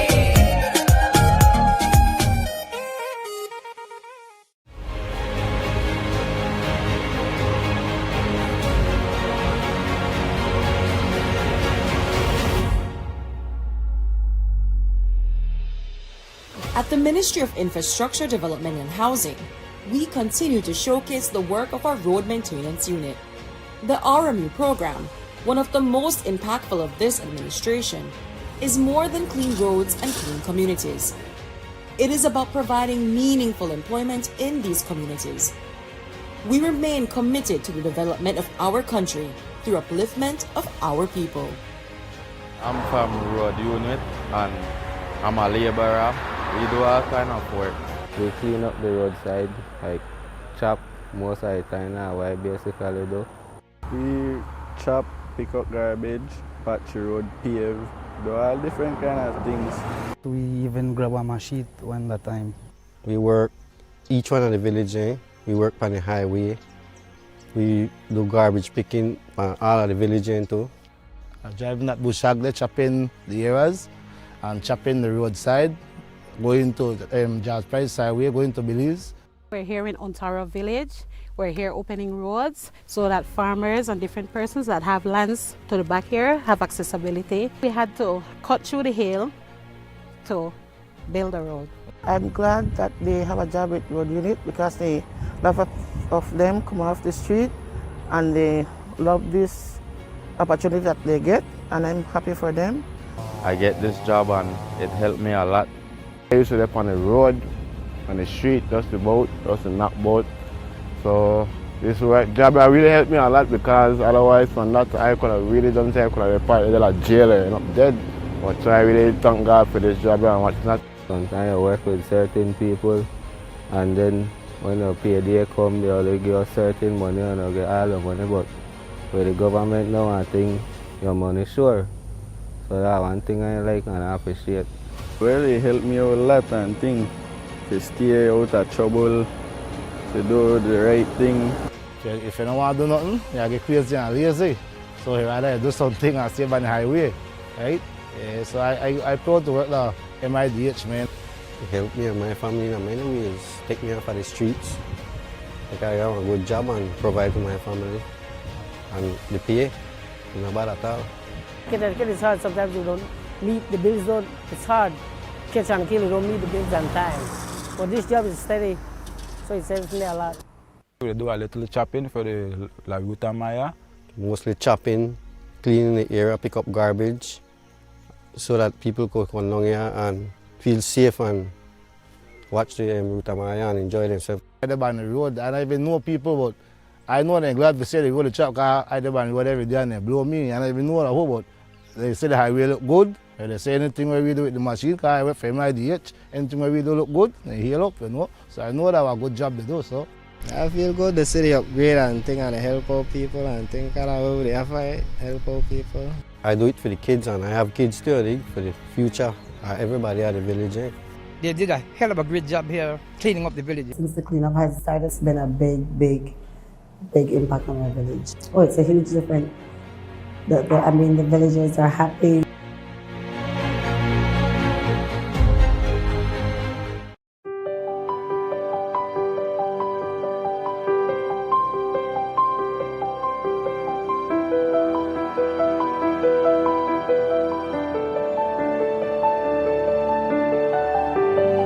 I think that this program has benefited my parents because now they don't have to pay for my tuition, so they can use that on other expenses for the house or for me personally, and they don't have to pay for my electronics either because I'm given one.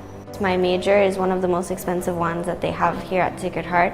It makes me feel a lot more comfortable that it's completely covered and my parents don't have to worry about it. I can see that it has benefited especially parents who have more than one children at school, because they are no longer worrying about where the money will come, you know, for them to pay the tuition for their kids. We have a lot of parents who are single parents, and for them especially, this has been a great blessing. I have 3 other siblings, and the financial burden is really great. And so with me having a free education, they could focus more on my brothers and 2 other sisters' education and not worry on my financial needs. They could focus more on them and not have to worry about me. Years gone by, not anybody could have afforded Sacred Heart College. And now with this in place, it surely have impacted a lot of our families. Now we are really out of space for students because now everybody, you know, they want to come to Sacred Heart College because of this program that we have in place.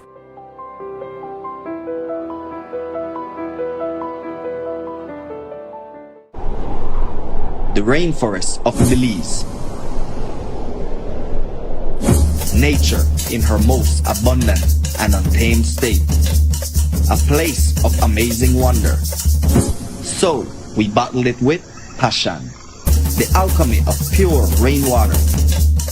Fresh pressed heirloom sugarcane grown in this rich soil, distilled by local artisans, always in harmony with nature, organically certified, sustainably committed, deeded to a trust that supports the communities of southern Belize.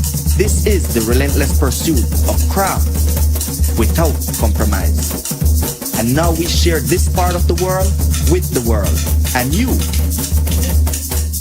We are Kopali Rum, the spirit of the rainforest.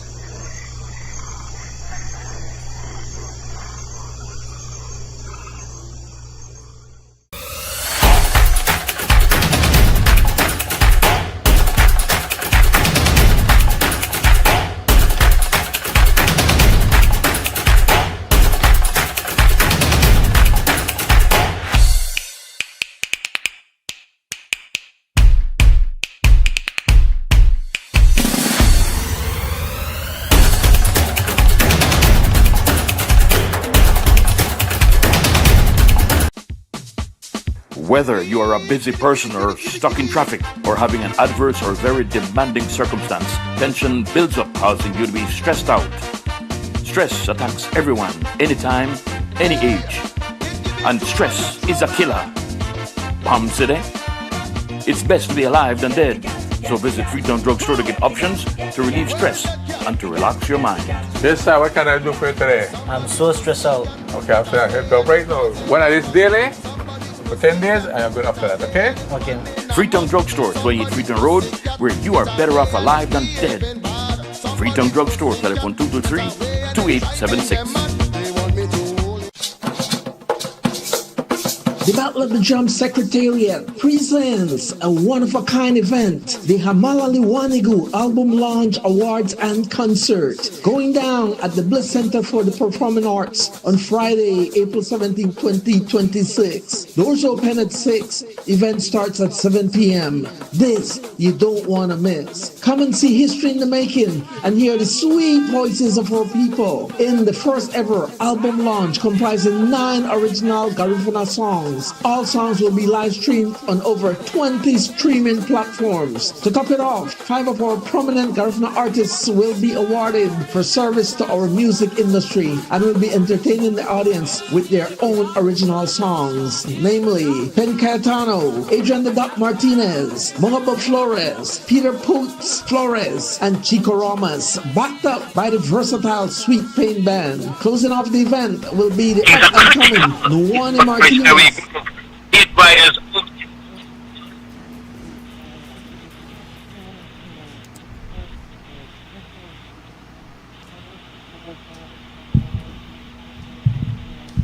Go ahead, Moise.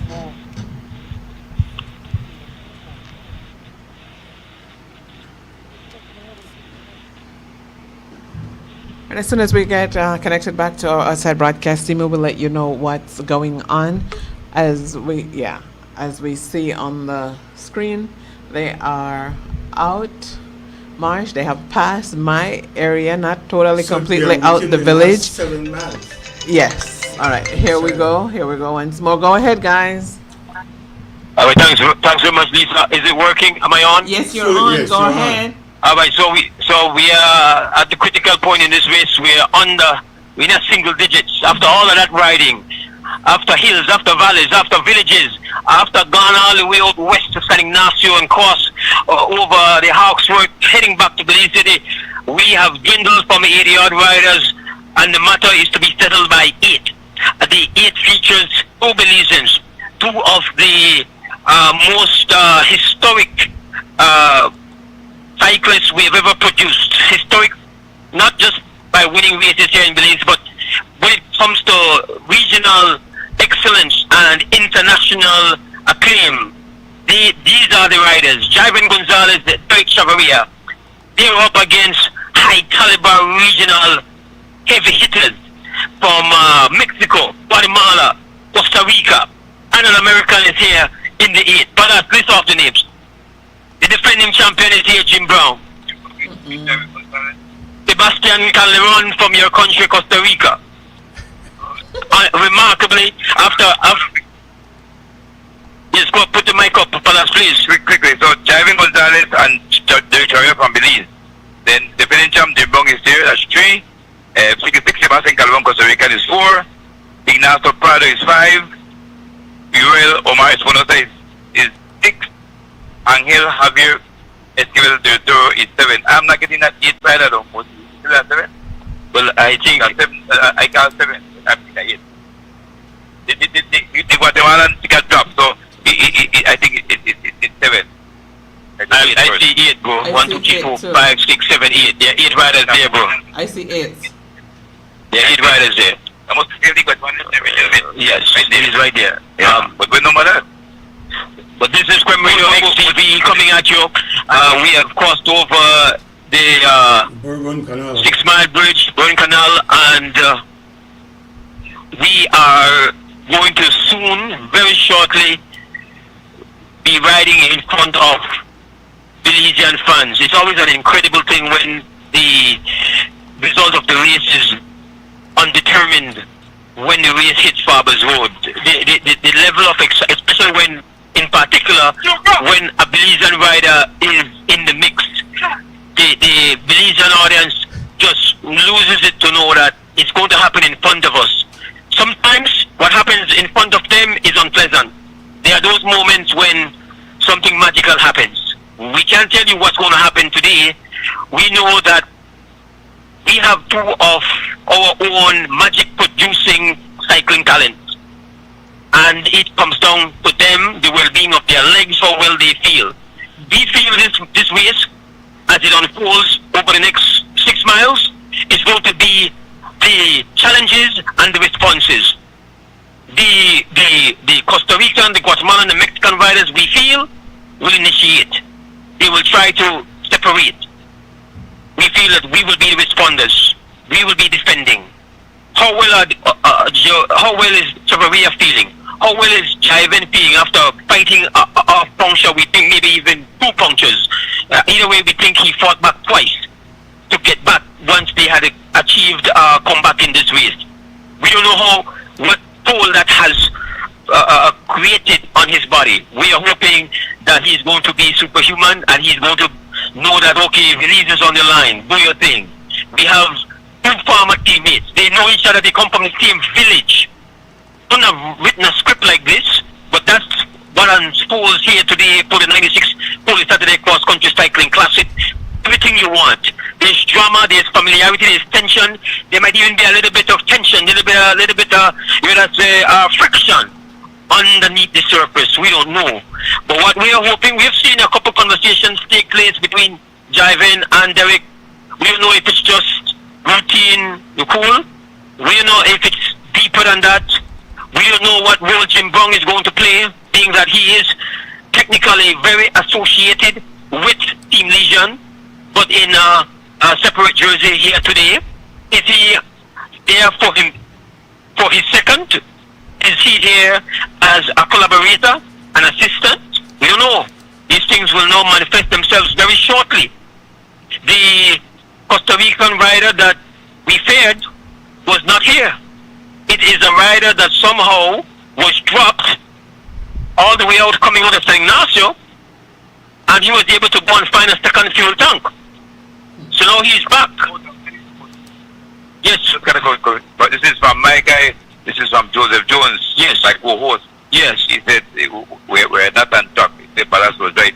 Ivan Gonzalez, Derek Chavarria, Jim Brown, Freddie Morales is there from Guatemala. Ola, who is here?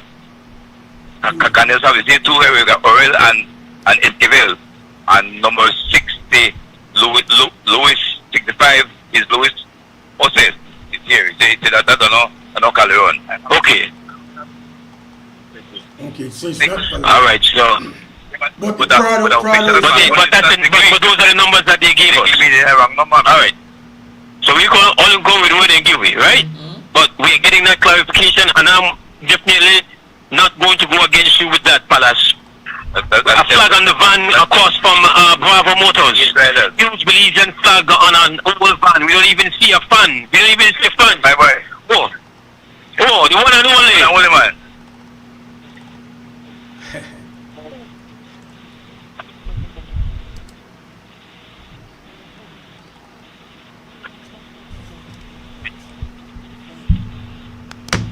It is.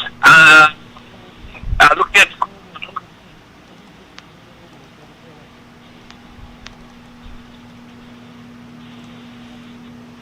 This is Chrome FM. We are live covering the 96th Holy Saturday Cross Country Cycling Classic. Marsha, our guys coming in hot. Really? Yes, I can tell you they just have passed Old Belize. So within 5 miles. Well, Palace believe that the foreigners who are not students will try to separate, but I think the longer they take, the better the chances. The better the chances. Guys, go ahead. All right, thank you very much, Lisa. We are looking at passing in the vehicle. We are past the checkpoint. We are not going to be here with the riders. We are going to be heading towards the finish line. That's where we're at mile 4. The riders are behind us coming. But we feel that the drama is maybe just right around the corner in this race, like mega drama, as these riders are now going to be putting in their Garland plan. That's what you're going to look at now. And a bit of that Garland plan for some of these riders means attack early. That's going to be happening very shortly. Palace, again, what can Belizeans reasonably expect from Jaiven and Derek Chavarria? Like, I don't think it's a reasonable ask. To say that we want them to say, well, just right to Belize. Like, I just think that that's a lot. Yeah, no, you can't do it, Moses. I don't divorce myself for that. That I admit. I have my view that you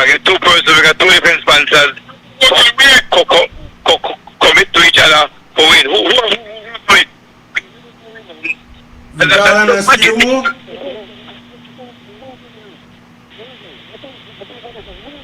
If that happens, Let us Garland is home. collaborate to keep the Garland home. That would be nice. I'm hearing this, and I don't. Am I on the air? Yes, you Yes, are. you are. Go ahead. Yes, but I'm hearing you guys talking, man. I don't know if you're asking me something, man. So what happened, Moses, sometimes your signal go low, and we're not sure if you're there. So we talk, but as we hear you, we just cut back off so you can go back. All right, cool, no problem. Respect. So we have a situation where reasonable ask is for them to say, are you good? Are you good? Yeah. Are you good? Yeah. If you are not good, like when we say good, nobody in that yet is good, like per se after writing all of that. But they will know whether or not they have something left, right? If there is one of the two that feels that they can't do it, you would have reasonable ask would have been for them to be able to reach to the one other rider that comes from the same, not only just the same country, but comes from the same village, and say, I got your back, I know the If that is the case, it's a reasonable ask that we would want that rider to be able to say that to his compatriot. What do you think? These are our best riders. These are right, okay? The two of our top riders. These are the best. Nobody better than I believe. Nobody storm back road. But better than two better. Not right now. Not right now on this day. I don't know. Months ago, they win all race, I believe. Yes. Correct. Two actually know for make their change. They change now and decide.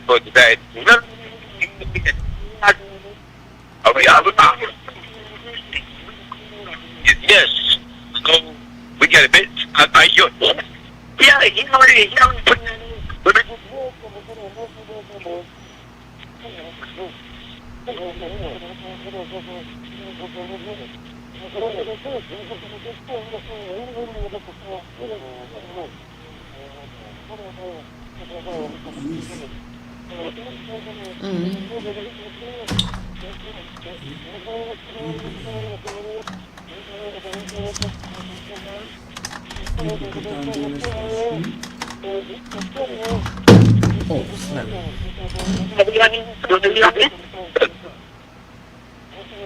Go ahead, Moise.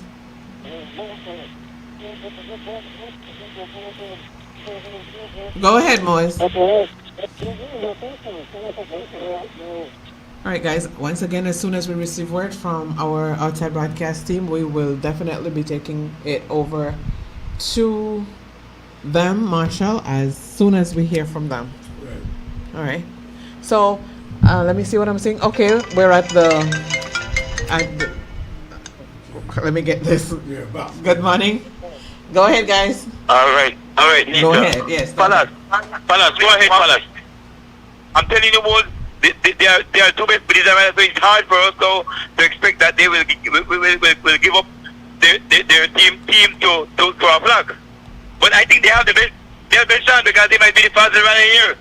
But now, some attacks were called late. But why don't let them believe that to know we reach 3 miles and they still have pace line. I don't stop pace, okay? Don't stop your pace there. They still have pace line. Got one edge full of guys, got a French leg. This is driving drop off, which is the right to Calvubes Road. He drop off the things so that he doesn't price space. Unless he take leg. But I don't mind the pace. They man get the man. Oh boy. Yes, go ahead, my brother. Be clear. Most of us, if don't get paid at the Tropicana, we call them fight for the man. Alright, so it's going to be a thing here. It's going to be a thing here. We don't need the bugle. The bugles need to get out the way. You need to get out the way. It's not a bugle time right now. It's money time, Garland time here on Comrade on XTV. Marshall was asking where I'm wrong next time. I prefer to be that man. I get beat by a boulevard. This word. Yeah, driver look like he's struggling, or maybe it's just, but he seems to be struggling. What do you think? Well, I see he's doing it. He drop off and no partake, and that's the way I want to do it. You don't want to pace 3 miles away a big cross country, or you gonna go sprint. All right, this is live from Radio XTV. Jalen dropping off. We see another rider dropping off. These guys are now coming down towards the cemetery, and we have seen where things unfold, where trees and all. Derek Jerry, I still take part in the pace. All right. Come on, Derek, man. You want to leave pressure like veteran? You're the right now, Palace. You're the right now. That makes sense. Drop behind driving. Can you pay for driving? Maybe Derek support driving. What's that, Marshall? So maybe Derek will take the sacrifice. We don't know nothing till after this race. We know what was said, what was not said. That would be the first question I think everybody will want to ask. Like, did you guys stop each other? Whatever the result, I think we want to know, did those two outstanding ex-Belizeans of I want to feel possible? It's possible.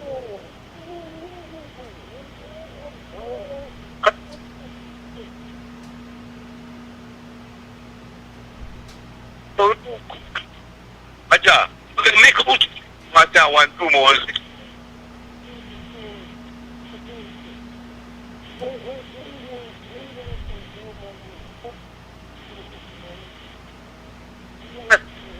By the cemetery. They're right here, Mark. Am I on? Yes, you are. Yes, you are. Go ahead. You're on. Go ahead, Moise. Yep. Yes, you're on. Go ahead, Mose. You're on. Go ahead.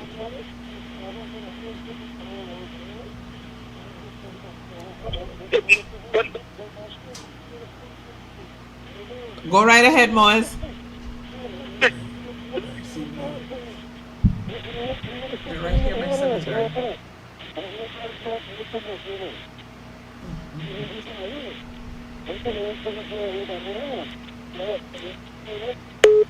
All right, as soon as we get back our OB team, we will definitely bring them right over. I mean, Marsh, I'm seeing the guys right here at the cemetery, right here next door to us.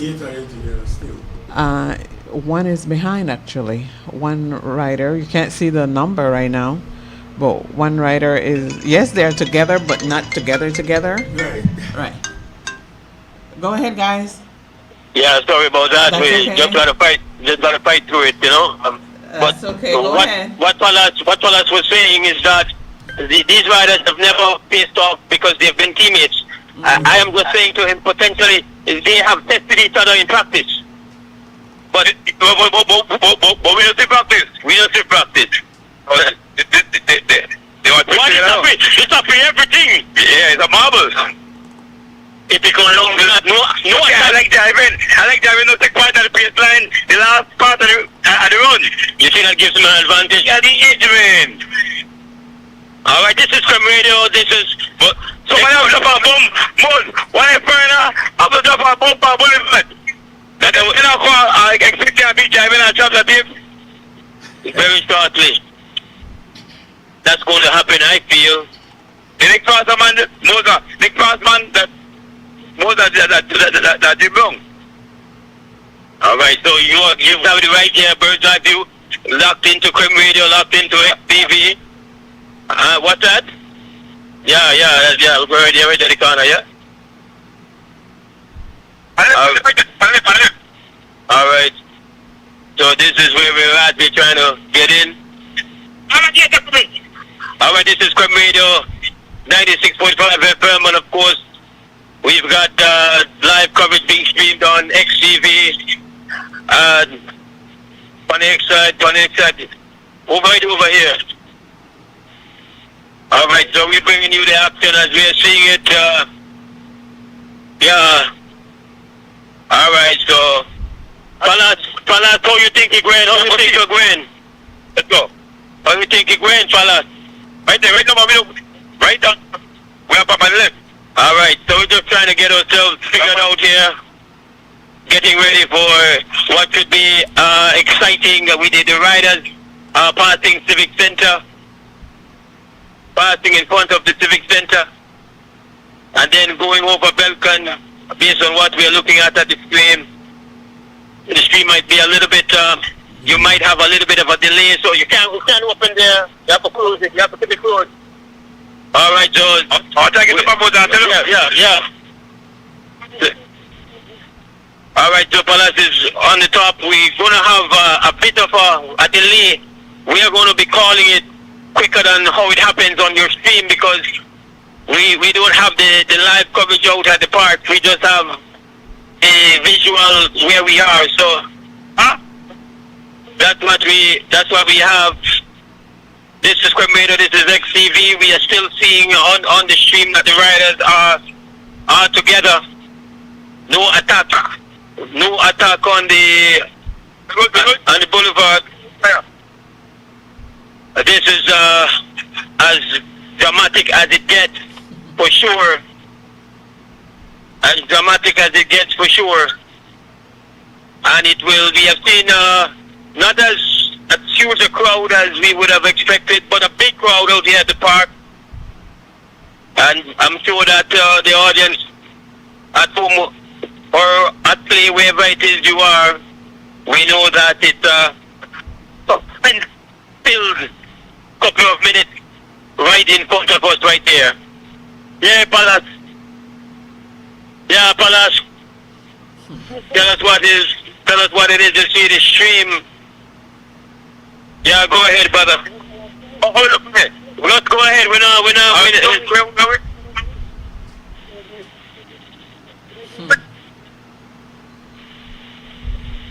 Okay. So we are the finisher modes. We do see the screen. Yeah. Have you passed back and make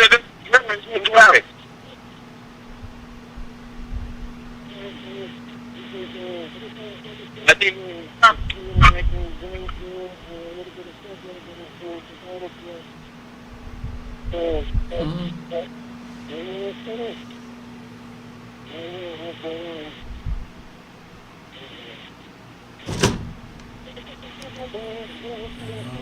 Go ahead, Palace.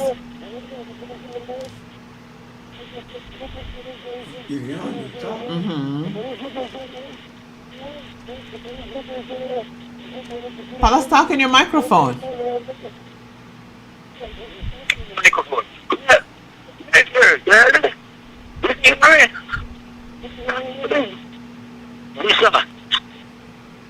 Yes, you guys are on.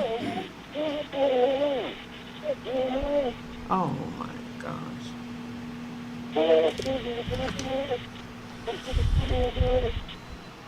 Speak directly into the mic. All right, so we're not usually here.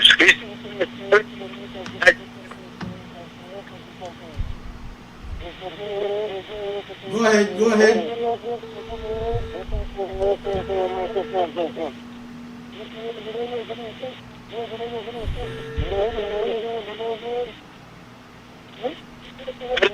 Go right ahead, guys.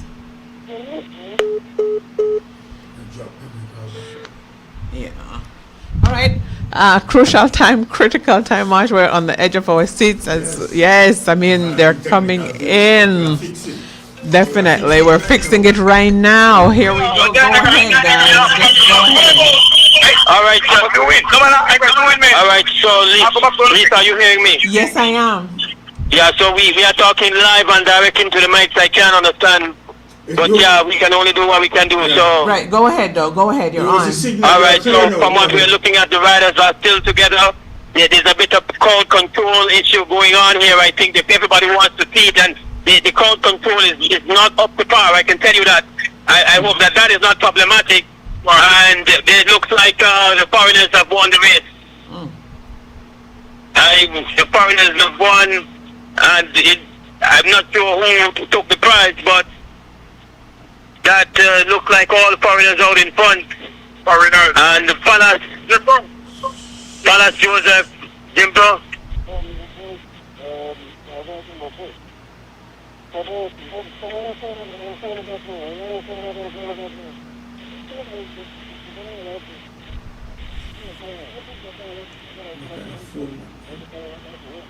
All right. March race is over. It's 11:39. That's the time I have on my clock in here. 11:39. Our guys are out there at the finish line. Yeah. Waiting for them to let us know what's going on. Here we go. Here we go. Go right ahead, guys. Thanks very much, Lisa. So it's really disheartening, disappointing, tremendous letdown there on the end. But at the end of the day, you just have to assume that they didn't have it inside to spinning strong. We would have put some money that it would have been a sprint advantage for the Belizean riders. In the end, it was the third best sprinter that really took the prize. That's Jim Brown, according to what Palace identified, that he has won this event back to back now.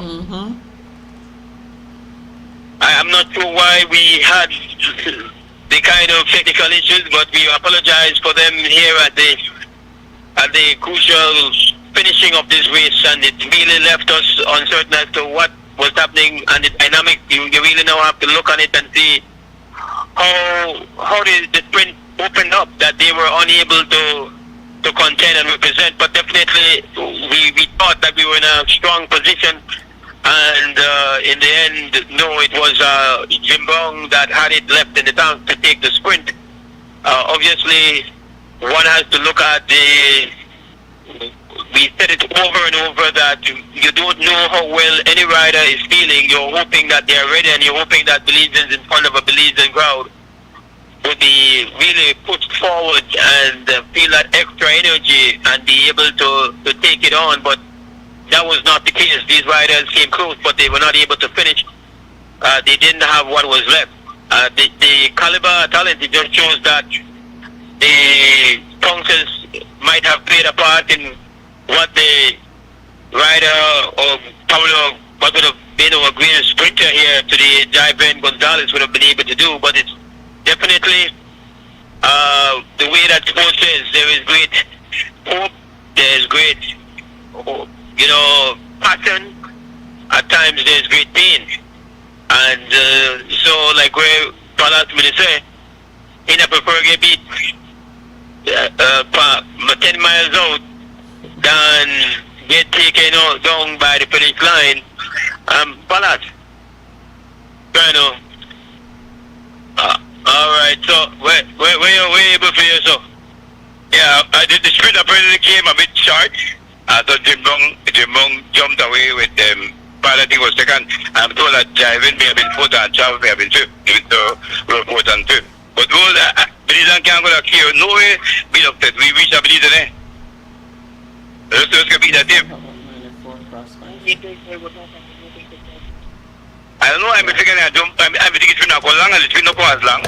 But Jim Brown have a go jump. But Jim Brown is smarter by smarter than ever. Yeah, back to back. Do you think that he played a part? Now that you look at what Jaiven was doing riding behind, do you feel that part of the problem was that he was having some difficulties at the end of the race? Why you thought it was strategy, but it could have been that he was experiencing difficulty. Yeah, he could have been difficult. I guess we'll talk to him later. And I'm gonna check it and see what happened there. But Jaiven also rode great with the two. Moses with those setbacks, those punctures. Those punctures are deadly in the area that he got. That was really detrimental to his finishing today. Really bad time and stuff. But personally, I love the race. I don't know if the record broke off, but they rode a great, phenomenal race. And I'm proud of both our Belizean riders. We rode well and we came to the finish and we laughed at the sprint. I'm comfortable with that. All right, well, we understand that it's sports, and we understand the pressure that might have been on the riders. We know that the dynamics of it, at least in our analysis of it, that it would have been to our advantage, but ultimately it wasn't. The race unfolded, and You know, there's no shame in the defeat. It's just pain. You know, they were there. They put themselves in a position, but they were unable to seal the deal. Were unable to achieve sports immortality, to go down in the books as having won the cross country. It is something that can never ever be taken away. We know that names continue to be said and heralded from eras from way back. We never surrender those who have been able to prevail over this course and win it all. So definitely it is a remarkable race and a most dramatic finish, a disappointing one. But I, like Palace, I would have to say that there have been defeats here on Holy Saturday that have been very, very disappointing, very embarrassing at times. I've been devastated by defeats. I feel, while not happy about the result, I still feel like it was just a sport moment.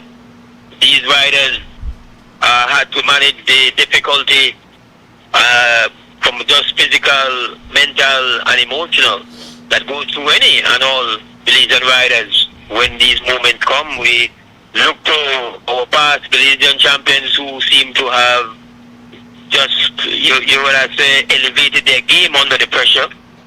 But, you know, athletes handle pressure differently.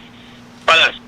Yeah, let's talk to Kaliman. He said driving got 2 punctures at a bad critical time. As he got the first puncture, he rode back, and as he got back, he started again, and that's really bad. He just pace for a mile and a half, get back, you know, pace again, and that was very bad. So those take out of driving, those took drop from his performance at the finish line.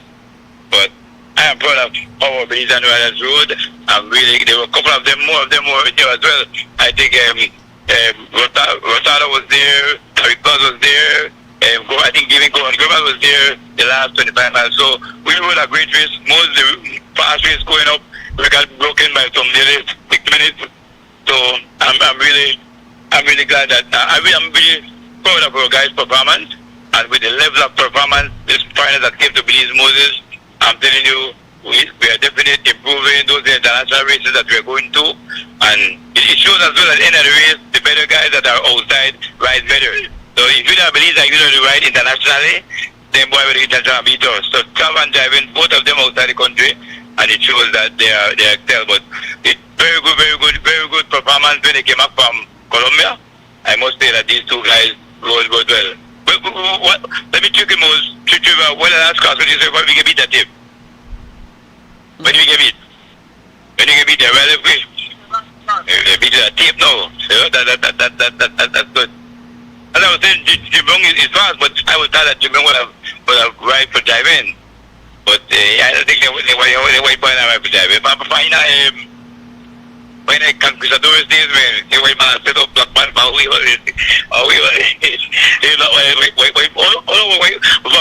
wait man coach so yeah, so but Jibong by back to back. But I think I'll be back to back. Alright, this is Creme Radio on XTV. Again, we don't have the final what to go on about that respect. But I think what's important though, Palace, is that I hear you all of that. We still cannot just completely swallow that you reached that point, you didn't finish strongly, you didn't get the job done. We have to hold them accountable for that. But what we're not going to we're not going to accept or listen to is that, oh well, the result is because we are so lightweight, we're so indisciplined, we're so uncommitted. No, they can't bring that talk to me. We lose, and lose never nice, but at the same time the kind of disparaging, kind of condemnation of all. No. Do we have enough of those type of riders? Absolutely not. And that is the problem.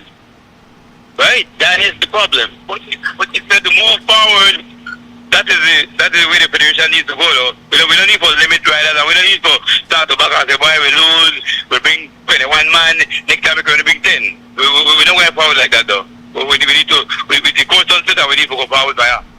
But I think you made an interesting, I don't know if you made the point on here. Somehow the audio is working now that the rates, yeah, crazy, right? It's like, wow, okay. Things, yeah? What's the point of it? But the point you made, and I'm not sure if you made it on here, was that the other side of the foreigner participation that we didn't see, or maybe that we don't respect, is that that gap would have been extremely difficult to close if you did not have a situation where we had the kind of talent in the chase group which featured foreigners, that the foreigners were a part of the chasing. Yeah, yeah. Their talent came to play, yes, my brother, came be very important to help that gap to be closed. And what must be said too is it's a blessing that the Mexican got dropped. Because the QSR got dropped. The field had 8 to 9 Mexicans. So that Palestine wouldn't have came to get back Espinosa. Every time. Stop. Dorado? Okay, yeah. So when he got dropped, that played a big role in the Mexican style of chase, because Belizean we little time cannot chase in the hills. So that gap would have got bigger, but the Mexicans they start to chase, I believe, the Guatemalan and stuff. So that helped us a lot too. So that was a blessing for us as well. But I think what is critical is for us to just concede, Palace believes that this is our race, this is our tradition, but this is now a very difficult race for Belize to win.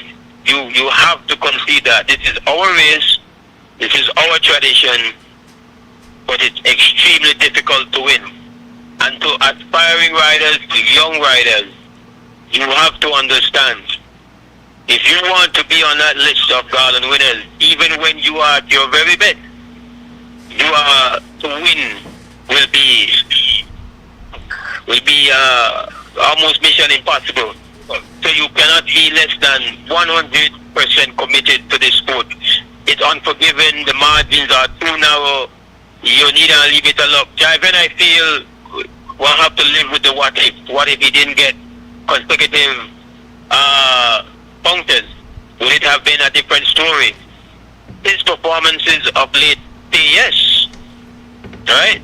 But we won't know that, and he can't say that, because sports means you have to win how you have to win. That is how you go. Driving got the better of that stuff today. I think they were 4th and 5th. And so, great sprint, driving so forth. You think that matters to me? No, I can't absolutely. I've never sprinted. That's something I wanted to see a long time. So I got it. Never seen them sprint together. So against each other, they're sprinting today. But just to make my place and reach the Belize City sprint for the best of the best in this cross country, where record we have to know if the record not book there. We don't know if the record book a car, we have to know if we might book the Belize. In our record breaking time tells me that all Belizean riders are on a up. I'm very pleased with them. I know our riders are on the up, but no contrary to so much public relation. We get beat, and I don't feel good. And our very best, maybe. Man, you do what I say. Don't call it that. We get beat. We very best get beat. And the very best get beat at the very best because they did at the peak of their form. They get beat by some bad boys, but they get beat. Alright, so that's about it from us here today. Congratulate the champion. He is now one of the few riders to win consecutive cross country. That's something that is reserved for the real greats to win back-to-back cross country, so he has done it. That person back-to-back champ, I think, was Macho Boy, 03 or 04. The Hake might have been the last back-to-back. The last collision to win back-to-back. Must be Charles Lewis, 1991.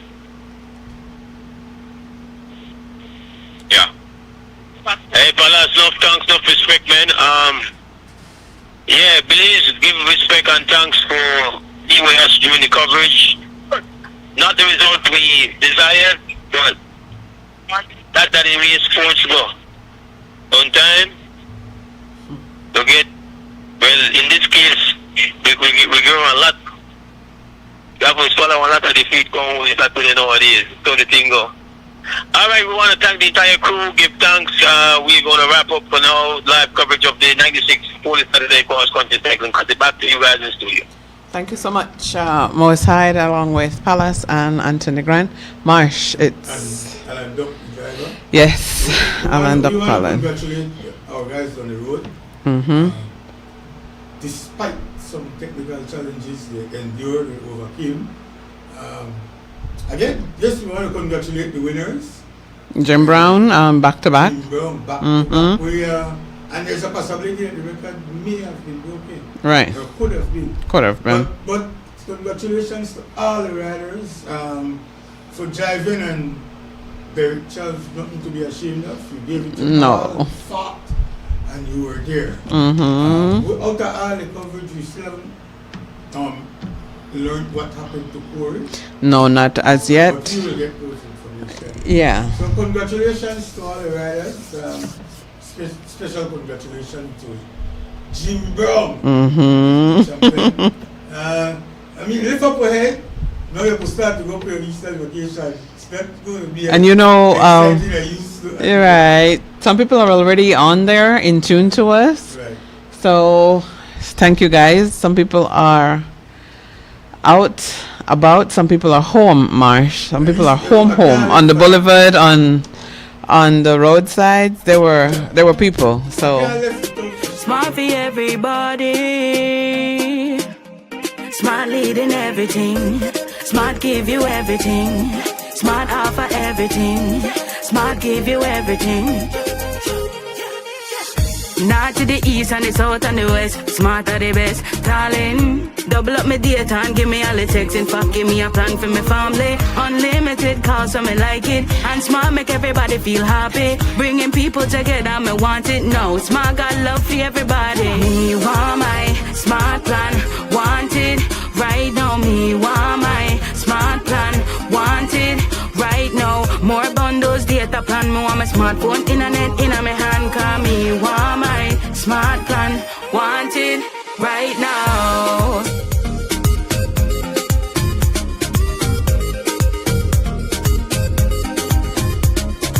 Smart.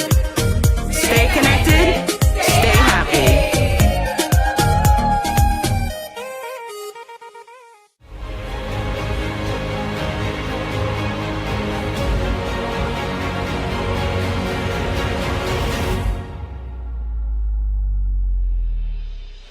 At the Ministry of Infrastructure Development and Housing, we continue to showcase the work of our Road Maintenance Unit. The RMU program, one of the most impactful of this administration, is more than clean roads and clean communities.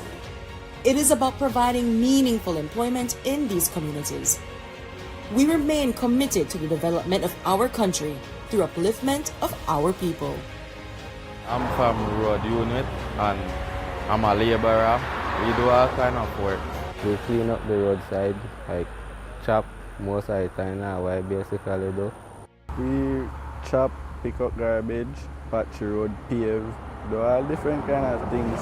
We even grab a machine one at a time. We work each one of the village, we work on the highway. We do garbage picking on all of the village too. I'm driving that bush hog there, chopping the areas and chopping the roadside, going to George Price Highway, going to Belize. We're here in Ontario Village. We're here opening roads so that farmers and different persons that have lands to the back here have accessibility. We had to cut through the hill to build a road. I'm glad that they have a job with Road Unit because a lot of them come off the street and they love this opportunity that they get, and I'm happy for them. I get this job and it helped me a lot. I used to live on the road, on the street, just the boat, just the knock boat. So this job really helped me a lot because otherwise from that I could have really done say I could have been part of the jail and up dead. But so I really thank God for this job and what's not. Sometimes I work with certain people and then when the payday come, they only give us certain money and I get all the money. But with the government now, I think your money sure. So that's one thing I like and I appreciate. Well, it helped me out a lot and things to stay out of trouble, to do the right thing. If you don't want to do nothing, you get crazy and lazy. So you rather do something and stay by the highway, right? Yeah, so I proud to work the MIDH, man. It helped me and my family in many ways. Take me off of the streets.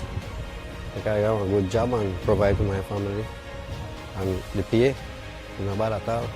It's hard. Sometimes you don't meet the bills. It's hard. Catch and kill, you don't meet the bills on time. But this job is steady, so it saves me a lot. We do a little chopping for the La Ruta Maya. Mostly chopping, cleaning the area, pick up garbage, so that people could come along here and feel safe and watch the Ruta Maya and enjoy themselves. I'm on the road, and I even know people, but I know they're glad to say they go to chop because I do on the road every day and they blow me, and I even know the whole, but they say the highway look good. If they say anything where we do with the machine, because I work for MIDH, anything where we do look good, they heal up, you know. So I know that was a good job to do, so. I feel good, the city upgrade and thing and help out people and think about the effort, help out people. I do it for the kids and I have kids too, for the future. Everybody at the village. They did a hell of a great job here cleaning up the village. Since the cleanup has started, it's been a big impact on our village. Oh, it's a huge difference. The villagers are happy.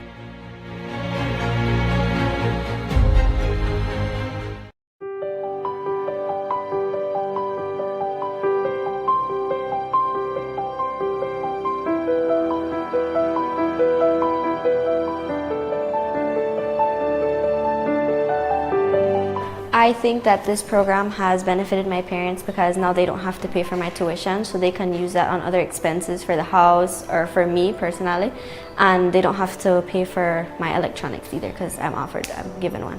My major is one of the most expensive ones that they have here at Sacred Heart. It makes me feel a lot more comfortable that it's completely covered and my parents don't have to worry about it.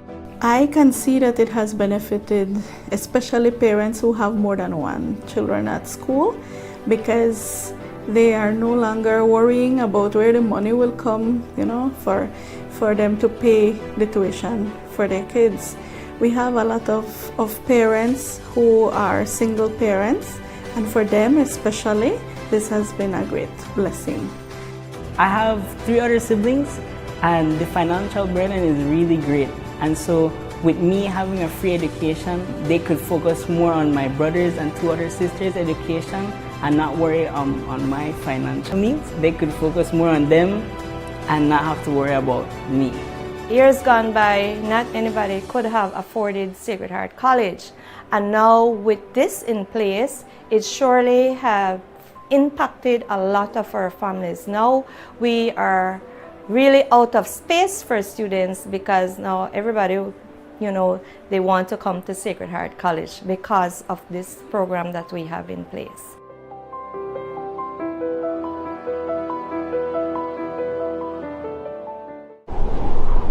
The rainforest of Belize.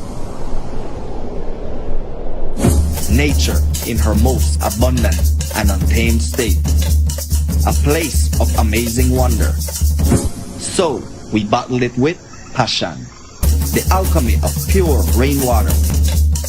Fresh pressed heirloom sugarcane grown in this rich soil. Distilled by local artisans. Always in harmony with nature. Organically certified, sustainably committed, deeded to a trust that supports the communities of southern Belize. This is the relentless pursuit of craft without compromise. And now we share this part of the world with the world and you. We are Kopali Rum, the spirit of the rainforest.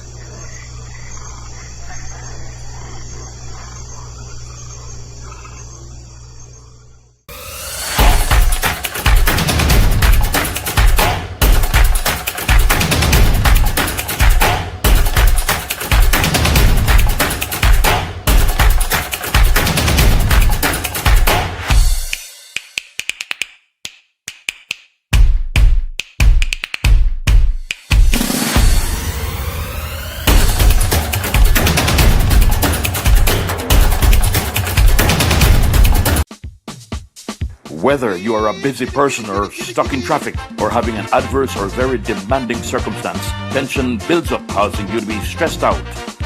Stress attacks everyone, anytime, any age. And stress is a killer. Palm City? It's best to be alive than dead. So visit Freetown Drugstore to get options to relieve stress and to relax your mind. This time, what can I do for you today? I'm so stressed out. Okay, I'm saying I can help right now. When I do this daily, for 10 days, I am good after that, okay? Okay. Freetown Drugstore, 28 Freetown Road, where you are better off alive than dead. Freetown Drugstore, telephone 223-2876. The Battle of the Drum Secretariat presents a one-of-a-kind event, the Hamalali Wanigu Album Launch Awards and Concert, going down at the Bliss Center for the Performing Arts on Friday, April 17, 2026. Doors open at 6, event starts at 7 p.m. This you don't want to miss. Come and see history in the making and hear the sweet voices of our people in the first ever album launch comprising 9 original Garifuna songs. All songs will be live streamed on over 20 streaming platforms. To top it off, 5 of our prominent Garifuna artists will be awarded for service to our music industry and will be entertaining the audience with their own original songs, namely Penny Cayetano, Adrian the Doc Martinez, Mohaba Flores, Peter Poots Flores, and Chico Romas, backed up by the versatile Sweet Pain Band. Closing off the event will be the up-and-coming Nuwani Martinez, who will play tracks from Paul Labor, Andy Palacio, and his dad, Aurelio Martinez. Posthumous awards will also be given to the 3 on whose shoulders we stand. Entrance fee, only $20. Hamalali Wanigu, Voices of Our People, Album Launch, Awards, and Concert. Be there. Sponsors are Copal 3 Distillery, Niche, Oceana, Monkey River Eco Tours, Will Mejia and PGTV, and Baya Sweets.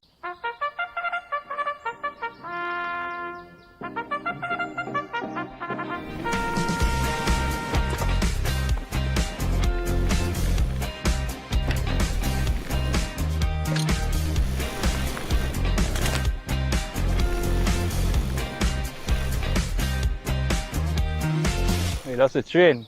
Me too.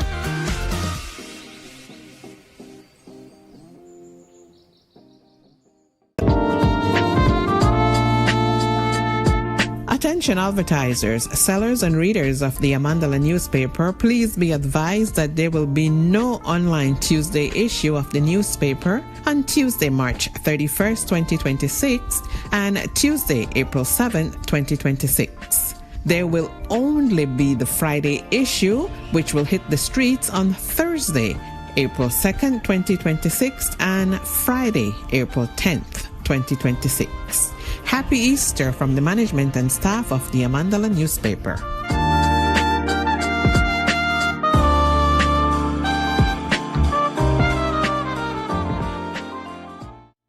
In Belize, change is taking shape every day.